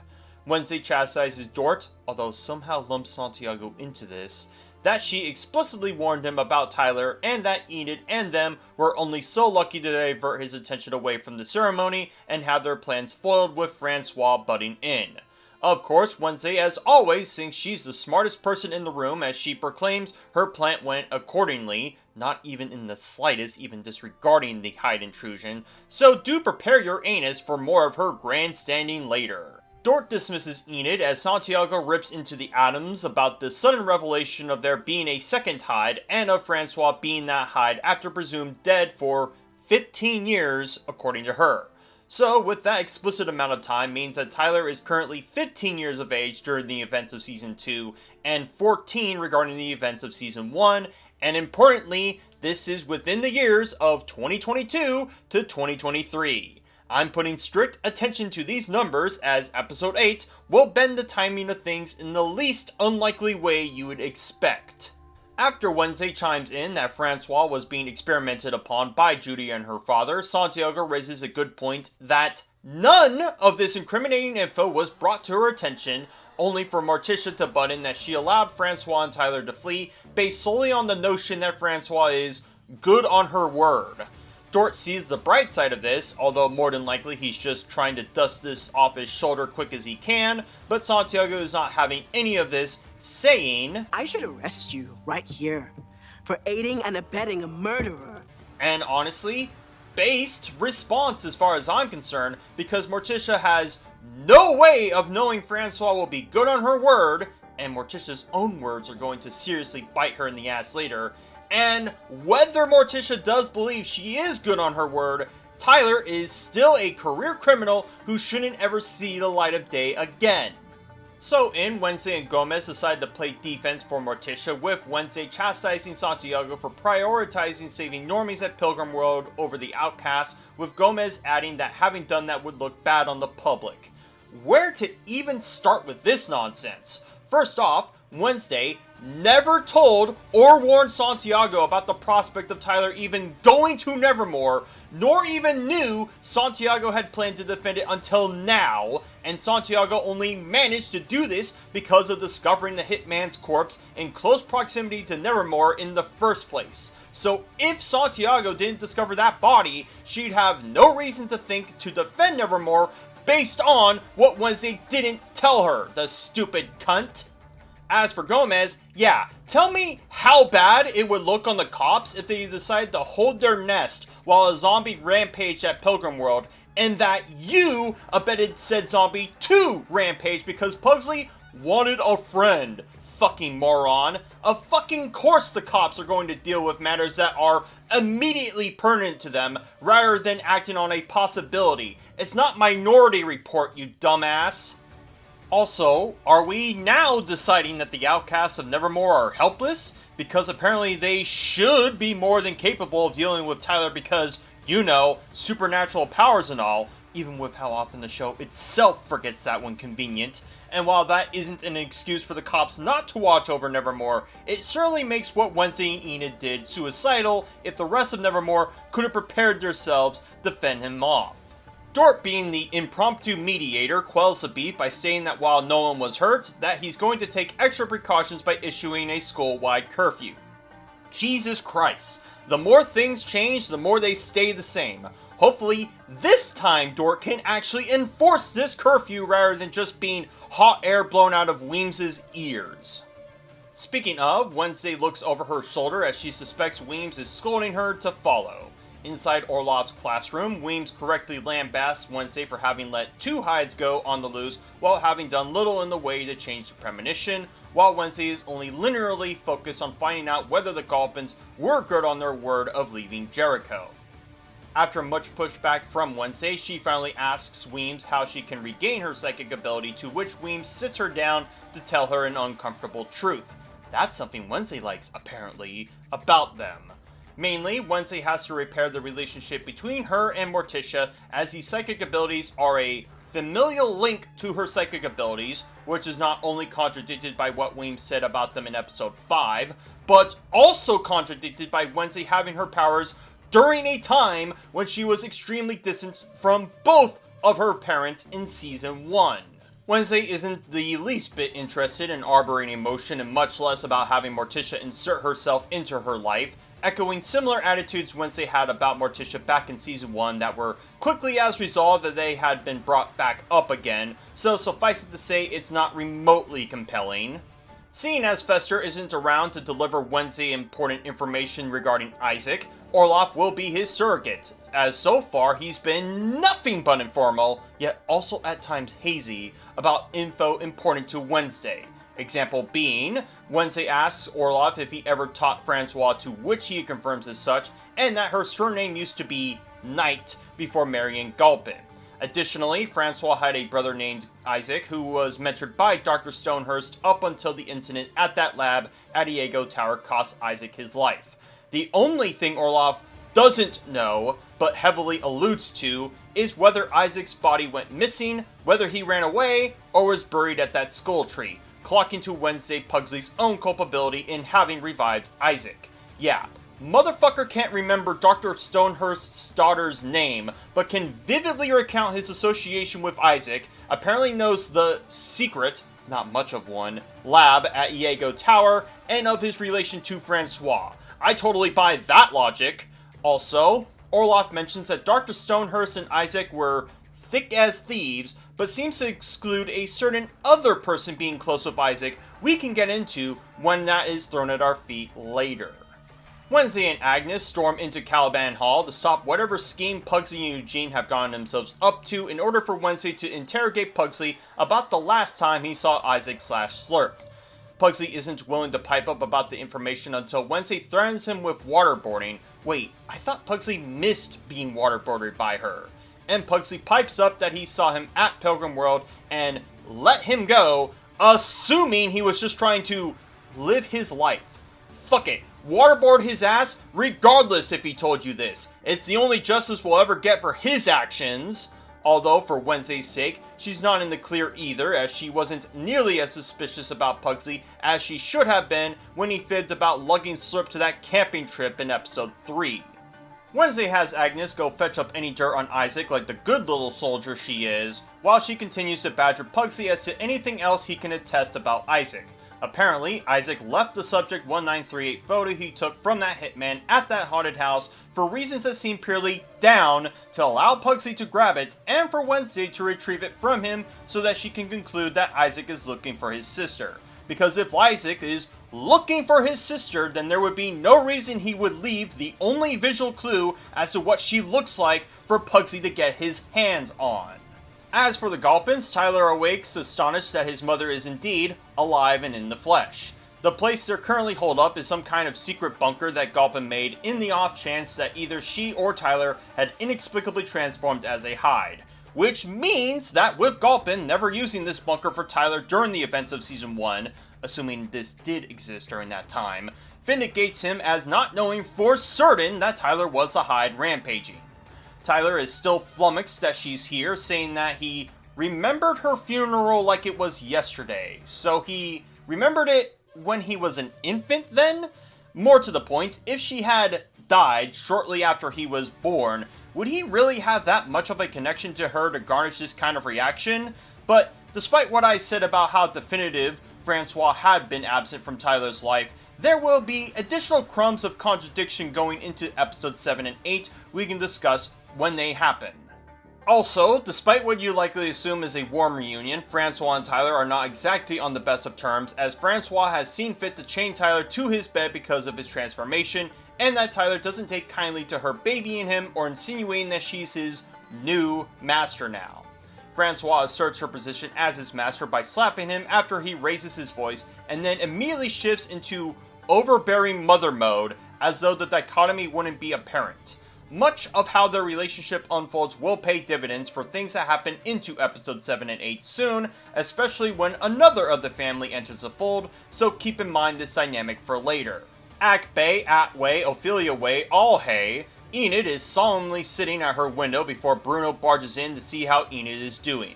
You know, with how often people just insert and assert themselves at Ophelia Hall, there might as well not be a door for this room as far as I'm concerned, but regardless, Bruno thinks Enid is a bit rattled by their scrape with a Hyde, and Enid plays into that for her own benefit.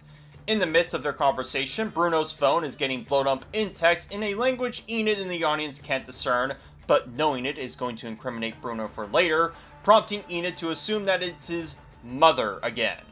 Enid feels Bruno should be a bit more forthcoming about what's going on in his life, but he declines to before the two kiss some more. Their perpetual first basing gets cut short by Miss Capri, who scolds Bruno for being in Ophelia Hall based on that weird stipulation established in Season 1, so Bruno leaves for the two to discuss. Miss Capri is here to talk to Enid about seeing her wolfing out as opposed to anything to do with her dealing with Tyler, as it's unusual for someone like her to wolf out absent of a full moon. Capri suspects that Enid is an alpha based on a number of factors, including her transforming during that blood moon. So, the contrivance of Enid transforming at that time to save Wednesday was based on the contrivance of Enid to be an alpha? Color me surprised that bullshit for the sake of the plot allows more bullshit for the sake of the plot to occur. Enid is worried about being an alpha, as it implies that she'll be a lone wolf and thus will lose whatever social clout she had built between season 1 and 2. While Miss Capri tries to reassure her that it's no guarantee, while reminding her of the newly established curfew via Dort, it is still something Enid has a lot of anxieties about. Unfortunately, the drama around Enid becoming an alpha will be saved for season 3, and yes, despite my previously admonishing the possibility of there ever to be one, season 3 has already been confirmed and is likely to release in 2027. There really is no rest for the wicked here, but getting back on topic, I can't imagine that when season 3 does redress this plot beat that it will be as significant, given how season 2 redressed the cliffhanger plot beats from season 1. We cut to Hester doing some skeet shooting with Wednesday joining along for the ride, although her reasons to be here are purely to ask Hester for assistance about regaining her psychic ability. I guess some bitches really do have their crutch to lean on, but nevertheless, with Hester also being a Raven, Wednesday figures she knows best at how to reacquire them. Hester says that she used her abilities for deception, with Wednesday interjecting that she stopped using them after what had happened to Aunt Ophelia. Hester says, "Is that what your mother told you?" And this line has the depth of the Marianas Trench with how much subtext is hidden under that line, especially for the cliffhangers season 2 saves for season 3. After Hester rambles a bit, Wednesday gives her the photo of Francois and of her implication of having let her escape bereft of knowing that she was a Hyde, prompting Hester to talk about a figure known as Rosalind Rotwood. She was some esteemed raven with impeccable psychic abilities, so powerful were these abilities that traces of it can be found in a headstone of hers that Wednesday can temporarily commune with and in turn regain some of her psychic visions. Also, the cottage that Morticia and Gomez are shacked up at, which used to belong to Laurel by the way, was once Rosalind's as well, something that must have flown right over Laurel's head as of any importance given the events of season 1. Not to mention, Morticia renamed the cottage into the Rotwood Cottage when Laurel called it the Rosewood Cottage. So did Morticia also know of the significance of this cottage when she transformed it? Day turns to night at Ophelia Hall, where Enid sashayed her way back into the hall from the rest of what Dort got up to, while Wednesday plans to scope out the Nevermore graveyard in spite of the aforementioned curfew. Like with Wednesday's plans to go to the Gates' mansion, there is no reason for her to go to this graveyard at night, other than a plot beat for later, especially when it contravenes the enforcement of that curfew like it did in season 1. Also, regarding said curfew, Enid is concerned that if Wednesday is caught out of curfew, that the entire dorm would get barred from going to the gala, which seems oddly fatalistic of Dort to lump the blame of an entire dorm based on the actions of one, but perhaps this falls in line with his line to Ajax back in episode 4. Wednesday tells Enid that she's doing this under suspicion that Tyler and Francois aren't good on their word. Yeah, fuck you Morticia on believing they ever would be. And doesn't belabor imparting Enid how she'll discover that through the graveyard. This segues to both Enid and Wednesday getting at one another for what transpired last night, Enid poising that Wednesday is brilliantly arrogant for someone who gets so much wrong, and Wednesday once more trying to do everything solo because depending on others results in failure.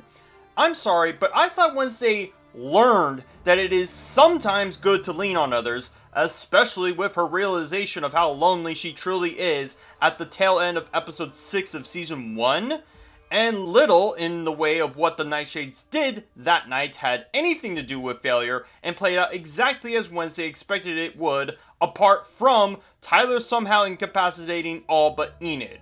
Ruthlessly arrogant doesn't even describe how far Wednesday's head has been shoved up her own ass. Enid makes another compelling point that Wednesday thrives on stamping out the chaos she unfolds while simultaneously congratulating herself for doing so, and while these are biting remarks on Wednesday as a character, do feel a bit mean-spirited for Enid of all to say with what they've been through.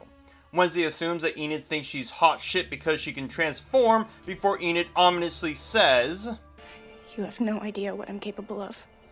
As an allusion to what Capri told her and the major conceit that will be a cliffhanger for season 3. But in any case, Enid is winning this argument between them. Although, like much of the writing in this season so far, it does lend much to laying it on thick the foreshadowing as Enid asks if Wednesday has ever tried to put herself in someone else's shoes before Wednesday makes her quippery remark and leaves Enid to fume. Do keep what she just said to Wednesday, as that will become more literal than you may realize.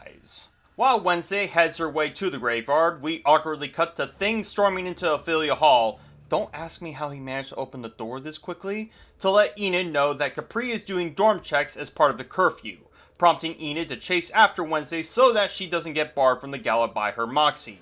Again, this tension was only built because Wednesday wanted to visit the graveyard at this time and not any time that didn't have a curfew hanging over their shoulders. At the graveyard itself, Wednesday finds Rotwood's headstone and the inscription that mentions a curse that will be put on Wednesday if she incidentally averts its gaze as she attempts to commune with it. Once she does, she gets transposed, at least I think that's what is happening, to the aforementioned seance chamber in the Rotwood cottage and is greeted by the apparition of Rosalind Rotwood, played by none other than Lady Gaga. Well, I guess that weird TikTok trend involving the Wednesday show actually paid off then? And the influence that Lady Gaga has on the show extends farther than just a small role in the show. So I guess Lady Gaga wanted to cash her check on the show going into season 2? Anyhow, Rotwood is curious as to what Wednesday is doing in her chambers, with Wednesday asserting that Grandma insisted that reading her inscription would grant her the sight necessary to deal with the Gulpins. Rotwood goes on some spiel about how Hester didn't have the right stuff to be a true Raven, while sensing the potential in Wednesday purely on her overbearing arrogance. Once is a fluke, twice is a coincidence, according to Wednesday, right? Especially with the time between Enid saying Wednesday is arrogant, along with Rotwood in turn. Wednesday isn't interested in the sophistry and just wants to cut to the meat of what she desires, with Rotwood poising that she needs to hold her hand to the fire, literally, in order to regain her sight. Additionally, Rotwood iterates what the inscription mentioned of there being a price to pay if she breaks her poise on the fire and in turn the gaze the Raven has on her. Once more, this will be important for the main squeeze of episode 6. Once Wednesday does hold her hand to the fire, she gets her brief glimpses of her psychic visions with panning shots of Francois and Tyler, the latter more menacing than the former, before Enid stomps in at just the opportune moment to break Wednesday's grasp from the fire and her gaze from the Raven, causing the two to share a glance before being knocked out from whatever price was paid to the Piper. As for these visions Wednesday gets, no, they are not in the least way helpful, nor even allude to anything that happens in episode 7 or 8, and are more an analogy to Wednesday's own self-destructive desires to seek knowledge however she can get it. And good thing that Enid had a reason to go look for Wednesday in duress, because Wednesday decided to do this at night, otherwise there wouldn't have been any consequences of Wednesday doing this at all. Enid and Wednesday inexplicably wake up in their beds, with the former quite distraught as to what they are seeing, and the latter freaking out uncontrollably upon their realization. As it's immediately apparent to the two of them, they have inadvertently swapped bodies and now have to wrestle with the advantages and disadvantages the two share day by day. Think of it like the show's own version of Freaky Friday, if you will.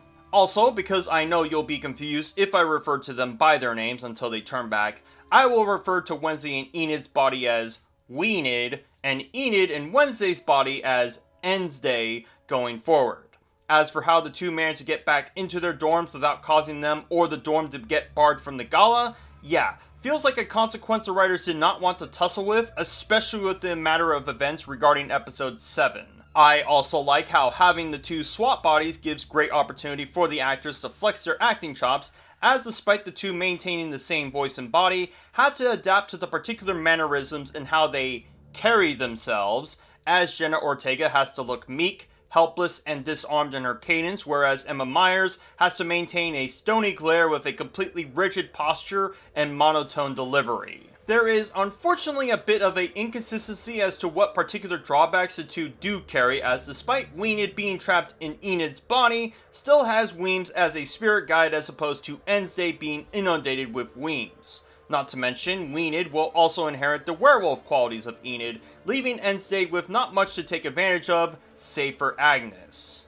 As for Weems, she tells Enid that averting her gaze at the Raven statue caused them to swap bodies, and it'll be up to her to figure out how to undo it. Wednesday is immediately insistent that they figure out a means to undo this while trying everything she can to prevent Enid from walking out of Ophelia Hall in their uncouth manner.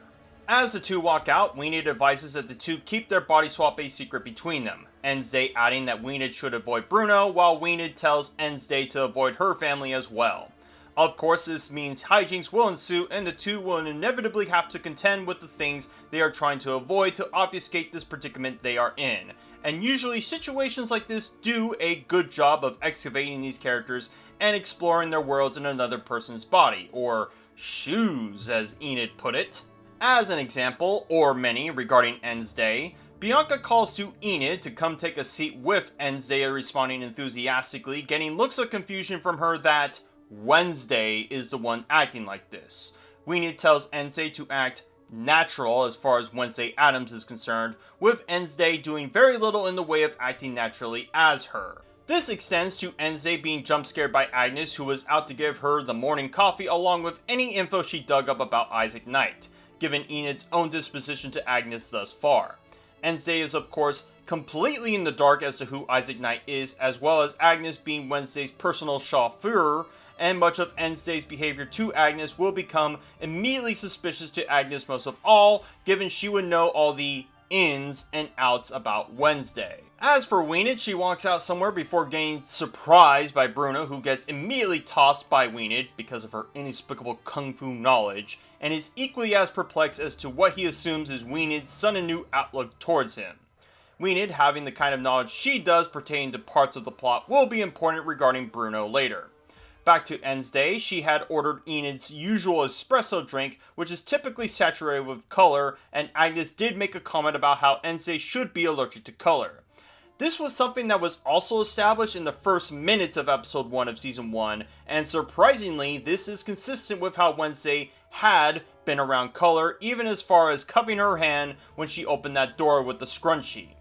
Wednesday gets first-hand proof of this allergic reaction as her face and her wrists are gaining a rash, before running into Morticia, who assists Wednesday with this predicament. After Wednesday gets some special cream to treat her allergy, she finds it such an amazing remedy that she asks Morticia what's inside of it.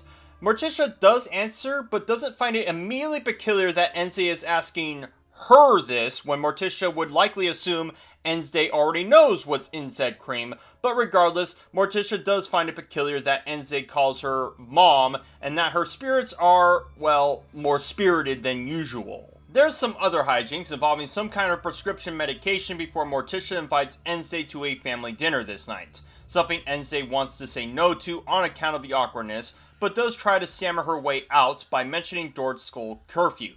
Morticia says that the matter has already been resolved, with Dort giving them an exception for tonight, which would rely on Wednesday having initially agreed to this dinner in the first place, leaving Wednesday in a rough spot to navigate said dinner this night. Enid returns to the Rotwood headstone and assumes that she can merely do the same she did last night to rectify the situation. Weems chimes in that won't work so easily, adding on that this situation put Enid and Wednesday on borrowed time, as according to Weems, 2 other Ravens had died within 24 hours of performing this stunt, meaning that the premonition about Enid dying was purely on Wednesday being interrupted in a ritual by Enid for the two to trade spaces, which technically means this would be Enid's fault that she's dying? And what a fucking cop-out that is, that Wednesday's premonition came about by her trying to find out how that premonition comes about. It's basically on the level of stories having a prophecy trope, something that was also a victim of the story writing of Wednesday Season 1. Also, because we now know the specifics of this premonition means that Wednesday had no reason to base the premonition based on the avian, with or without the existence of crows, and once more ran her mouth before her ass could catch up to it. A foible constantly noted in Season 1, but barely criticized by the show and still yet to be criticized even with Weems signposting it as such. More on the hilarity that ensues Weenid and Wednesday, we gotta get back to the Gulpins and Isaac. At the Gulpin house, Isaac is rummaging through a medicine cabinet and notices that he has nearly reformed his body, face and all, before taking a gander at the doghouse outside. Scrutinizing it over, he sees some kind of rail indent and pushes the doghouse to discover the aforementioned secret bunker that Tyler and Francois have holed up in. Keep in mind, we have no reference for how far away the Gulpin house is from Jericho, but suffice it to say it has to be close enough if folks like Tyler can get to Nevermore from here on foot. So yes, Francois did not, in fact, hold true to her word like a mother would. Morticia. Tyler and Francois are having their meal before hearing a knocking on the bunker door, and Francois readies herself with gun in hand for whomever, whatever comes through.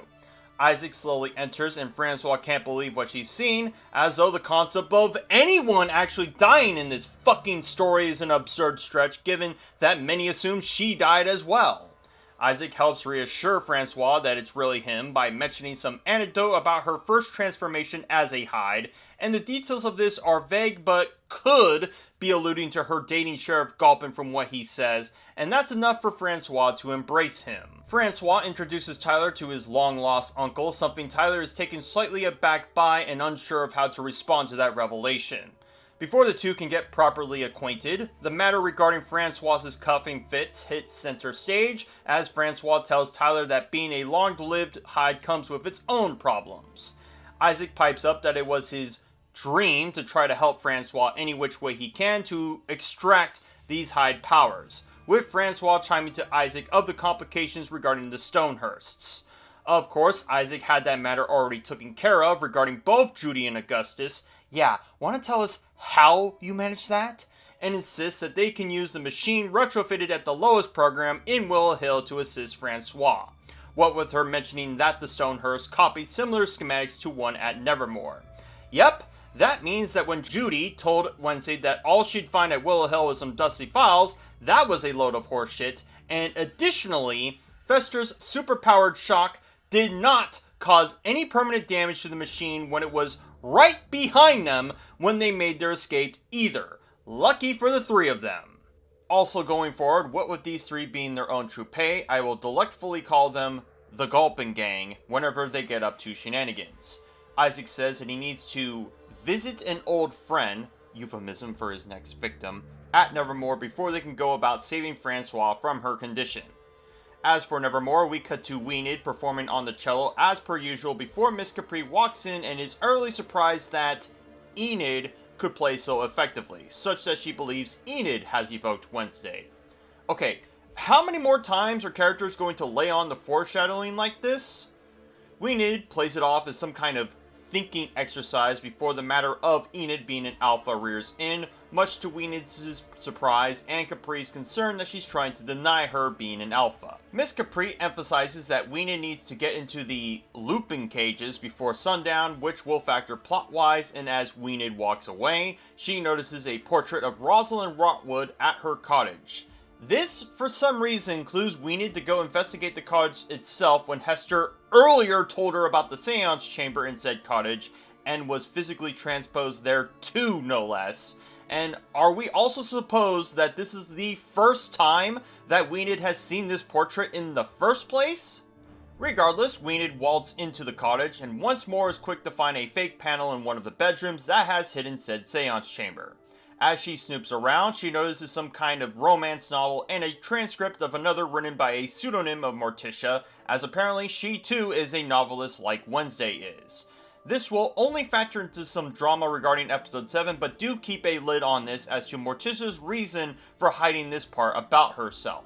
Weanid hears a beckon of Rosalind calling out to her before getting spooked by a bony hand and of Rosalind's face superimposed on the statue, and honestly, it's more hilarious than spooky from this frame. Weanid asks how she can undo this curse, and Rosalind says that she needs to be willing to die in this borrowed skin, and that she has until dawn to unravel the secrets of the person they've borrowed. I don't know if Rosalind is being literal with the concept of dying, because that would mean that there would be no way to break this curse, as either scenario would result in death, especially of Enid if Wednesday has tried to undo the premonition. And as for these secrets, well, it's more or less the two need to confide in one another towards the end of episode 6, less so than uncovering secrets. Weenie gets interrupted of the riddle by Morticia, who is curious why Enid is out snooping in their cottage and in the seance chamber. Weenie tries to misdirect by mentioning the romance novel and transcript, and Morticia quite profoundly denies the accusation, along with saying that there is much that she keeps to herself from Wednesday. And this too is more significant of a line than you'd realize. Morticia concludes that Wednesday put Weenie up to this, and that she'll discuss with Wednesday the matter of having her friend go do her dirty work at dinner. As for Wednesday, she's freaking out about having narrowly convinced Morticia that she is who she is, wanting Think to help play into the role of Wednesday. Think can't on account of some support group meeting he's going to attend, which is all factors padding, plot, and humor in one, if you can believe that. So Wednesday figures that she can get some Adams intel around Wednesday's personal desk.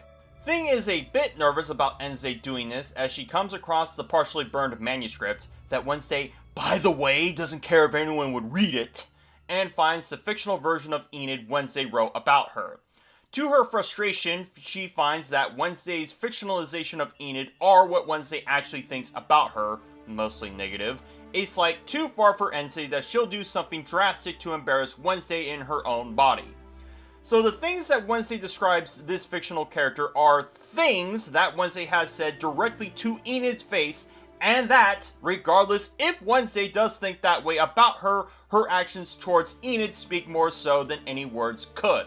Like, are we deciding that Wednesday is insecure about what Wednesday thinks of her, knowing that she's an open book of vitriol towards anyone and everyone? This also contextualizes the opening scene of episode 6 of season 2, as Wednesday was making a public spectacle of herself to get at Enid, and not so much Wednesday actually losing her mental faculties. Noting that this takes place 16 hours after Wednesday and Enid were talking to Santiago and Dort, means that that discussion would have had to have happened in the late afternoon for this to take place during the day, and early in the day too, no less. As Wednesday exploits Wednesday's body like this, she gets the nasty side effect of wearing all that color to the bemusement of the crowd and the absolute fury of Enid in witness to all this. Enid gets her own one-up on Wednesday, although whether that is or not is a stretch, by way of Bruno, who is talking to whomever in his native tongue before Enid storms in. Enid apparently knows the Filipino language well, and is able to discern from what Bruno said that he had a long-distance affair with someone while having a relationship with Enid, while getting another eyebrow raised from me, with Enid describing this as a time-honored misogynistic deception. Granted, Bruno is a prick for doing this, but I don't know if his motivation to do this was purely to flex his masculinity on Enid rather than just being selfish. But yes, unfortunately, this is true of what Enid purports, and whatever goodwill I had built for Bruno has been stamped out thusly. But we do have to speculate as to whether Enid was doing this to actually look out for Wednesday, or was just trying to find any flimsy reason to have the two break up to get back at what Wednesday did with her body, because while Bruno does confirm as such that he has a complicated relationship with this woman abroad, Enid's own motivations to eavesdrop on Bruno are going to be entirely down to getting at Wednesday with the recency bias of these two scenes. As Enid breaks up with Bruno, Miss Capri also storms in and demands that she get herself put into the looping cages ASAP. Enid tries to dodge, but Capri is oddly insistent, such that Enid does comply with her demands and will be in the cages when we see her again for later. I guess Bruno is also not curious as to why his girlfriend needs to be put in the cages this emphatically, but perhaps he's still recoiling from the breakup. And who else but to witness all this but fucking Agnes, who I guess was spying on Enid out of noticing the discrepancy of her behavior normally, because of course Agnes is wherever the plot needs her to be, in many more places than just one. Speaking of plot, Wednesday is back at Ophelia Hall, taking solace in the public embarrassment she made of Wednesday before Agnes plops into existence to scare the daylights out of her. On top of noticing Wednesday being on Enid's bed, along with having Enid's phone, Agnes suspects something is deeply wrong with Ensei after her little stunt, but her conclusions are more convoluted than the frankly simple yet supernatural. Because Ensei did have Enid's phone, Agnes is able to segue this to mentioning that Enid is in the looping cages as a result of no electronics, which if that is the case, why didn't that strike Ensei as curious why she wasn't around? Moreover, because Agnes overheard everything involving that breakup, she can tell Ensei that as well, which gets her quite infuriated to even the surprise of Agnes that she would even care. And this too somehow compels Agnes to mention to Ensei about the premonition involving Enid as a way to compel her out of the looping cages, coming as a complete shock to Ensei that Wednesday would have kept this from her the entire time. Yeah, me too, especially with how much of a wedge it was forming on top of Enid's own conflicting sense of empowerment, but at least now it can't be used past this point.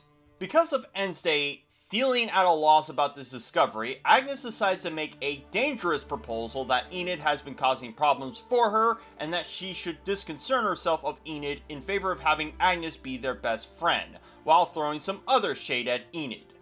Ensei, already at her limit, mouths off Agnes that she's a sycophantic loser and that she should stay invisible, getting Agnes upset enough that she leaves the hall. Whether this was said to Ensei or Wednesday, this was a remarkably callous thing for Agnes to even entertain the notion that she shouldn't concern herself of Enid, that I imagine that Wednesday would have said the same, if not worse, to Agnes. So, sorry if I'm not going to feel particularly bad for Agnes, even if her conclusion about Ensei arrived at the wrong work to get there. And I'm sure this should be something that Ensei should tell Enid about, as per another reason why she shouldn't be so buddy-buddy with Agnes, as this is her explicit desire to replace Enid, be it life or death, but we can get to that when relevant. We cut to the briefly discussed support group where Orloff and Thing are joined by a menagerie of other disembodied body parts who are trying to feel whole, whom are also joined by Agnes, who needs any kind of counseling with her being written off by Ensei. Again, if they didn't make Agnes a duplicitous shitheel just a few moments earlier, I may have had some sympathy towards her feeling invisible in the face of wanting friends, but given her methodology and ideology in regard to that, she doesn't deserve shit. Agnes being here with Orloff and the support group will also serve narrative importance for later. As for Thing being here, he sign languages to Orloff, who is the global interpreter to what he's saying, as Thing isn't sure where he comes from, and that the only clue to his past was of some kind of signet ring. In the prior episodes, there were moments where Thing would either put on the ring or inspect it, and I initially assumed this was given to him by Enid as a way for him to belong to Nevermore, but the actual significance of this ring and of his past will become the biggest powder keg involving Wednesday Season 2 we get, so unfortunately I was dismissive as to the narrative significance of Thing's character arc until now. Orloff makes some philosophy about how you are more than the sum of the parts and that at times the part is greater than the whole, before we then cut to the family dinner at the cottage. A good portion of this dinner is played up for humor, as Ensei is quite uncomfortable with the unconventional choice of meal prepared for the Addams family, until Morticia and Gomez break up the liveliness of it with some serious discussion. The two are aware that Pugsley and Ensei have been lying and that they need to confess about what they've done, and is only here where Pugsley admits to his father that he lied to him about Slurp, something Gomez already knows, but that's besides the point.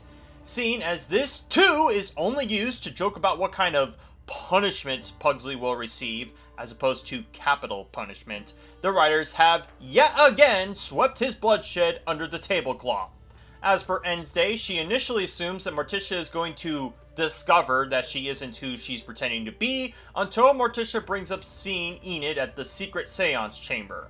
Ensei absolutely has no clue about this, which of course Morticia takes this as her lying, and with Ensei's mannerisms to her from the morning and now, Morticia comes to the conclusion that the lack of her psychic visions has made her lose her mind.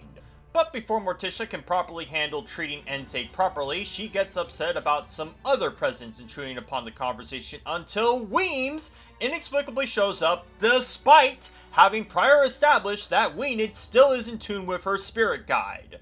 The only reason Weems is here now is to exposit to Morticia that she is Wednesday's new spirit guide, and that Wednesday had communed with Rotwood's headstone to gain temporary sight before it backfired, causing she and Enid to have swapped bodies. Yep, that was the biggest cop-out reveal of them having swapped their bodies to Morticia that I've seen, on top of Morticia being able to communicate with Weems, albeit indirectly this way as well. Not to mention the nature of Weems being a spirit guide does not at all coincide how good he behaved as Wednesday's prior spirit guide as well. Morticia asks Wednesday if Enid is inside there, and she confirms as such, nervously, as well as telling Morticia where Enid currently is. Weems, from this revelation, cruelly suggests that Wednesday and Enid have to sort this mess out themselves, and there is no reason why they have to do this alone, apart from making it that much harder for the two of them to resolve it. But it's especially cruel for Weems to say this, given Wednesday has no fucking clue what Weems is even saying. Morticia iterates what Weems said to Wednesday about freeing Enid with no assurance that she can assist in any way, even tangentially. Meanwhile, Isaac has inexplicably gotten himself inside Nevermore, although with the bullshit invention of those hidden tunnels, maybe that's how he gets around, and greets Orloff to his utter shock. According to Orloff, Isaac died 30 years ago, and once more, this specific number will be important regarding episode 8, as well as the Garrett Gates' incident, if you can believe that. Regardless, the reason that Isaac is here to collect some kind of power source for his experiments from Orloff's robotic doohickey, as Orloff did mouth off to Wednesday earlier about him having one, but the nature of this power source is going to cause problems again for the creation of the Lois program, as well as the transference of this power source between them. As for poor Orloff, well, Isaac wants his midnight snack of him, and may I remind you that Isaac was only capable of doing this because of the collective interference by Fester, Wednesday, Pugsley, Gomez, and Morticia, given that he's allowed this courtesy by the Gulpin Gang. So that's 9 kills on his belt that are all, in some way, the Addams family's fault. And who else but to discover Isaac doing this but Agnes, although at least this time she doesn't do so while invisible, who shrieks and cloaks herself, much to Isaac's confusion upon seeing the partially consumed Orloff.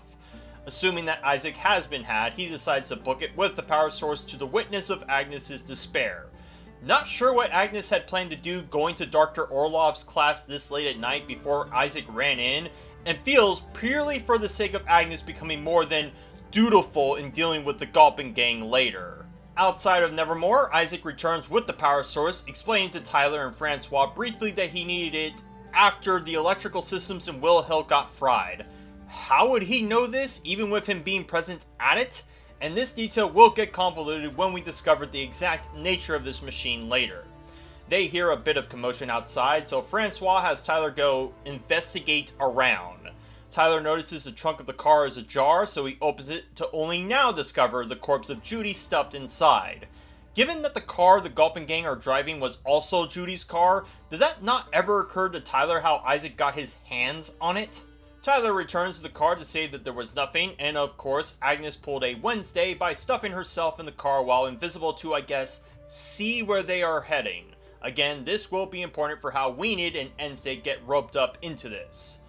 As for them, Wednesday goes to the looping cages. By the way, really dated meme on the decal of these doors here, and frees Enid from them, who was just pacing around wall to wall.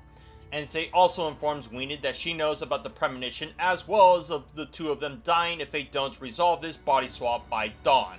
Interestingly, Wednesday believes that there was distrust from Enid about telling her this, despite prior admonishing Enid for looking out for her. So good going there on Wednesday being just as much of a turbo cunt as Enid can be.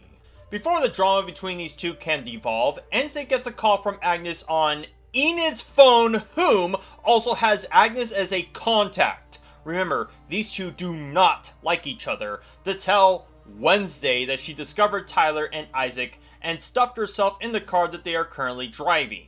She shares a location with Wednesday, who shows it to Enid, who concludes that they are heading back to Willow Hill. That's a bit of a stretch for Enid to make, but perhaps she's made that conclusion what with Isaac and Stonehurst being close. Also, do keep in note, where Willow Hill is relative to Jericho, as though they hadn't already established that you need to drive there to arrive reasonably, as it'll be important for later. Weena decides against having Wednesday and her swap back and prioritize saving Agnes from her predicament along with taking down the Gulpin gang. At Willow Hill, or specifically the lowest facility, the power core that Isaac Knight took from Orloff does indeed repower this machine and some parts of the corridor around this facility, calling into question why the Stonehursts didn't have a power core of their own, nor ever attempt snatching it from Orloff when Judy wanted to carry her father's legacy. And remember, supposedly this contraption of Orloff's was a creation of Isaac's between then and now, which was 30 years, and if this machine is necessary to extract Hyde powers from Francois, then Judy would have more than good reason to acquire it. Also, this machine more than likely was a mock-up of the one created at AIO Tower after Isaac died, so there wouldn't be any reason why Augustus Stonehurst wouldn't have a power core handy if he knew the means of which to power it. Regardless, Isaac has set up preparations for Francois and is delighted to know that he can remove this curse from her. Tyler takes exception to the notion that being a Hyde is a curse, saying that it's the most free he's ever felt. I'm sorry, how? You were subliminally compelled by someone else to do their bidding, and that discovering that your mother was a Hyde, according to Wednesday, didn't free you of that burden either. Both Francois and Isaac retort fairly to Tyler by reminding him that Isaac is trying to save his fucking mother from dying, less so than wanting to remove her powers, but unfortunately, this divide between the three of them will meet out the farther we go along. Agnes is also here and witness to this. Also, don't ask me how any of them know the passcode to get in here, so we'll just have to write it off as the door was wide open, who is able to hide from their sight until Tyler hears some clatter and somehow gets a hold of Agnes. And supposedly Agnes can't just turn invisible again to confuse Tyler as to what he's trying to grab onto, or fight back against something he can't even see. I think the writers are really underestimating how powerful invisibility is against people. Tyler asks Isaac what to do with one of Wednesday's friends. Not sure how he knows that, but whatever. And Isaac opts to just throw her in one of the cells as a after-experiment snack for him.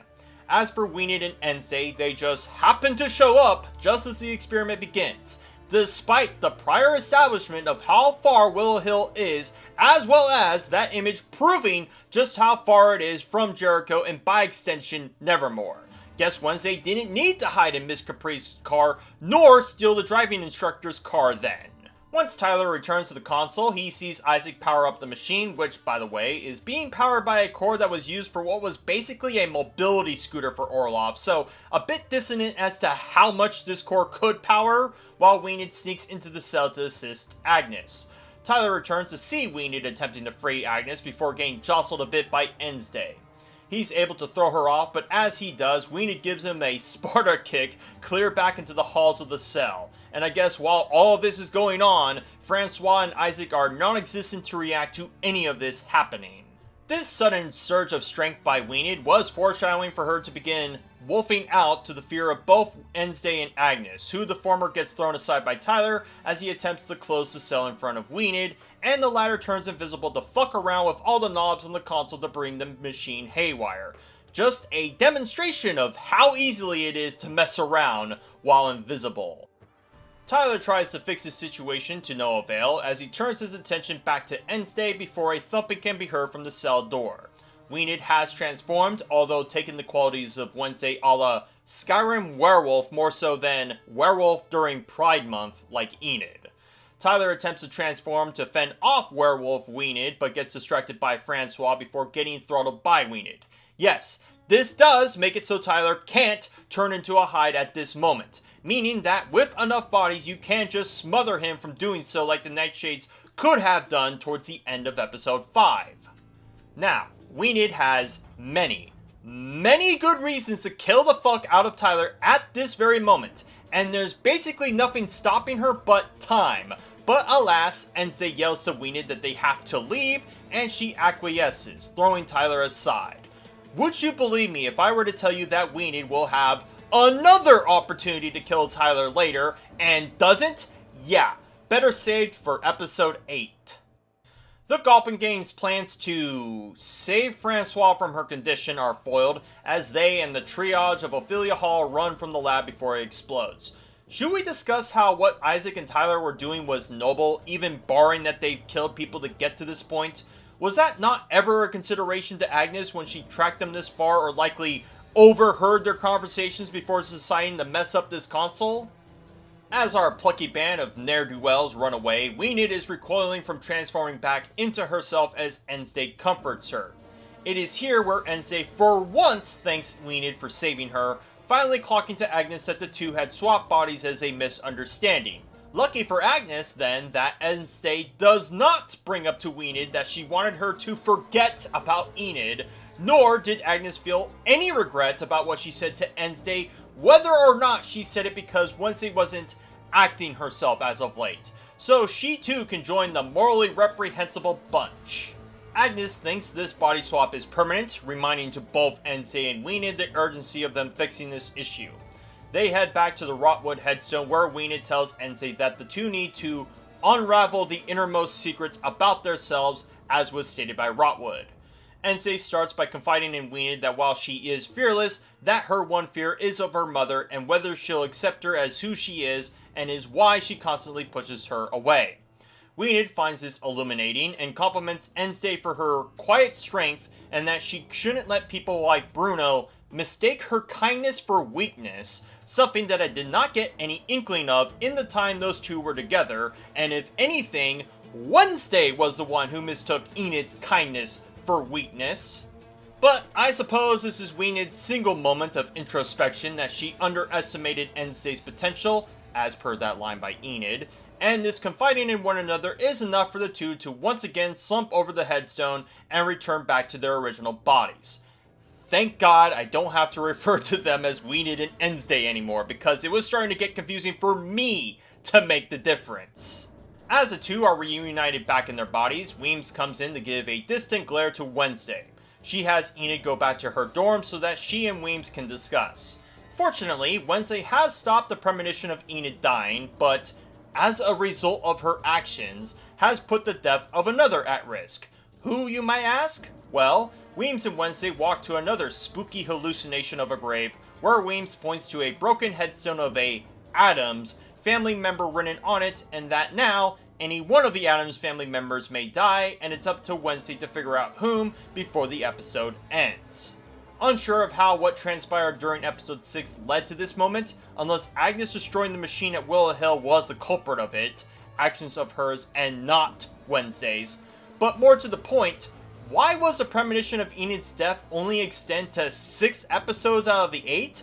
I would have assumed that this would have been an ongoing issue for Wednesday up until the very last episode, but now this show is going to have to juggle in the last 2 episodes a completely different premonition for the audience to concern themselves with? But regardless, that was episode 6, a frankly schizophrenic episode to tackle not only with its sheer length compared to the rest, but also of trying to track the Freaky Friday nature of Wednesday and Enid swapping bodies. Episode 6 also carries with it the fallout of the show's morally derelict actions from episode 5 as it continues to carry water for Morticia to let Francois and Tyler slide along with Pugsley's, to the point that I would want any one of them to die if this new premonition holds true. Even with that out of the way, we still get a litany of conveniences, contrivances, and literal stretches of the show's setting to unlock characters for their cue for the plot.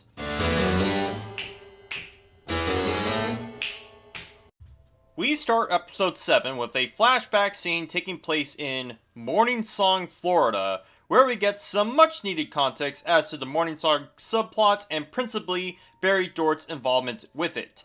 Much of episode 7 is going to be Dort-centric, as a gala that he's alluded to since episode 1 finally makes its presence here, along with Dort's motivations for running this fundraiser. As for the flashback scene, we have Barry Dort greet a bartender at some kind of cocktail bar / strip club for sirens, at least if these signs on the building are of any indication. Dort recognizes the bartender as one Arnold Hunt, who was a prestigious actor up until he became washed up from a role he took in LA known as Gideon Sterling, and humbled himself here at this bar. Because of this setback, this gives Dort a prime opportunity to introduce Hunt to what I will affectionately call a Ponzi scheme by way of wanting to gather up broken or lost outcasts to culturally enrich one another. Arnold immediately suspects this as a cult, which Dort doesn't take too kindly to the use of the C word. In many other contexts, the C word means much more than cult and hell. I've said it enough times to make an Australian blush. To emphasize how sketch this whole arrangement is, Dort says that he prepared his own business plan apropos of even knowing that Arnold Hunt was here at this cocktail bar. Moreover, Dort ensures that any duplicity on this front won't reach back to him, as he proclaims that his ugly face isn't a good selling point of the movement, unlike Arnold's, who seems utterly convinced by this prospect and hasn't many objections to it.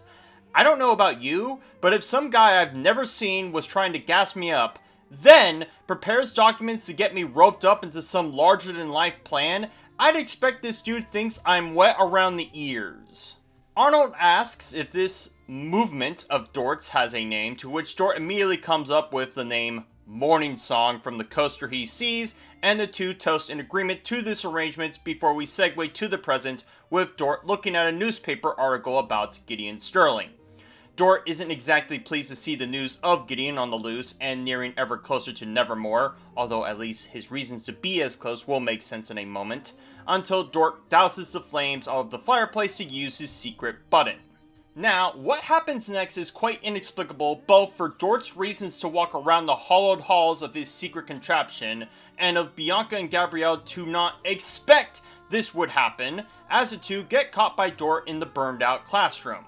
When Bianca tries to explain her situation, Dort doesn't need explaining, as not only is he aware of who Gabrielle is, as the flashback also attests to his ownership of her, but of the Morning Song fiasco and how the two crocked up that whole business. Yes, Dort is not in the least way surprised to find Gabrielle hiding out here as though he had known all along, despite his confusion from episode 4, nor did Bianca or Gabrielle expect that Dort may find them within earshot of his fucking office too. Dort didn't just go seek out this classroom because he heard some rummaging either as some kind of excuse. No, I guess he decided to confront these two after seeing the article about Gideon Sterling, despite his qualms about them messing up Morning Song, knowing full well they had squatted here. Also, with Dort knowing about Morning Song and Gabrielle's involvement with it, does contextualize his specific reasons to coerce Bianca in a similar dynamic with her mother and Gideon. Now, the question becomes as to whether he needed Weems to die in order for him to slot himself as principal, because had she not died in the pathetic manner that she does, means that Dort would have had to deal with the saboteurs of the Morning Song scheme a different way. But we can get into Dort's true rationale for planning this gala and fundraiser later. All you need to know now is that Dort is ransoming Gabrielle for Bianca to play ball. We cut to a crime scene of the late Dr. Orloff, where Dort callously disregards his death to Santiago during the usual proceedings, as he wants his gala to go unabated. Santiago assumed that he was going to cancel the gala because of this, but Dort tries to speak for Orloff that he'd want the school to keep calm and outcast on. I'm sorry, is this show set in 2023 or 2012? Regardless of that, Santiago says that the press may complicate the matters of the gala, with Dort suggesting that they write off the incident as some kind of tragic accident. Dort? The police can't decide what the press is going to say about this, and more than likely there will be some editorializing about this incident just to get eyes on their story. Santiago has this perplexed look about Dort's suggestion, with Dort emphasizing that the story would look bad on the police, what with their inability to apprehend this zombie. Santiago doesn't like Dort's interfering, so she issues her own personal campus security of police officers against his better judgment.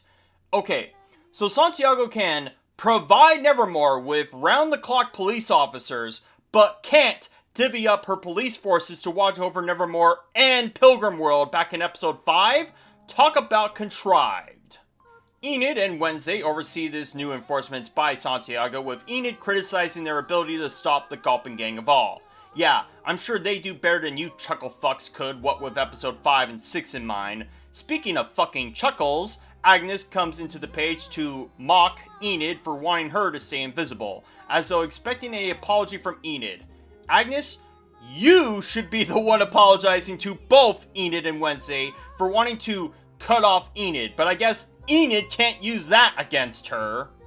Instead, Enid says that Agnes should be grateful that they even came to save her ass, also a good point, what with Enid's premonition of her dying. Wednesday comes to correct the record that the premonition has changed, getting concerns of Enid about the parameters of the premonition. Wednesday is quite candid to Enid that an Adams family member will die and that she needs to stop the Gulpin gang before they can be good on that premonition, whether or not she knows they have any involvement on that premonition. Because for all Wednesday knows, the premonition may specify that an Adams family member will die of old age, seeing as it doesn't state how, why, or even when they'll die. Anyhow, Agnes isn't just here to bicker with Enid, as she was good on her word on recovering some details about Isaac through some kind of school records that she gives to Wednesday.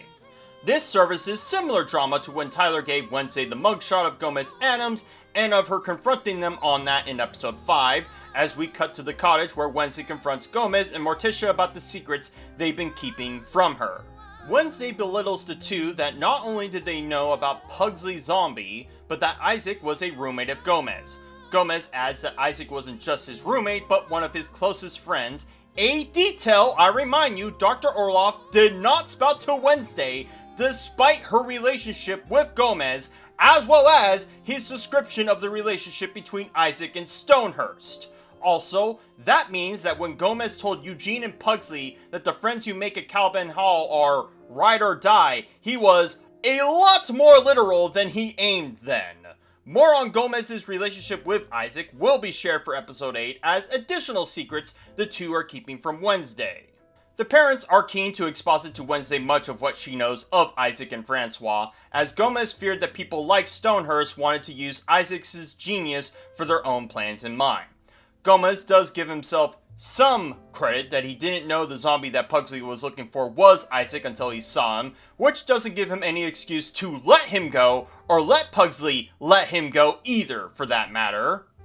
As for Morticia and her culpability, Wednesday says to the both of them that Isaac has fully regenerated, and he's reunited with Francoise and Tyler, who did not leave town as promised. Before Morticia leaves in a huff. I can't believe I'm saying this, but this is the first time where I'm actually on board with Wednesday being a turbo cunt to her mother. Because yeah, how could she have known that Francois would have been good on her word? Morticia comforts herself by feeding her carnivorous plants before Wednesday badgers her some more. Morticia is aware that she waltzed in the seance chamber as Enid through Weems, as well as of her knowing that Hester gave her the idea to poke into Rotwood's grave. Wednesday says that that idea was enlightening, how from what she saw, before she pulls one of the novels she found in said seance chamber. Did Wednesday pilfer that in Enid's body from episode 6, or somehow snuck in and grabbed it between episodes? Because how would Wednesday have a hold of this book otherwise? As for the novel, Morticia tells Wednesday that she wrote these books under a pseudonym after she got disapproving nods about them from her own mother, such that she keeps this a secret even from her own husband. With how conceited, frail, and reactionary Morticia has been portrayed in Season 2, makes what she said about her thoughts being nothing but radiant in Season 1 just a outright lie, because if she's got this many secrets to keep, this many anxieties and hang-ups about herself, then I don't see what's the meaningful difference between being a dove and being a raven. And the book Revelation seems to be a secondary concern for Wednesday compared to the main one about the premonition, as she's quick to tell Morticia that it has changed and that one of the Adams has to die. Also, Wednesday offers Pugsley as a sacrifice for the premonition, which is not how that fucking works, and I'm not sure if this is supposed to be a joke on Wednesday's part, or that she is 100% serious about committing to the act. And it may in fact be even more foreshadowing regarding episode 8 once we get there. As for what else transpires Nevermore, Bruno frantically makes his approach and plea to Enid regarding the matter of his long-distance relationship with Sophia, as we'll know her as. He makes the argument that he took a break from her when he started to attend Nevermore and complicated the matter when he got infatuated with Enid. Enid doesn't want to compete for his love, to which Bruno retorts that he finally broke things off with Sophia last night. Of course, Enid has good reason not to trust Bruno, what with him keeping this matter a secret all semester, as Bruno desires a consolation prize by way of being a escort, not a date to the gala. Enid isn't sure how to answer before Miss Capri angrily cuts their conversation short again.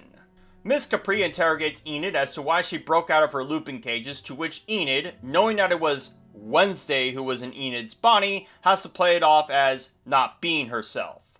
Capri emphasizes the dangers of her becoming an alpha with there being a full moon in a few days, and that if Enid does transform, that she may never be able to transform back. Furthermore, alphas who do transform get hunted by other werewolves, which I swear to God was a plot point in the Twilight movies, but maybe it's for the best I don't make that connection. But regardless, all this is fodder for Season 3, so best not concern ourselves with it until Season 3 retcons it. Cutting back to the Gulpin Gang's bungalow, Isaac has all but reformed in body, except for the clockwork heart mechanism that is still completely exposed around him. This will serve as a payoff for his inevitable demise for later, but it's quite fortunate that his regenerative qualities do not extend to anything around his heart. Isaac sees Tyler presumably packing up and asks if he's planning to leave. Unlike Francois, Tyler is more good on their word, as he believes that if he can't be given the pleasure to kill Wednesday, you had more than ample opportunity to, dipshit, that they should skip town quick as they can. Francois says that they got bigger plans for the Addams family as per Isaac's know-how, something Tyler scoffs at given the setback at the Lois lab. Both Tyler and Isaac come to verbal blows as Francois tries to stymie the grudge between them before her coughing fits worsen. They try to hand her medicine but find that her prescription has run dry, prompting the three of them to go to an animal hospital to find some more. Conveniently enough, they leave just before Wednesday has begun scoping about the Gulpin household for any clues as to their whereabouts. As they do, Weems comes into the fold to pronounce some exposition about her involvement with Francois that will cause damage to the timeline of things, as not only does Weems hold a broken frame of Francois holding a young Tyler, but also that she was asked in this room to be Francois's maid of honor and declined on part of Sheriff Gulpin not knowing of her being a Hyde.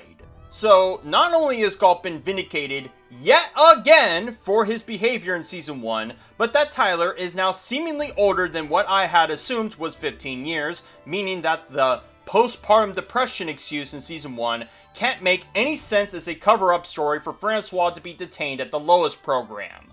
Also, Gulpin fell in love with a person who attended Nevermore, meaning that the inevitable question as to what her powers are would have been stoked, so are we to suppose that Francois lied to Gulpin about her true nature as opposed to lying to him about having powers at all? And if that's true, means that that anecdote Isaac mentioned about a normie kid couldn't have been Gulpin, as if that was Francois's first time turning into a Hyde, means Gulpin would have already been well acquainted with it.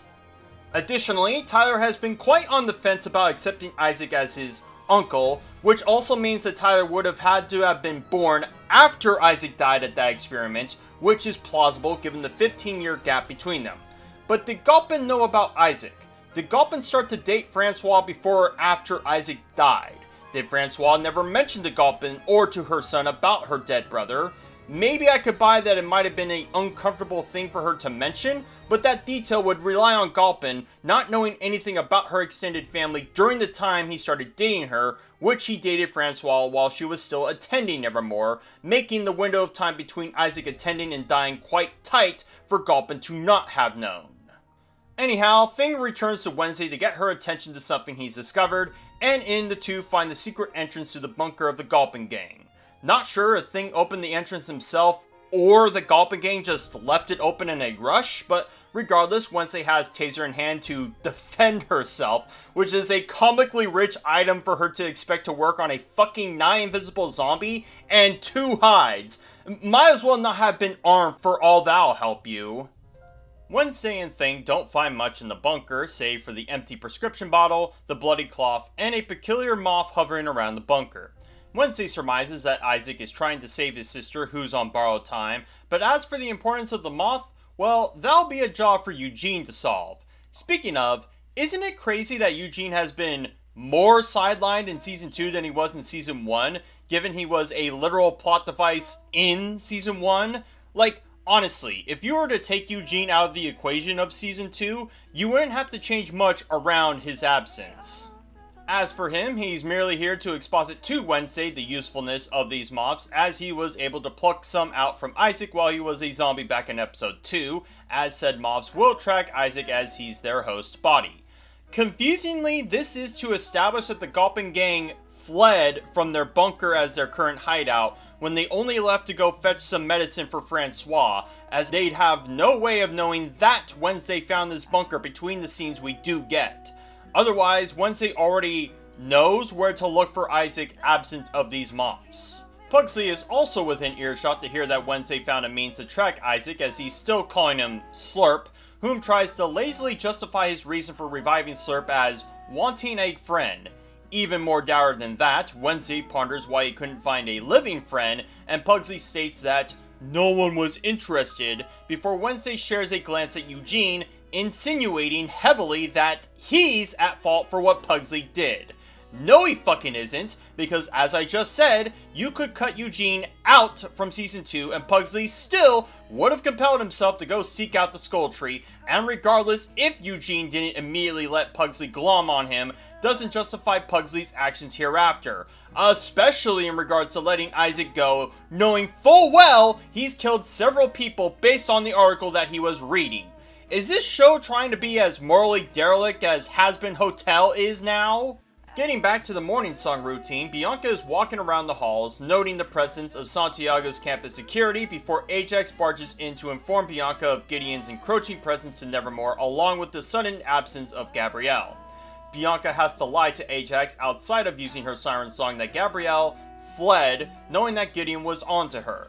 As Bianca tries to coax her way out of Ajax prodding, Dort is above the balcony, side-eyeing the two of them from afar. Dort makes his awareness known to Bianca the moment Ajax is more than curious, before Bianca ominously says that he should drop it and that it's better for everyone this way. A few almonds are activating in Ajax's head that something is amiss between Bianca and Dort, which will get him to involve Wednesday into that subplot for later. Aw, how you live for that? Wednesday, to her surprise, discovers Hester has invited herself in her dorm to marvel at her manuscript. Again, Ophelia Hall might as well be the weather vane for how often it has become the public setting piece for our characters. Anyhow, Hester is here at Nevermore on account of Dort groveling for her donation at the gala, and only came to personally reject him just out of the sheer catharsis of doing so. Once more, the importance of Wednesday to take glee at what Hester plans will spell trouble for how the siren song compulsion works in a moment. Before Hester leaves, she invites Wednesday to the possibility of staying at her place for the summer to get more engrossed in the family business, although her reasons to bring this upon Wednesday may be more insidious when we get to that Season 3 cliffhanger in Episode 8. We then cut to Hester being given the sales pitch by Dort, who tries to make the matter juicy by proposing a new edifice at Nevermore called Frump Tower, and it took me this long to realize that Hester's last name was an analog to Trump. Now the question is, was this always in the writer's mind as far back as Season 1, or just notice the coincidence now going into Season 2? Oblique political references aside, Hester is somewhat smitten by the gaudy presentation Dort gives her, but is still true to her word about rejecting this proposal and the donation. Dort takes this as the more diplomatic approach to convincing her, as he calls for Bianca, who siren songs her, to give her entire fortune to Nevermore, along with being a personal guest of honor at the gala, somehow also doing so without raising any suspicions to the rest of the Addams family. Of course, plenty of suspicions will be raised for later, meaning Dort would once again have to force Bianca to siren every Addams family member for this to slide, but we can get to that. We cut to night as we get a very brief glimpse of the weather vane, woohoo, and of the moths who have tracked their scent to Isaac and the Gulpin gang. Tyler knocks hurriedly on a door to an animal vet to convince the employee there to assist him with some kind of dog, before Isaac knocks him out and the three break into the place. Panging more of the Addams' culpability in Isaac, it's not nearly enough that they incapacitate this vet, as Isaac sees fit to eat him too, making it count number 10 of his kills, all being on the Addams' conscience. As for the procedure, Isaac explains to Tyler that whatever medication Willow Hill gave to Francois had prolonged her life as a result of suppressing her powers, and that her recent transformation to escort Tyler exacerbated that condition, which I suppose is a cover for why Francois wasn't interred in the same manner like her son was, although still incredibly risky nonetheless. Tyler assumes that Isaac is blaming him for his mother dying, to which Isaac blurts the contrary, and that only delaying her treatment will, with said treatment requiring a transfusion of Hyde blood. Tyler does acquiesce to his wishes, although with his jumping to conclusions about Isaac in mind, this will again serve as a plot beat for episode 8. We cut to Nevermore, where a bunch of staff, who knows if they're faculty or just gala workers, prepping the gala festivities while Morticia overlooks the whole affair. She gets inundated with Weems yet again without Wednesday present, making what little world-building consistency these psychic powers were established useless. Anyhow, Weems, as per her envy of Morticia, thinks she's going to get overshadowed by her as a result of this gala, with Morticia assuring her that was never her intention. What back and forth they do have is snuffed in favor of Morticia questioning Weems as to why she's here now of all times, to which Weems says that Hester is causing a rift between Wednesday and her, and that Morticia best be quick to tell Wednesday the truth about her relationship with Francois and Isaac, as Morticia's need for secrecy is paramount to this divide. And there will be more secrets about this relationship Morticia doesn't impart that Weems doesn't seem to chide Morticia over until narratively expedient, but we can get to that too when relevant.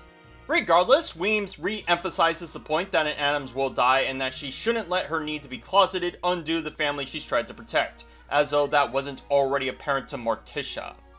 We cut to the looping cages, where Enid has done her best to spruce up the place to make things more palatable for her in the wake of potentially wolfing out for the final time, as Wednesday keeps her up to date as to her investigation regarding the Gulping Gang. Wednesday notices something wrong with Enid, whom the latter spells out to Wednesday that she discovered that she might be an alpha, and that if she transforms, she won't be able to transform back and will be hunted by other werewolves as a result. Enid confides in Wednesday that for as much as she's enjoyed having her new wolf pack, that she sees Wednesday just as much a part of her pack as the rest of them. This goes as far as Enid asking if Wednesday would go seek her out if she was to transform, and Wednesday, in her usually macabre but endearing form, says that she has no issue hunting her down, perhaps as a cold comfort to Enid that if she were to be put down, that it was her best friend of all to do so. It is then a bit perplexing that for the last 6 episodes, Wednesday has gone heaven and hell to stop a premonition of her dying, to be so comfortable with killing Enid if it came down to it, but maybe Wednesday is being more than flowery with the language again. We then cut this emotionally strong moment for Ajax to jump in to get Wednesday and Enid caught up in the entire Morning Song subplot through a single image on his phone and several lines of dialogue that do not have the necessary context for Enid or Wednesday to understand the particulars about it, as though the show forgot that the subplot probably should have had more webs to connect it to the main plot. Ajax also suspects Dort is involved in this, giving Wednesday to plot something regarding Dort and Bianca for later. Into the next day, we have Wednesday, in her season 1 attire oddly enough, greet Dort and the Adams to Hester's agreement to Dort's proposal, smelling something suspicious to Wednesday given her prior conversation with Hester before they conversed. Even the rest of the Adams find it peculiar that Hester was so keen on giving all her spoils away to Nevermore on account of her prior actions of having deliberately distanced herself from Gomez and Morticia, with Hester not wanting to argue the formalities of the past. Does the Siren Song compulsion give Hester the means to argue away her motivations like this? Because I imagine her reasons to do this would be confusing even for Hester to rationalize. Hester has additionally made her involvement with Nevermore more formal with Dort, as the two proposed that Nevermore would only allow students with an actual ability to be enrolled there, something I'm surprised wasn't already a stipulation at Nevermore, but that's besides the point. Morticia hilariously brings up that baffling quote she said in episode 1 as some kind of retort, with Hester postulating that it's little more than a platitude. Base? I mean, I get this isn't Hester saying this with her chest, but it's still ridiculous that Wednesday somehow was allowed to enroll at Nevermore simply by nepotism, much less without any supernatural powers for that matter. The Addams family are quite unhappy with the news of this arrangement, as we then cut to Bianca doing her personal sparring session.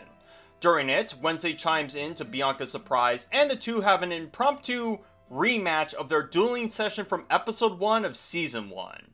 Although Wednesday's reason to spar with Bianca isn't merely to flex her skills, but to interrogate Bianca about her mother, along with getting her family roped up into her schemes in the midst of them fighting. Wednesday eventually catches Bianca in a bind, and she confesses to Wednesday that she hadn't realized that Dort was the one masterminding the morning song fiasco, with Gideon merely being the front man, along with telling Wednesday that Dort plans to steal her grandmother's fortune. This is all well and good info to Wednesday until Bianca predictably uses her siren song to erase Wednesday of any details regarding this. So did Wednesday not expect that Bianca would have done this and not had the very many means of which to diffuse her abilities as was previously established?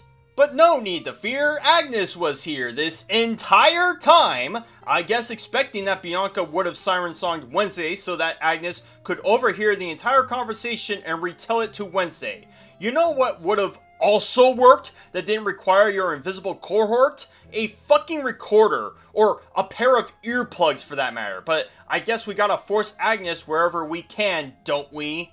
Agnes appears to Wednesday, and to her shock, Agnes has taken her fangirling of her to the extreme of trying to imitate the look of Wednesday head to toe. For some reason, this is enough of a reason for Wednesday to take issue with, and not the other examples of intruding on her life, and writes her off as failing to appease her. Also, if this is the first time Wednesday has seen Agnes like this, calls into question how she was able to get her help without prior knowing that Agnes was trying to cosplay as her. Unless I'm to believe that between Wednesday asking Agnes to spy on their fencing duel and now that Agnes chose to do this, this shouldn't be a surprise for Wednesday on top of the other deranged things Agnes has done to gain her approval. We quickly cut back to Jericho, what little we get of it, where Tyler awaits to see his mother recovered, at least for the time being, and likely passed out as a result of the blood transfusion. There is a conversation that Tyler misses between Isaac and his mother that he doesn't impart, and we'll get to know the particulars of it come episode 8, but regardless, the Gulpin gang are now dead set on getting revenge on the Addams family and saving Francois.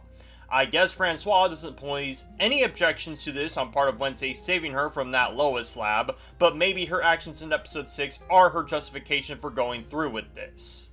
We cut back to Dort's office where he has a surprise for Bianca, and that surprise is of Gideon Sterling, who likely was told by Dort to come here after he had ran off. According to Dort, the entire plan regarding the fundraiser money was a means of which for Dort and Gideon, or Arnold as Dort calls him, to run off from Nevermore to live in isolation somewhere in South America after the gala properly ends. That is, unfortunately, how deep Dort's chicanery belies, and while yes, I did expect an ulterior motive for Dort to commemorate this fundraising gala beyond trying to save Nevermore, I also expected it to be a bit more complex than get a shitload of money and run off with it. This also means that it was largely unnecessary for Dort to sell off Bianca as his student liaison to Morticia, or even have Morticia as the chair of the gala fundraiser if he could have just directly called for Hester to be sirened this way. As for Gideon, he is quite impatient and flustered seeing Bianca as he merely wants the money right now given the circumstances he's in. According to Dort, he wanted Gideon to stay put during the sting operation at Morning Song, and him leaving and giving pursuit to Gabrielle was not part of the plan, causing Dort to improvise. But for my money, given Dort's deceitfulness as of late, he wanted Gideon to stay put so that he could pocket all the money for himself. Emphasizing Dort's two-faced nature, he discredits Gideon's acting prowess contrary to how he glazed them those 15 years ago, and that deal made those 15 years ago are also relitigated here, meaning that it was solely unnecessary for the show to start at the flashback scene if it was going to be redressed this way.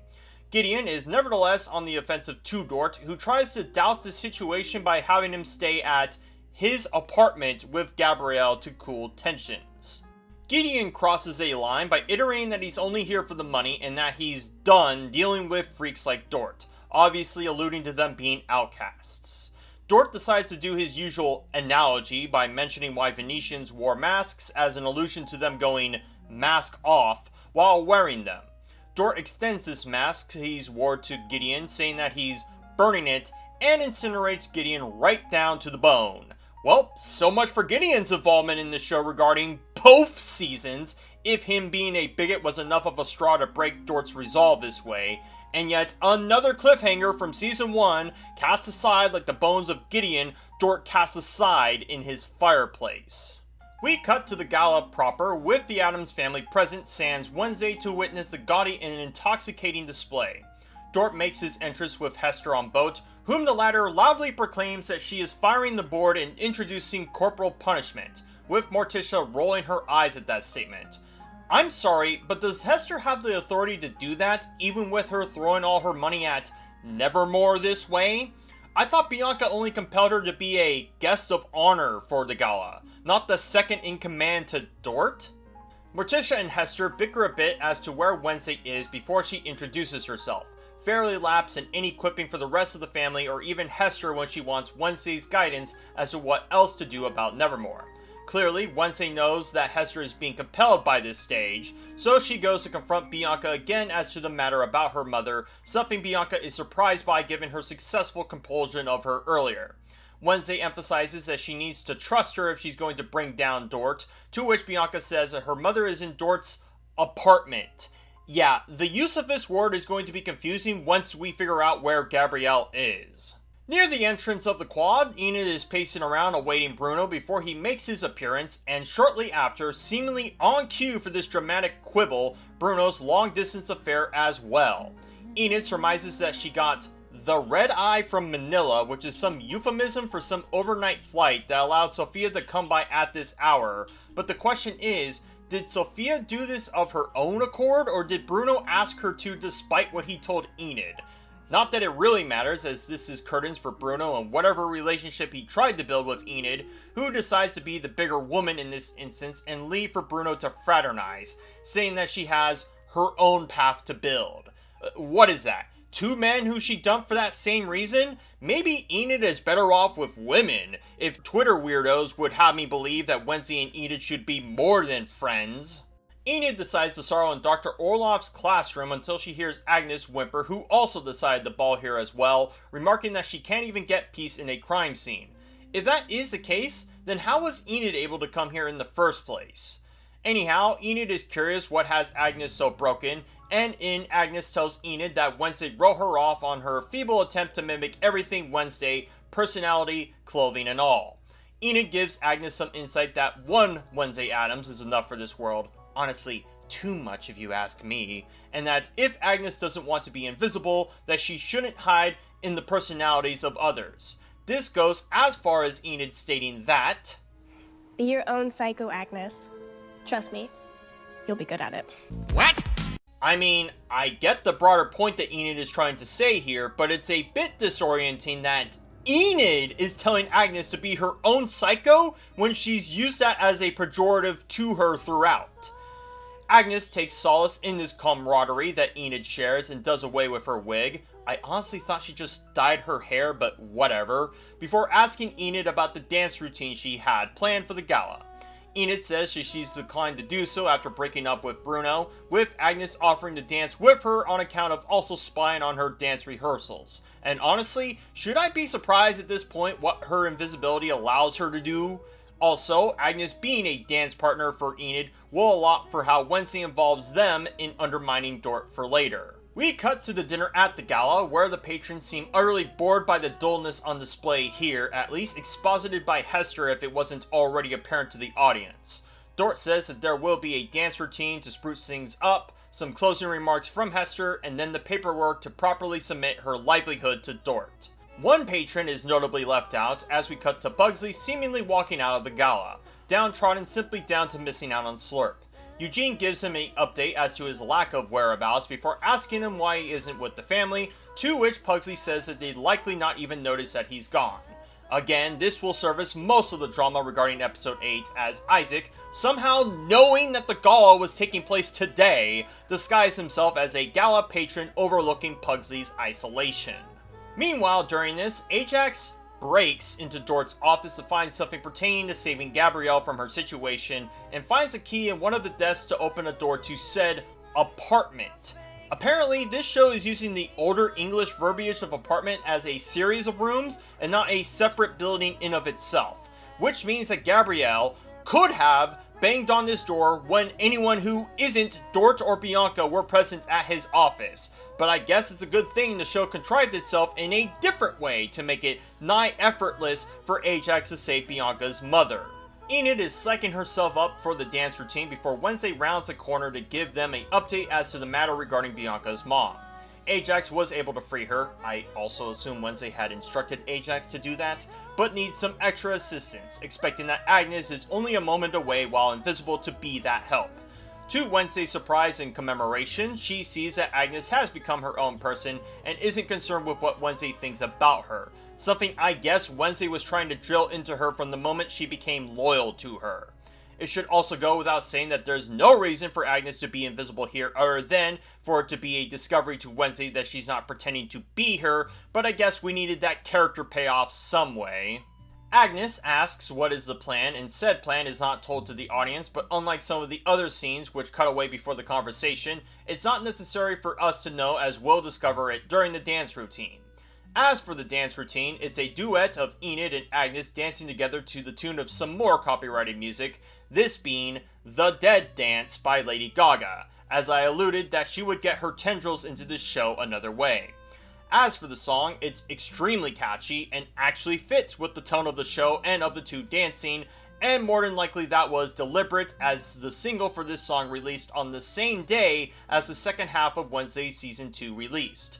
This may also be a fix for how the music used during the dance sequence of episode 4 of Season 1 didn't really match the frankly improvisational manner that Wednesday danced to it, which is why the TikTok version that accompanied Lady Gaga's Bloody Mary became so trendy back then. Although, I imagine whatever praise I could give for the dancing and the music will once more overshadow any other discussion about Wednesday Season 2, like that TikTok trend did for Wednesday Season 1, as more people will tune into Lady Gaga's music more so than actually bother watch Wednesday Season 2, given you have to wait through nearly 7 hours of TV just to get to this moment.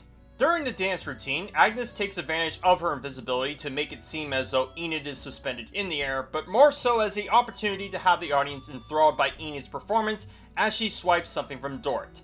And as I fucking predicted all the way back in episode 1, Agnes swipes that pocket watch with the Corinthian coral on it from Dort's vest, and is summarily why Dort should have practiced some discretion when telling Bianca why her siren song doesn't work on him. Also, not sure why the pocket watch is still visible when Agnes takes it, when the TNT she had back in episode 4 was invisible along with her, but I guess this was merely done to signal to the audience what she swiped from Dort's vest.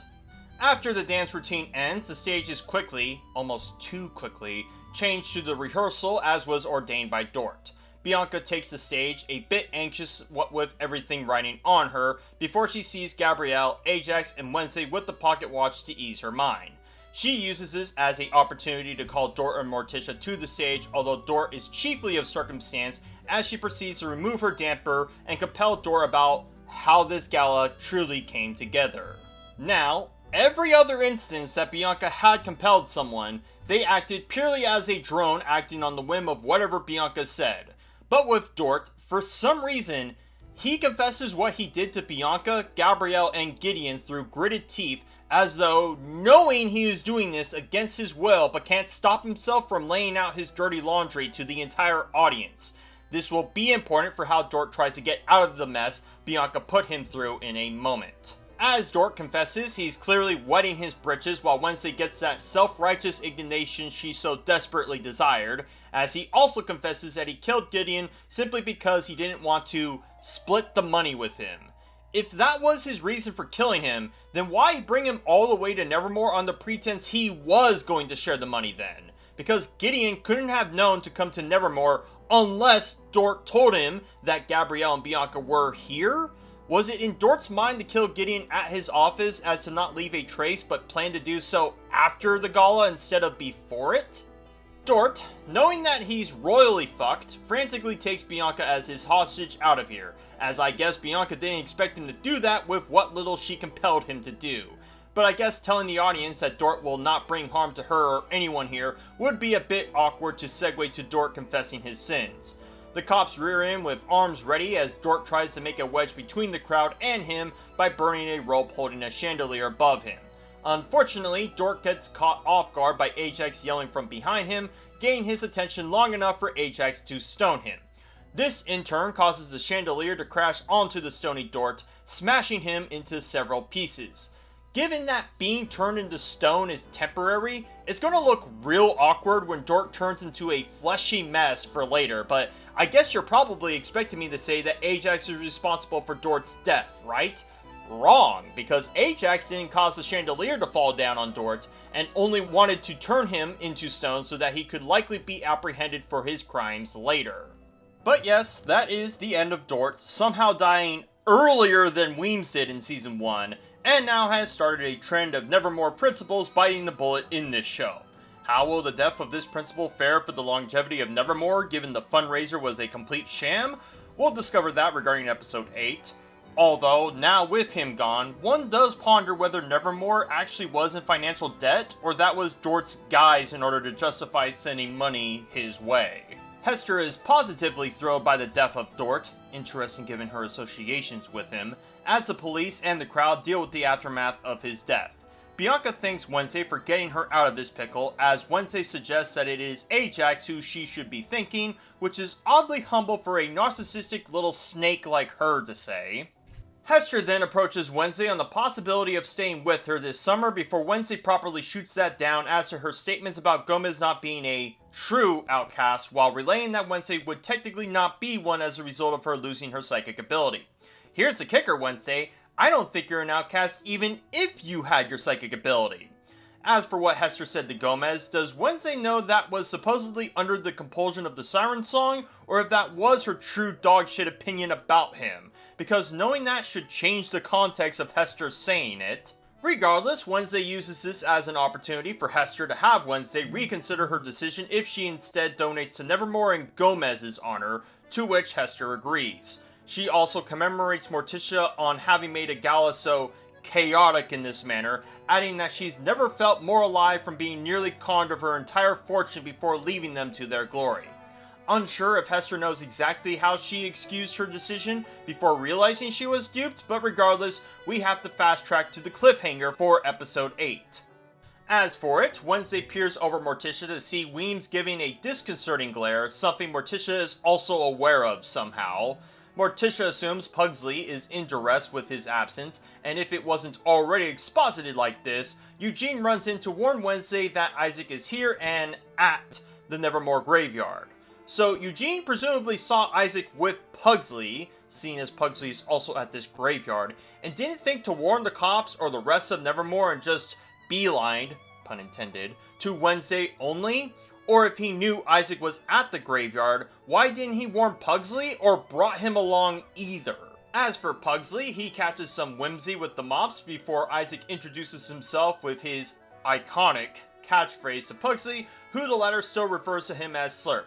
Hey, that's his dead name, or undead name in this case, who asked for his help before getting it forcefully through chloroform. Eugene and Wednesday hurry along and search for Pugsley, but are a moment too late as Pugsley has been kidnapped by Isaac for reasons we can get into regarding Episode 8 as this episode properly ends. And that was Episode 7, and unlike my feelings about Episode 7 of Season 1, Episode 7 of Season 2 is the second best episode in this season, which again isn't a high bar to fulfill, and this episode merely gets away with not doing too much with the time that it has for it.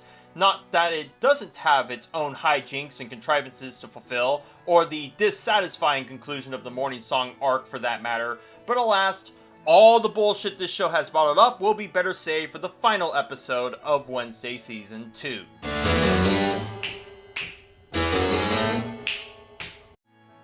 Episode 8 is the shortest of all the episodes across Wednesday Season 2, spanning at just 42 minutes. The other 6 are a deluge of credits, so that doesn't count. Whereas the rest of the episodes would usually clock at 45 to 50 minutes plus.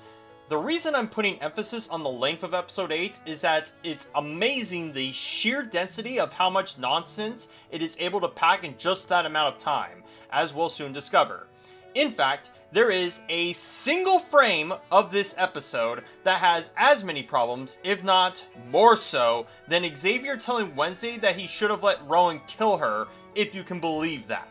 We start episode 8 with Wednesday giving her usual monologue delivery, pontificating as to why Isaac would kidnap Pugsley if he's trying to save his sister, while a manhunt for Pugsley plays into the foreground similarly to the manhunt presented in episode 2 of season 1.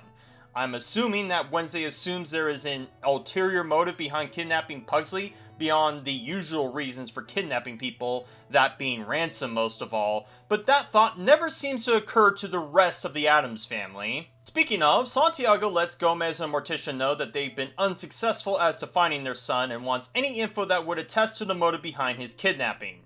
For some reason, when Santiago assumes revenge as a motivation, Morticia takes this as Santiago trying to blame them for his kidnapping. In a way, it is your fault given Isaac's association with Francois, when Santiago merely wants any info she can scrape to help.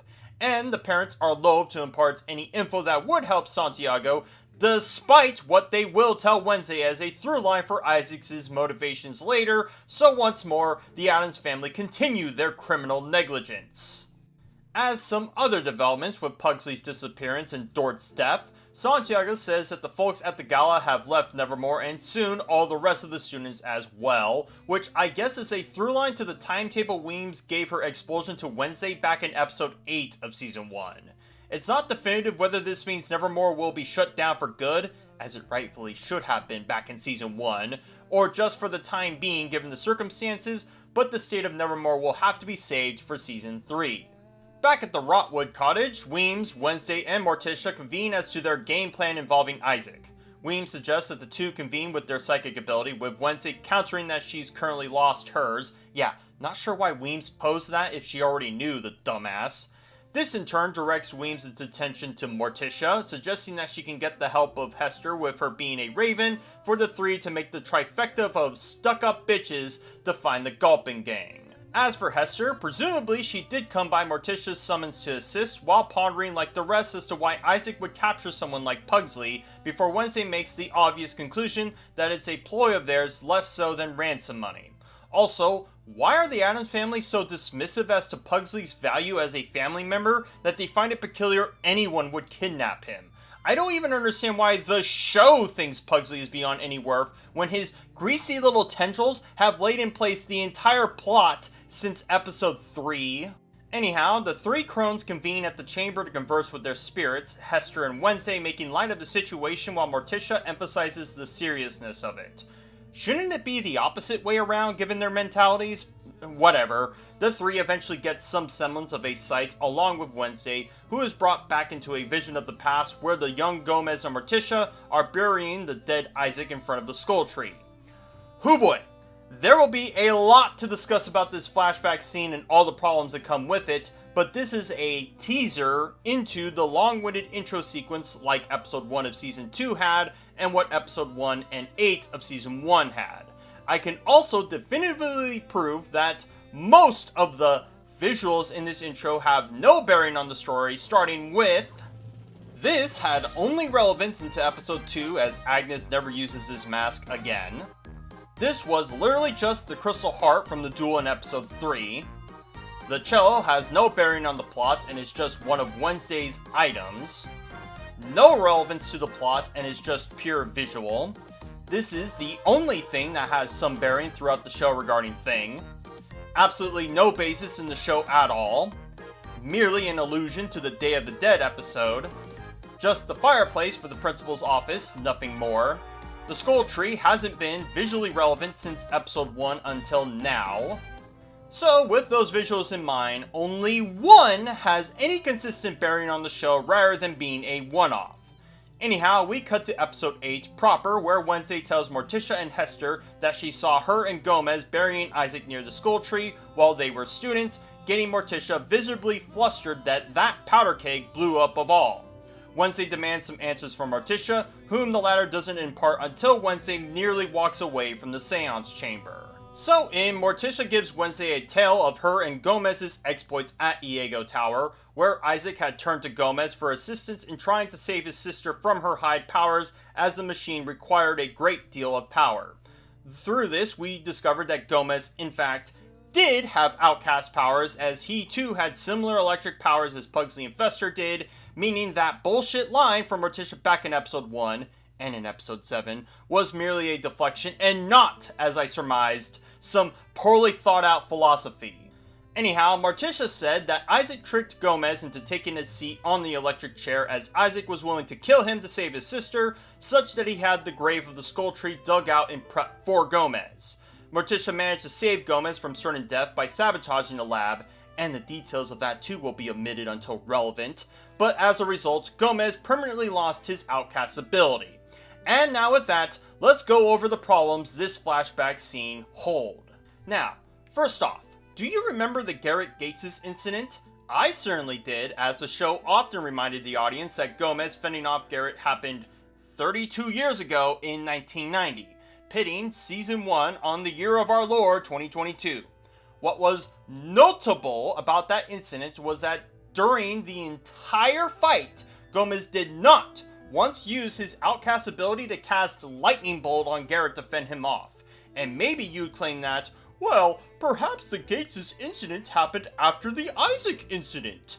The problem with that, of course, is that Dr. Orloff claims, and Isaac affirms as such, that he died in that lab 30 years ago, and with the events of Season 2 taking place a year after the events of Season 1, although Episode 8 will fuck up that too, means that the Isaac Knight incident has to happen after the Garrett Gates' incident, meaning that Gomez was apparently too gun-shy to defend himself to justify him using his outcast ability.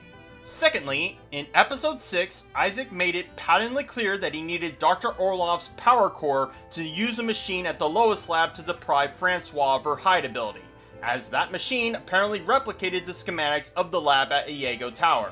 But now, we are being told that Isaac needed a fresh body with their own conductive powers, meaning that the Lois lab would have also needed that same power source and not the power source Isaac steals from Orloff. Unless I'm to believe that when Isaac made that life support system for Orloff, and after he died, that Stonehurst and co. only replicated 90% of the machine at AIO Tower, and for some reason included Orloff's power supply in the mix, this does not coincide either way you look at it. Thirdly, Wednesday will ask Morticia why she covered this up, and she asserts that Stonehurst would have had them for murder as the lab built at AIO Tower was a secret. Apparently not the fucking Orloff, who somehow knew and never felt threatened to speak about it, and more to the point, Stonehurst had become a vegetable at some point during his continual means to extract outcast powers, meaning he had no more leverage to pin on the Atoms apart from his daughter, who never once brought this up as any leverage to Wednesday either, so there's the likely chance that even Judy didn't know about this arrangement either. Fourthly, this revelation comes as a complete surprise to Hester, meaning that she never once met Gomez at any point prior to him losing his powers, which also means Uncle Fester also didn't find it peculiar that his fucking brother lost his innate abilities in the time that he's been with him, or brought it up to Wednesday as well. That's some on Morticia's part that none of the other extended Addams family members thought it peculiar, as though Gomez apparently having powers was a complete invention of episode 8 of season 2. Lastly, Ajax said in episode 1 that the Tale of the Skull Tree is a Caliban Hall tradition, meaning that Gomez, despite being warned by Stonehurst to keep this a secret, piped up about it enough of it to have some tall tale told as some kind of yearly fling. Maybe you could wring my hand that enough people knew about Isaac and saw the explosion at the tower that rumors started to arise, but if the lab was a fucking secret, then how would the tale corroborate Isaac's involvement with the tower then? Yep, That was a lot to unpackage from that aluminum foil wrapped piece of shit, and there's plenty more motes of shit we've yet to unpack from this flashback scene for later. Morticia, feeling guilty about this, decides that Wednesday should go take Thing with Hester as she feels personally responsible for what has transpired, before Wednesday throws that safety in her face as she's keen to do. Good on Morticia for taking some kind of accountability now knowing why Isaac took Pugsley, even if it contradicts his prior motivations with the Lois Lab back in episode 6.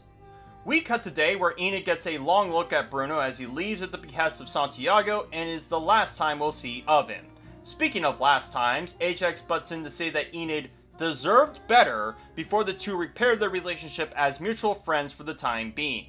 Unfortunately, Ajax goes for the simp route by claiming that he harbors no bad feelings towards Enid and that her unofficially breaking up with him had nothing to do with him and that he best move on instead of being angry about it. And just when I thought I was feeling sorry for you, given that Enid had no good reason not to break up with Ajax in any official capacity, and in a way, wanted the same thing that Bruno was trying to have with her and Sophia, if we're being honest here.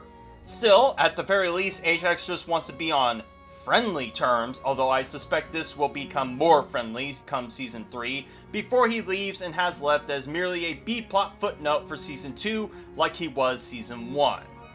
Agnes pipes in after Ajax leaves to assist Enid in a similar manner to how she assists Wednesday by way of providing her a list of potential boyfriends to seek out. Enid is appreciative, but declines on wanting to take a break from romance, more like taking the path to being a crazy cat lady if you ask me. We cut to the bullpen as the Gulpin gang have chose this place as their new hiding spot with Pugsley bound and gagged. Isaac is a bit perturbed about Pugsley treating him like a pet. A pet? A pet. While Francois reminisces about the life she could have had with her husband and child in the photos. Peculiarly, Isaac says that I never understood your desire for a normie life. Which, if that is the case, then why is he so doggone to give her that normie life then? Would that not be something he'd raise objections to whether or not she's literally dying from her condition? Regardless, both Isaac and Francois agree that they didn't get the end they deserve and that tonight will change for the better, with the caveat that Isaac promises Francois that he'll do something for her, and what deal that is will be better stated later. Tyler waltzes in as Isaac ruminates on that decision, remarking that he was able to drag off the cops' scent 20 miles from their intended location so that the Gulpin gang can go about their next course of action regarding the Addams family. Tyler questions as to whether Isaac knows they'll even fall for it, something that probably should have been discussed before them doing this, and Isaac retorts that an Addams wouldn't sacrifice one of their own, and that their emotional vulnerability will be their ace in the hole. Depends on what he means by emotional in this case, because Wednesday is prone to sporadic moments of deep emotion at times, and not consistently battered like Morticia is, but I can maybe buy his rationale for going through with his next means. Back, add, nevermore, nevermore, nevermore. Wednesday gives a small update to Enid and Agnes as to Pugsley's condition along with the motives of Isaac, curious as to where he would likely go about saving his sister. Wednesday, shouldn't it be more than obvious that he's going to try AIO Tower again? Seems like the next logical place for a mad scientist to do his experiments like he did those years ago, right? Emphasizing the aforementioned leave of students at Nevermore, Agnes is quick to point out that she's getting collected through her father's assistant before we get a whole lump of exposition and backstory about Agnes thrown heedlessly our way. Sure, this is information that Enid and Wednesday aren't privy to, but given this is the last episode, feels like something that should have been mentioned as early as episode 3 when opportune. Before Agnes says her goodbyes, she lays her fondness for the two of them, describing themselves as the Three Musketeers, more like the Three Cunt-keteers if you ask me, as she leaves to be unable to assist Wednesday with this matter. As for Enid, she has to remain in the looping cages on the off chance she permanently transforms, so she too is unable to assist. We're going to find out just how these two manage to find their way into Wednesday's mess again in a moment. Wednesday, knowing she's lacks in assistance, goes to Eugene to see if he can do his little turn on the moth walk before he tells her that the moths have expired their life cycle to assist. As Wednesday ponders over a menagerie of fireworks and weapons, Eugene pleads to Wednesday that he feels personally responsible for having Pugsley go make friends with a zombie, and that had he not pushed him away, he might have not been compelled to. Fuck me! Don't give Pugsley an out like this. And while yes, this is Eugene saying this might as well be the writer's barely disguised moralizing over Pugsley's continual abetting of Isaac's actions, when I have already belabored the point that, regardless if Eugene was a part of Wednesday Season 2, that Pugsley would have nevertheless gone to that skull tree anyway. Eugene also can't personally help Wednesday himself, whom the latter already left in a hurry, so we cut to Eugene's shed, who is doing his usual thing before he gets grappled by Isaac of all, who somehow, yet again, snuck his way into Nevermore without any undue alarm. And the only reason for Isaac to be here at this hour is to deliver Eugene something that he'll deliver to Wednesday that should also be clear as day a trap to Wednesday, like that riddle was back in episode 1 of season 2, but we'll get to that matter of that item in a moment. At the principal's office, Santiago informs Wednesday that she's diverting all attention to Burlington based on the false mark that Tyler left, while Wednesday scoffs that it's very likely a ploy to drive off their scent. I mean, regardless if it is a ploy, this is the only thing the cops have to work on, and not to mention, Pugsley's clothes will nevertheless have some amount of evidence on it to point them the correct way. As Santiago leaves, Weems chimes in to give her holier-than-thou proclamation about Dort's death, saying that as a result of it, that her legacy has been rekindled before Wednesday reminds her of her actions back in Season 1. Meaning that Wednesday had no reason to speak on behalf of Weems' defense to Dort if she knew that then. Whatever. Weems isn't particularly helpful or useful dead, alive, or a fucking spirit guy for that matter. Eugene storms in on the office to relay to Wednesday the object Isaac gave to him, while accentuating that if Eugene told anyone else about this, that Isaac would come for him. How could Isaac be good on his word? And if Santiago literally crossed paths with Eugene between scenes here, then wouldn't it behoove him to tell Santiago whether or not he knows Isaac is good on his word? More importantly, this also hinges on Isaac somehow leaving in quick enough fashion for Eugene not to direct attention to him, and that Wednesday wouldn't fib to the cops about this so as to keep their attention solely on Jericho. It feels utterly contrived to allow the police to redirect their attention away from Jericho and little more. The object that Wednesday was given by Isaac, lucky that it wasn't a fucking bomb or something, is some kind of snow globe with the skull tree with the word midnight scrawled on the bottom of it.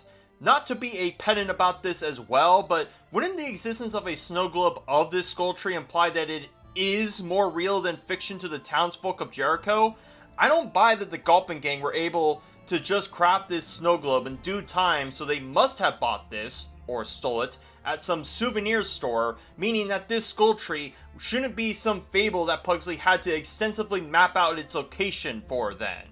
Also in regards to this object, again, Wednesday has no reason to believe that Isaac will arrive at the skull tree and at midnight, and if she believes that the Gulpin gang have subverted the cops as she exposited, would have good reason to believe that this too is a diversion. But nope, she will go out to this skull tree with Thing, the importance of him being here is more significant than you could ever realize, to lay her own trap on him. Once at the skull tree, Wednesday says this awfully ironic line given he was able to lure Wednesday to where he wants her, as she sets up some kind of crossbow emplacement for Thing to shoot at Isaac when the time is right. I don't know how Wednesday expects this would somehow kill him when she literally put a sword through his head and it did little in the way to stop him. And don't expect me to understand how Thing can see through the scope of the crossbow to even properly aim, for that matter. Anyhow, Isaac does make his appearance with the bound Pugsley as his leverage, while Wednesday gives her veiled threats plus filibuster to Isaac to give Thing enough time to ready the shot. Something that is notable through the back and forth is that Wednesday says that even with Isaac having Pugsley, that it would take months for him to rebuild AIO Tower, time that he doesn't have to save his sister. Yeah, that detail will be largely ignored, and the show's way of rectifying that time frame is also silly for later. Thing fires a crossbow bolt, and Isaac manages to catch the bolt into his right hand. And why is this detail important? Well, Isaac expected that Wednesday wanted to run her mouth as a distraction and had Tyler lying out in wait to capture Thing, and through Isaac, we discovered that Thing was the missing right hand of his all this time. There's much to deliberate on the utter silliness of this, but Isaac has some more exposition to utter before we can. Isaac says that he realized that his missing right hand was around when at Willow Hill, which convinced him to capture it, as apparently the means to use telepathy are specifically ordained through the right hand. During that incident at AIO Tower, Morticia cut his right hand in the middle of his experiment, and that, as a result of the explosion, caused his right hand to be animated separate from his own body. And now with that, let's rant. So first off, what the fuck was Isaac's right hand before he nabbed Thing? Because even during the flashback scene where Morticia and Gomez were burying Isaac, he still has both of his hands in those gloves as they bury him. When he pulls the glove off with that bolt, nothing but soup comes out the other end. So was it a prosthetic or also a rotting amalgam of his glove? Because that's awfully convenient that during his regeneration that he somehow wasn't able to reconstruct his right hand, but can apparently reconstruct an entirely new brain in his skull. Secondly, Wednesday comes to this realization by literally visualizing Isaac's last name as an anagram for Thing. So the question now becomes, if Morticia and Gomez chose to keep Thing as a pet, why in the ever-living fuck would they chose to name him after an anagram of someone who tried to kill them?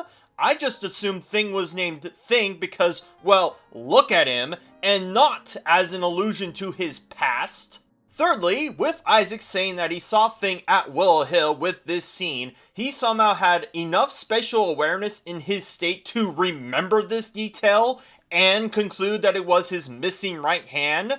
Speaking of right hand, the detail that Da Vinci's need their right hand is slightly contradicted with Rowan, who also had telepathy, conjuring that book with his left hand in Season 1. Although, with that, there are more instances of Rowan using telepathy with his right hand than his left, which you can chalk that up to Season 1 believing that you can use telepathy with either hand if you have it. So it is nevertheless a contradiction from what Season 2 establishes.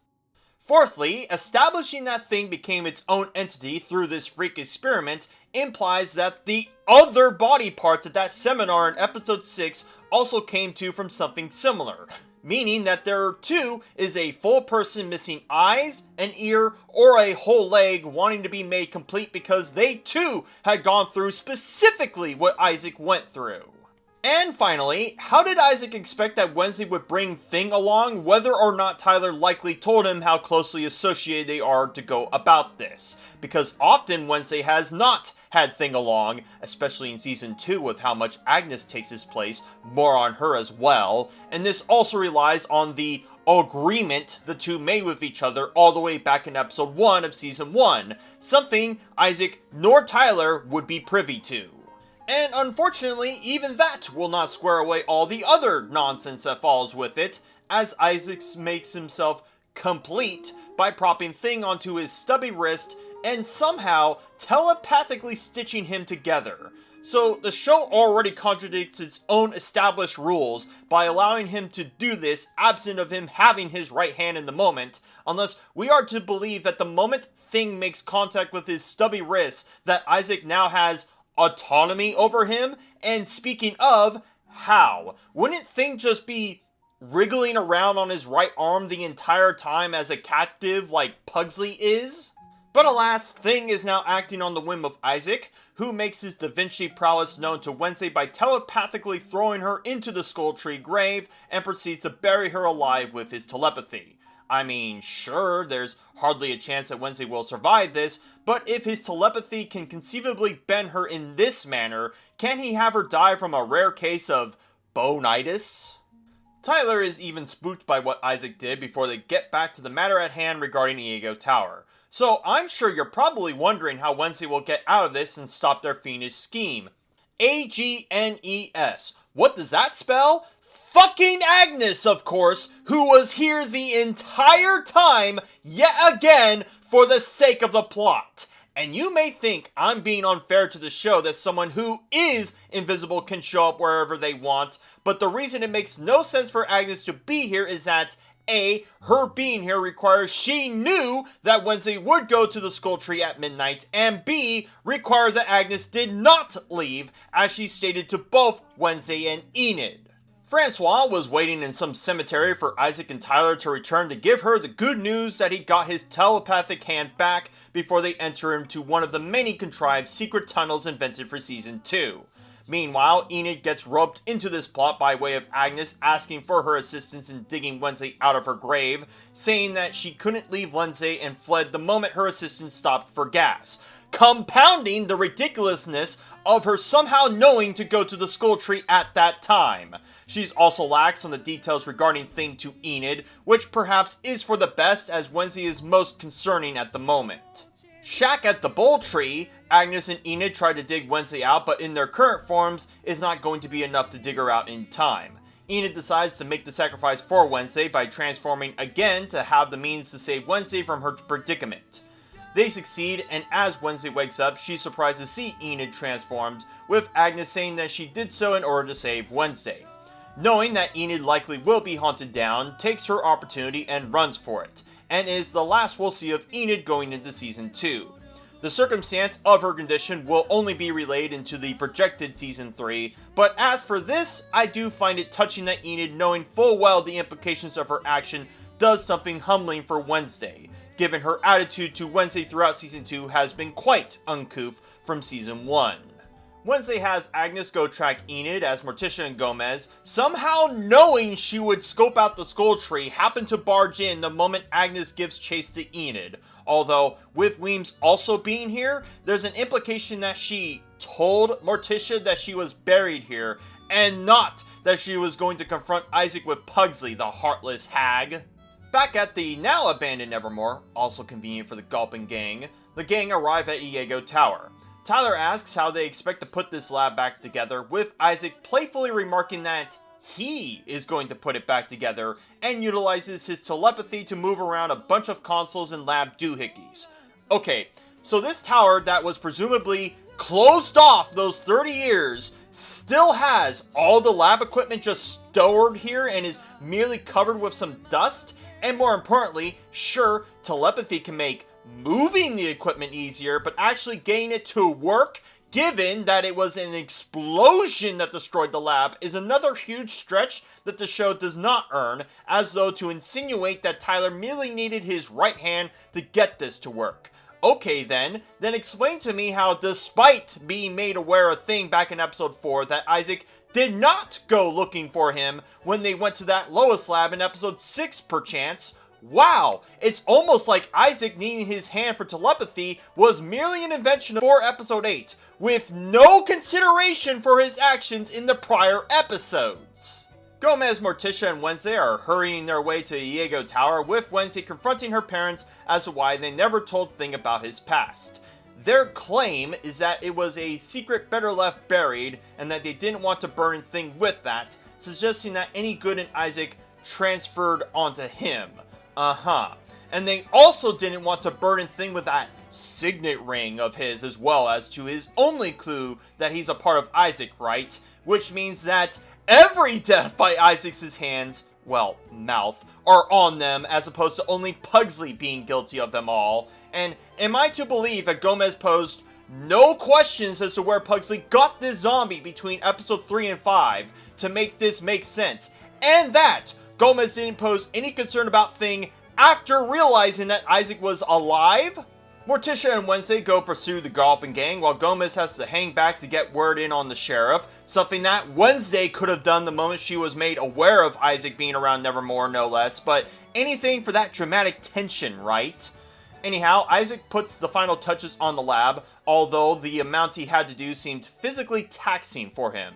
This will not factor into anything else regarding episode 8, so not sure why there was even a point to address this state. Tyler slinks Pugsley into the power source while Francois stands idly by, awaiting for Isaac to do as was promised to her.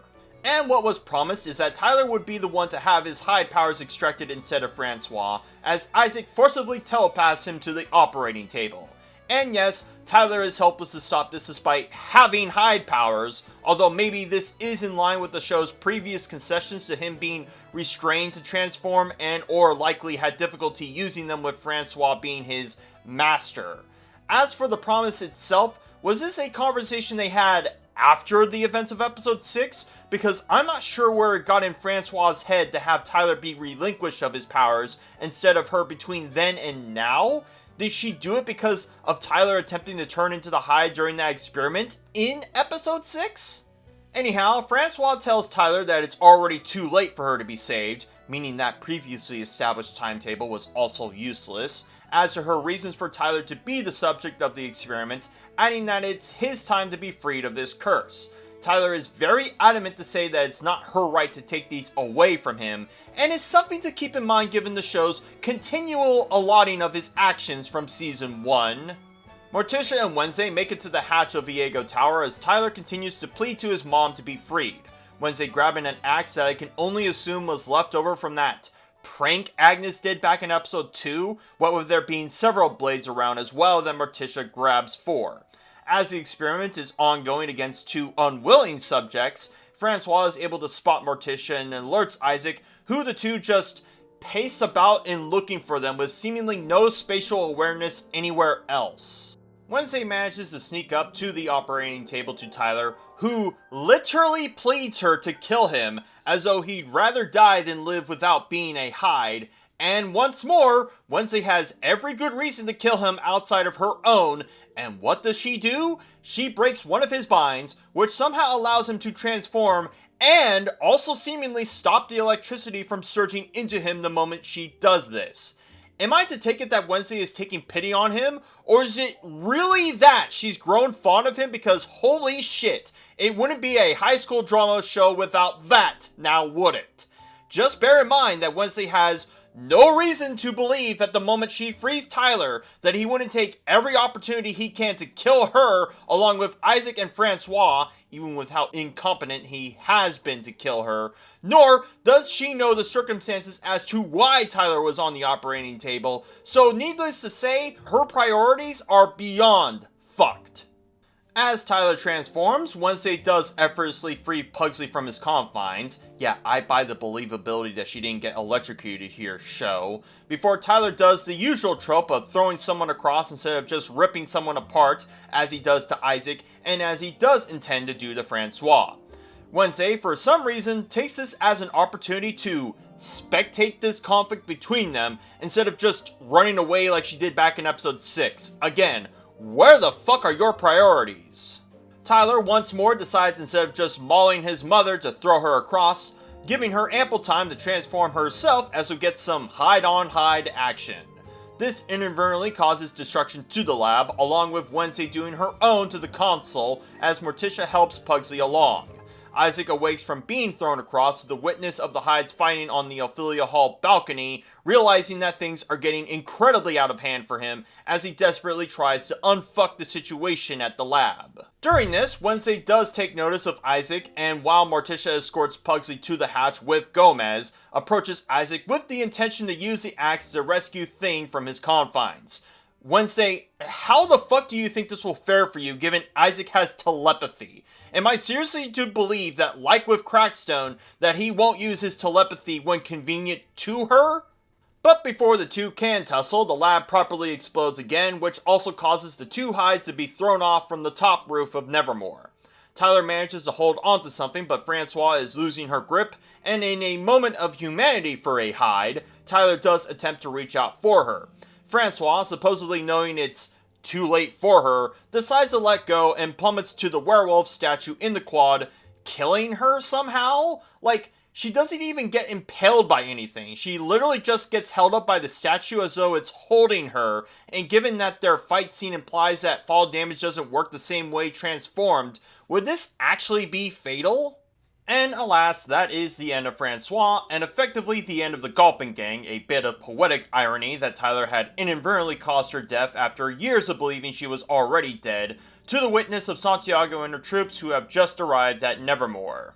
Eyak at Bago Tower. Pugsley and Wednesday awake from the calamity of the explosion, and as for Morticia, it seems her situation is dire, what there being some giant coil crashed on top of her. Gomez, being spared of being knocked out, hurries them to move the giant obstacle out, assuming the worst that Morticia was the one the premonition ordained. Psych! Turns out she's just a bit gassed out from the whole ordeal, and at this point, what was the circumstances that Wednesday needed to do to ensure the premonition wouldn't happen?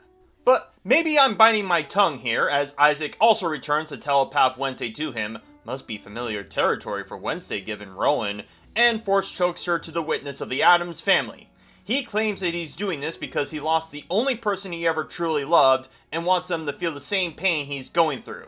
So, he somehow knew that Francois died between the explosion and him awakening from it, and if that is the case, then why did he go through with her promise knowing that she was going to succumb to her Hyde condition then? So, how will the Addams family save Wednesday from certain death? Well, Gomez and Morticia tried to plead to Thing to snap out of what I can only assume is compulsion through nerve endings of Isaac.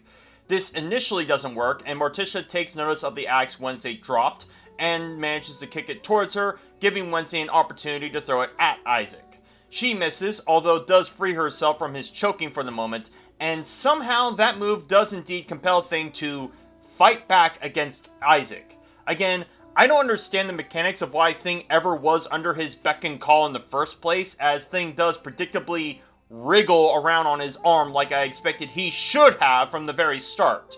Are we to assume the writers think that if you merely stitch your hand back to you, that you also have recovered all muscle, joint, and nerve movements in that hand too? And the remaining procession of this fight is basically Isaac playing a game of stop hitting yourself, before we finally demonstrate what can actually kill Isaac, given the show has yet to establish that. Thing opens up Isaac's vest to reveal his clockwork heart, and proceeds to pull it out. Reminds me of one of the endings to Liza P, ironically enough. And yes, that is the final death of Isaac, a bit ironic that the only one who actually did him in was technically a part of himself, and that part of himself did not indirectly cause his murderous rampage for that matter. As for this being the means of which to kill him, was that information Morticia and Gomez weren't privy to when they buried him? Gomez said that he was one of Isaac's best friends, and somehow did not know that the clockwork heart was keeping him alive? Maybe he assumed it wouldn't keep him alive past being a corpse, and speaking of that, what the fuck was even the mechanics of that, for that matter? Like, the show expects me to take it at face value that Pugsley merely needed to jolt him back to life, and then proceed to eat people like Imhotep to get back his body in whole, and the only thing that could stop him was not having a heart? Anyhow, Thing does come to, what with him being a part that's greater than the whole, as Orloff so put it, and severs himself from the stitching to embrace the Addams family. Night turns back to day as Wednesday and Thing are packing up to leave Nevermore, a bit curious that they are allowed to leave this late and without any further questions from police, before Wednesday asks Thing how he feels about having been a part of Isaac and what he'll do with that knowledge going forward. Thing seems fairly indifferent to it, such that he ditches away the signet ring, posing a symbolic analogy of him not defining himself by his past, however you want to square that away. Agnes also returns to Wednesday to give her any info about the whereabouts of Enid, finding some kind of wilderness cam shot of her and that she's presumably heading towards Canada for the time being. Wednesday does ask if Capri is of any help, and Agnes says that she's MIA, and boy, her culpability into the actions of a criminal will also be thusly addressed in a moment. Agnes alludes that Capri likely is looking for a new job as to Nevermore being Nevermore, which again isn't definitive confirmation that Nevermore as a school is being shut down, but if it is, thank God it was, because no way this school should have functioned past the first few years of its opening. And now we get the single image that I alluded to that has so many problems with it that it astounds me that they even shot it, and it's merely of Tyler standing in front of a headstone with both of his parents on it. Let's go over why this is so bad. First off, Tyler is a fucking criminal that literally had a search out for him as far back as episode 5, who is somehow allowed to just post here casually to see the headstones. And maybe you assume the cemetery is way off town, but nope, it's right in the heart of Jericho, and no one bats an eye.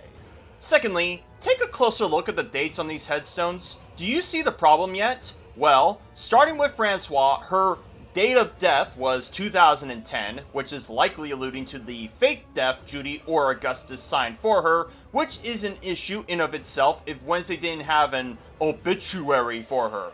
But Santiago said that Francois had been dead for 15 years, meaning that the events of Season 2 take place in 2025, if this headstone is to be believed. This cannot work in the slightest because A, Enid tells Wednesday she missed school prank day last year from the events of Season 1, which takes place in 2022, and B, the Garrett Gates' incident happened in 1990, which Wednesday purports took place 32 years ago.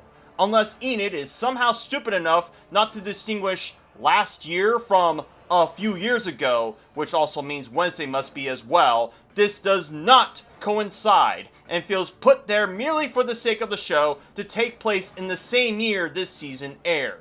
But let's humor for a moment that Season 1 somehow takes place in 2024 instead of 2022 for this to make sense. Starting off, if that is the case, then the show writers are deliberately confusing their audience as to the time frame of things when it suits them, as there is nothing in Season 1 to suggest that the show takes place in the future of the current year it took place. Secondly, that still means that the Garrett Gates incident happens before the Isaac Knight incident, even with Wednesday supposedly being wrong about how long ago it occurred, pinging Gomez's lack of using his outcast powers there. Thirdly, that means that Tyler went about his actions at the age of fucking 12 in Season 1, although his actual age is still a mystery regarding Season 2, and I don't think this nearly 6-foot-tall behemoth strikes me as a 12-year-old unless Tyler is also suffering from gigantism. Thirdly, Sheriff Galpin's headstone also confirms as such that the show believes it takes place in the year 2025, which again is incongruent with everything else that I established, and additionally we get the date of September 25th as the day he was presumed dead. Assuming that this day rolled over into the night that Wednesday discovered him and not the day after, means that Nevermore started school somewhere between September 22nd or September 23rd, what with the day and night cycles between episode 1 and 2, which is unusually late for a school to start, and it starting this late would be the only way it would make sense that Day of the Dead occurs a month after the school starts as purported in episode 5. If the show can't even get its own timeline coherent, how do you expect the plot will be? Anyhow, back to the last legs of episode 8, as Tyler is jumped by Miss Capri, who is not in the slightest deterred by seeing him if she knew about those events in episode 8 of season 1. She's here to offer some kind of support system to Tyler, as though he fucking deserves one, whom the latter is not enthused about being corralled by mother or master. Miss Capri attempts to make the prospect tantalizing by saying that Tyler could be a part of a pack that would be rid of the need for a master, and her reasons to help Tyler are purely that her father was also a Hyde. So, bear with me. If this was something that could be done from the start, why was that not information Dr. Faulkner knew?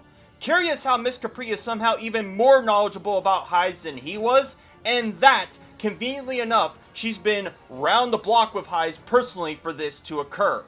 But whatever antics Miss Capri and Tyler get up will be spelt for season 3, but needless to say, she is outright abetting a career criminal who has killed 10 people, 11 if we count Francois, but that's a bit more vague, and perhaps there are some morally questionable people listening to this saying, well, Tyler was coerced into killing those people, he never had the free will to do that.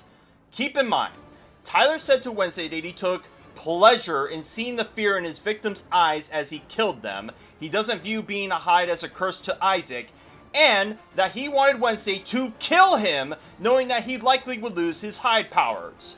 Eric Harris wasn't a psycho because he played Doom or listened to Nine Inch Nails. He was a psycho from the start. So yes, Tyler doesn't need therapy, he needs a fucking jail cell.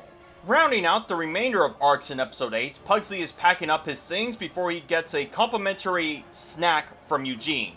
This in turn has Eugene invite Pugsley to his house because that's what friends do, I suppose as a way for Eugene to rectify the mistake of him not being friends with Pugsley.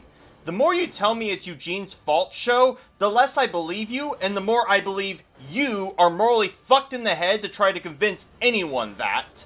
Morticia is out clearing out the Rotwood cottage before she gives Wednesday a gift by way of Aunt Ophelia's journal, surmising that it was unwise for Morticia to keep secrets from her this whole time. Yeah, and I'm sure come season 3 there's going to be more secrets where they come from. Perhaps they'll reveal that Uncle Fester is actually Jewish.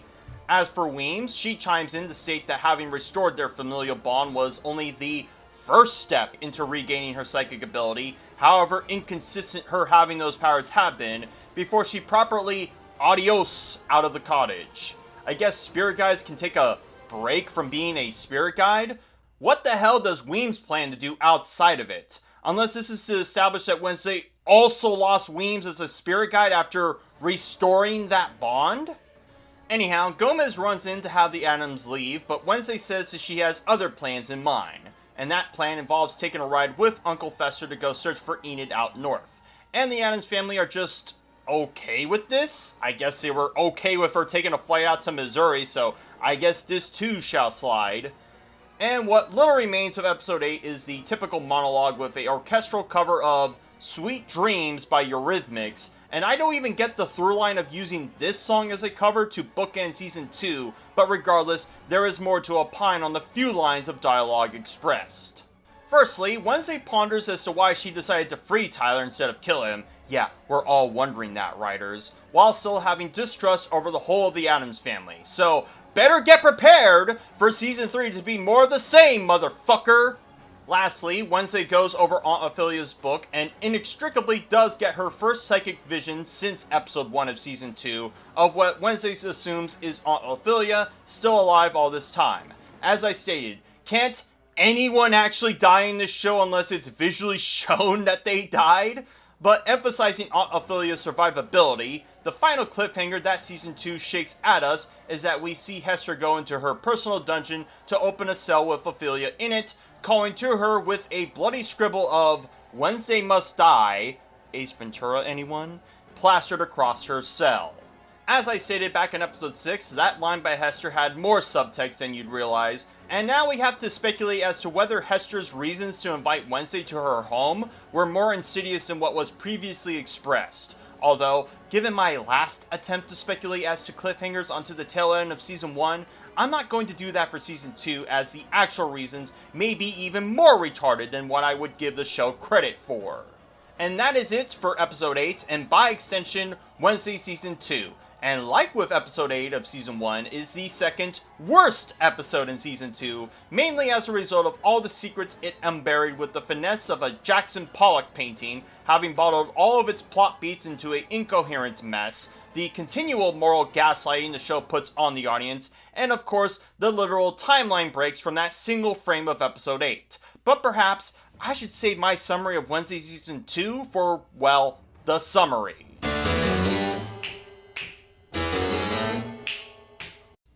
And that, Woes and Wonettes, is the entirety of Wednesday Season 2, front to back.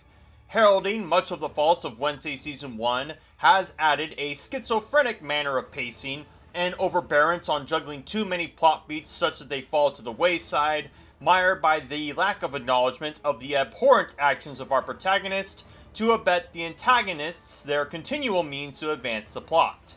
But when it comes to any discussion about a TV show between seasons, the only thing you're curious about is whether Wednesday Season 2 is better than Wednesday Season 1. The short answer is yes, and the long answer is that it is only marginal while adding its own baggage separate from Wednesday Season 1. When Wednesday Season 1 wasn't being nonsensical and insufferable, was aggressively boring, dull, and dour at times, as though the notion of having a gothic aesthetic requires no liveliness in the show, despite what the Addams Family movies would attest to that. At the very least, Wednesday Season 2 does include the entire Addams Family in motion, and it trying to juggle multiple plot beats does arouse further interest beyond a linear interest in Wednesday as a character. Speaking of, while Wednesday is still a shitheel and hasn't budged an inch between seasons, I've drawn less ire towards her throughout my analysis of Season 2.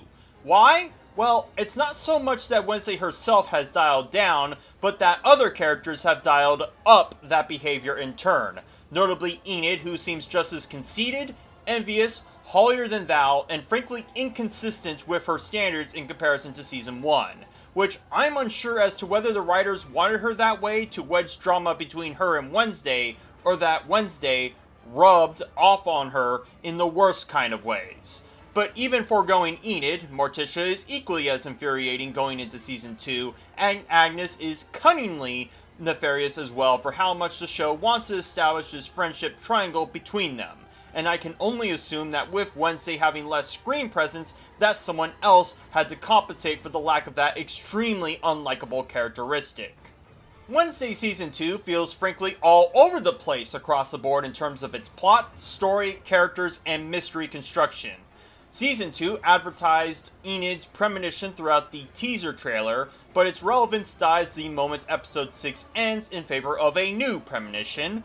The avian mystery only extends for 4 episodes. The morning song subplot from Season 1 is only traipsed in episode 3, 4, and 7 chiefly, and abruptly ends in episode 7. The drama between Enid, Ajax, and Bruno is barely touched upon as well. I can continue to go on how other subplots end as soon as they start, but you can objectively see this from the choice of directors for the episodes. Tim Burton directed episode 1, 4, 7, and 8, and then 2 different directors did episode 2 and 3, and episode 5 and 6 respectively.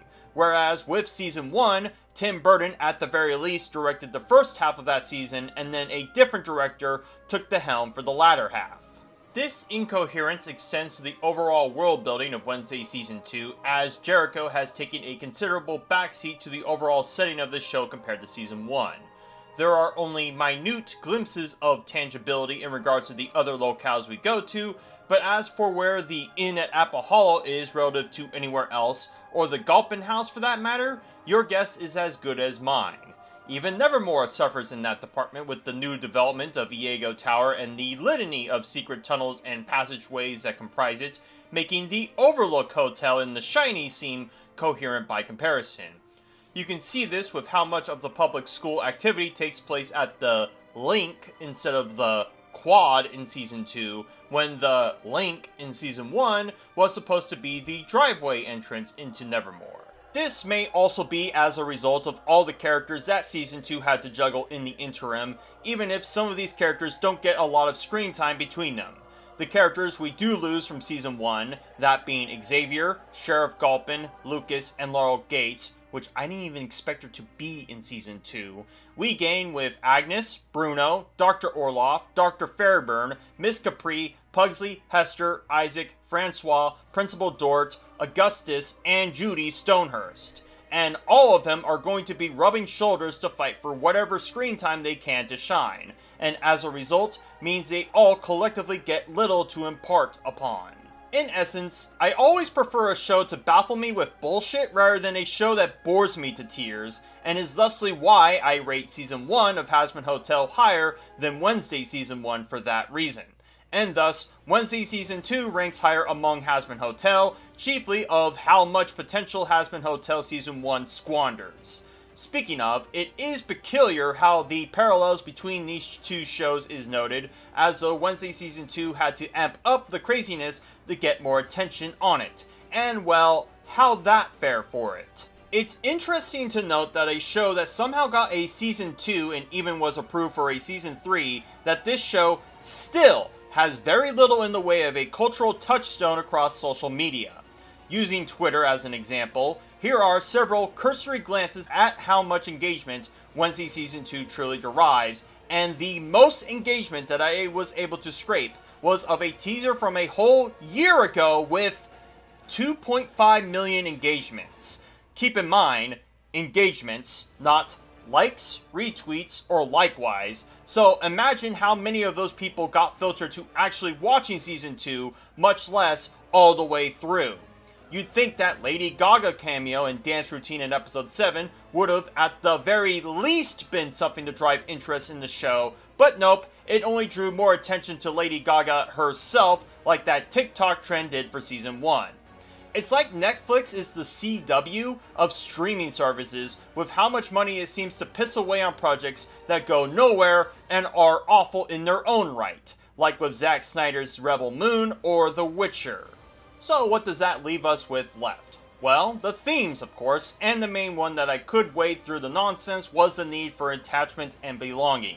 This is most subtly expressed through Thing and his need to feel belong to the Addams family, as well as his own inner conflict with his past self. But with how much Agnes substitutes his position as Wednesday's loyal minion, removes much opportunity to explore him. The theme is more vocally expressed through Pugsley and his immediate desire to glom himself to Eugene, and that his need for friendship and belonging to the Addams went as far as reviving a zombie and proceeding to break bread for him. This also extends to Agnes wanting to attach herself to Wednesday to the point of trying to mimic her, Enid having her new wolf pack and not wanting to lose that after her realization that she's an alpha, and of the grudge Wednesday has to Morticia coming into conflict with Morticia's grudge against Hester. Your mileage may vary as to whether this theme is better characterized between each, but is nevertheless persistent throughout. The only other theme that was only somewhat explored is secrecy and deception. This directly coincides with the attachment theme when it comes to Morticia and Wednesday, as either one of their closeting of information leads to shenanigans unfolding, and that therein lies a fine line between need to know and know nothing. There is some expressed in the Morning Song subplot, what with Bianca's forced chicanery through Dort, whom also had been pulling the strings of that subplot this whole time, putting Bianca consistently in positions of which unknowingly made her a victim of the same thing her mother went through, despite what season 1 would have you believe that Gabrielle was completely of her own person confronting Bianca that way. And maybe you can twist my wrists about the Isaac Knight plotline being a secret from Tyler, even if the parties involved weren't around to tell him this whole time either. And that's about all that's left to say about Wednesday Season 2. Not much better, and burdened with extra baggage of having to account for the prior season with as little grace and semblance as it can. And at the end of the day, this show will be once more forgot until Season 3 nears its release, before it too becomes a non-entity that you could Mandela effect as being completely made up.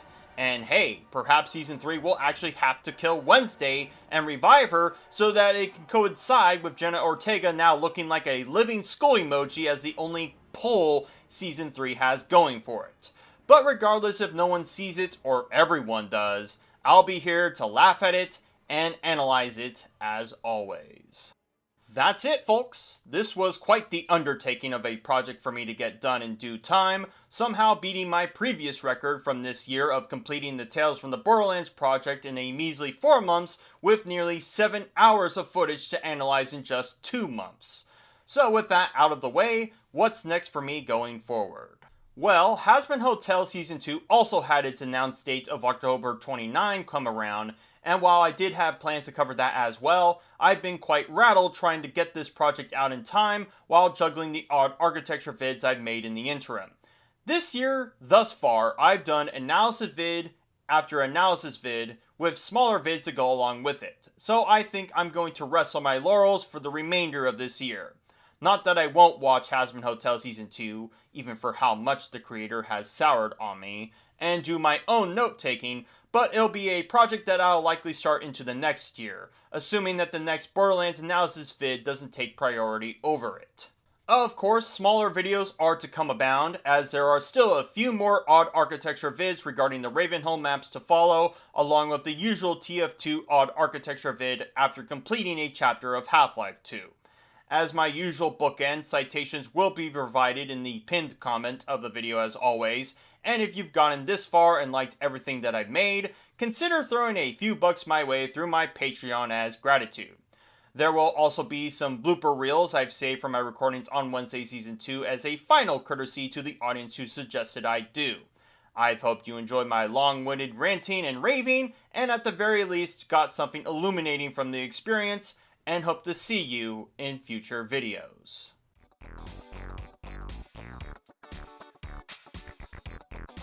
Lastly, Ajax said in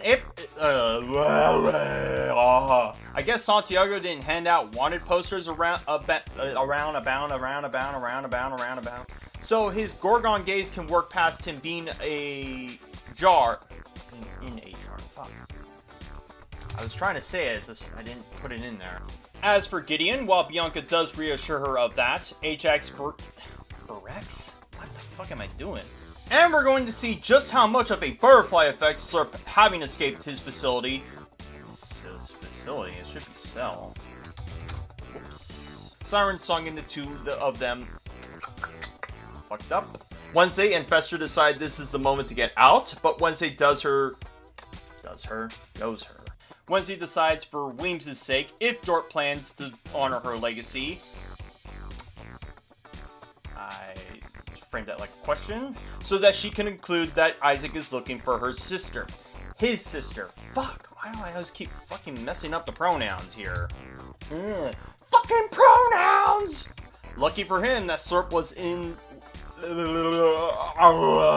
Wednesday and Fester arrive at the main store with Wednesday attempting to use the keycard she swiped to gain access. This fails, and Fester has to input this So that begs the question of how a Hyde can even stay alive before being given their own master, unless that was the reason his mother died. Oh, won't that somehow get relitigated? I'm gonna have to do that again. Jesus, that was really bad. Speaking of burnt out, Bianca mentions that since last semester, Wednesday chastises Dort, although somehow lumps Santiago into this, that he explicitly warned him she gain a one-up on her by speaking in fluent Spanish. Arlene perplexed by what Tyler brings up a sore topic to Wednesday as he invokes Enid's name and that he's going to kill her when he gets the chance on her putting her snout where it don't belong. Even though this is just to support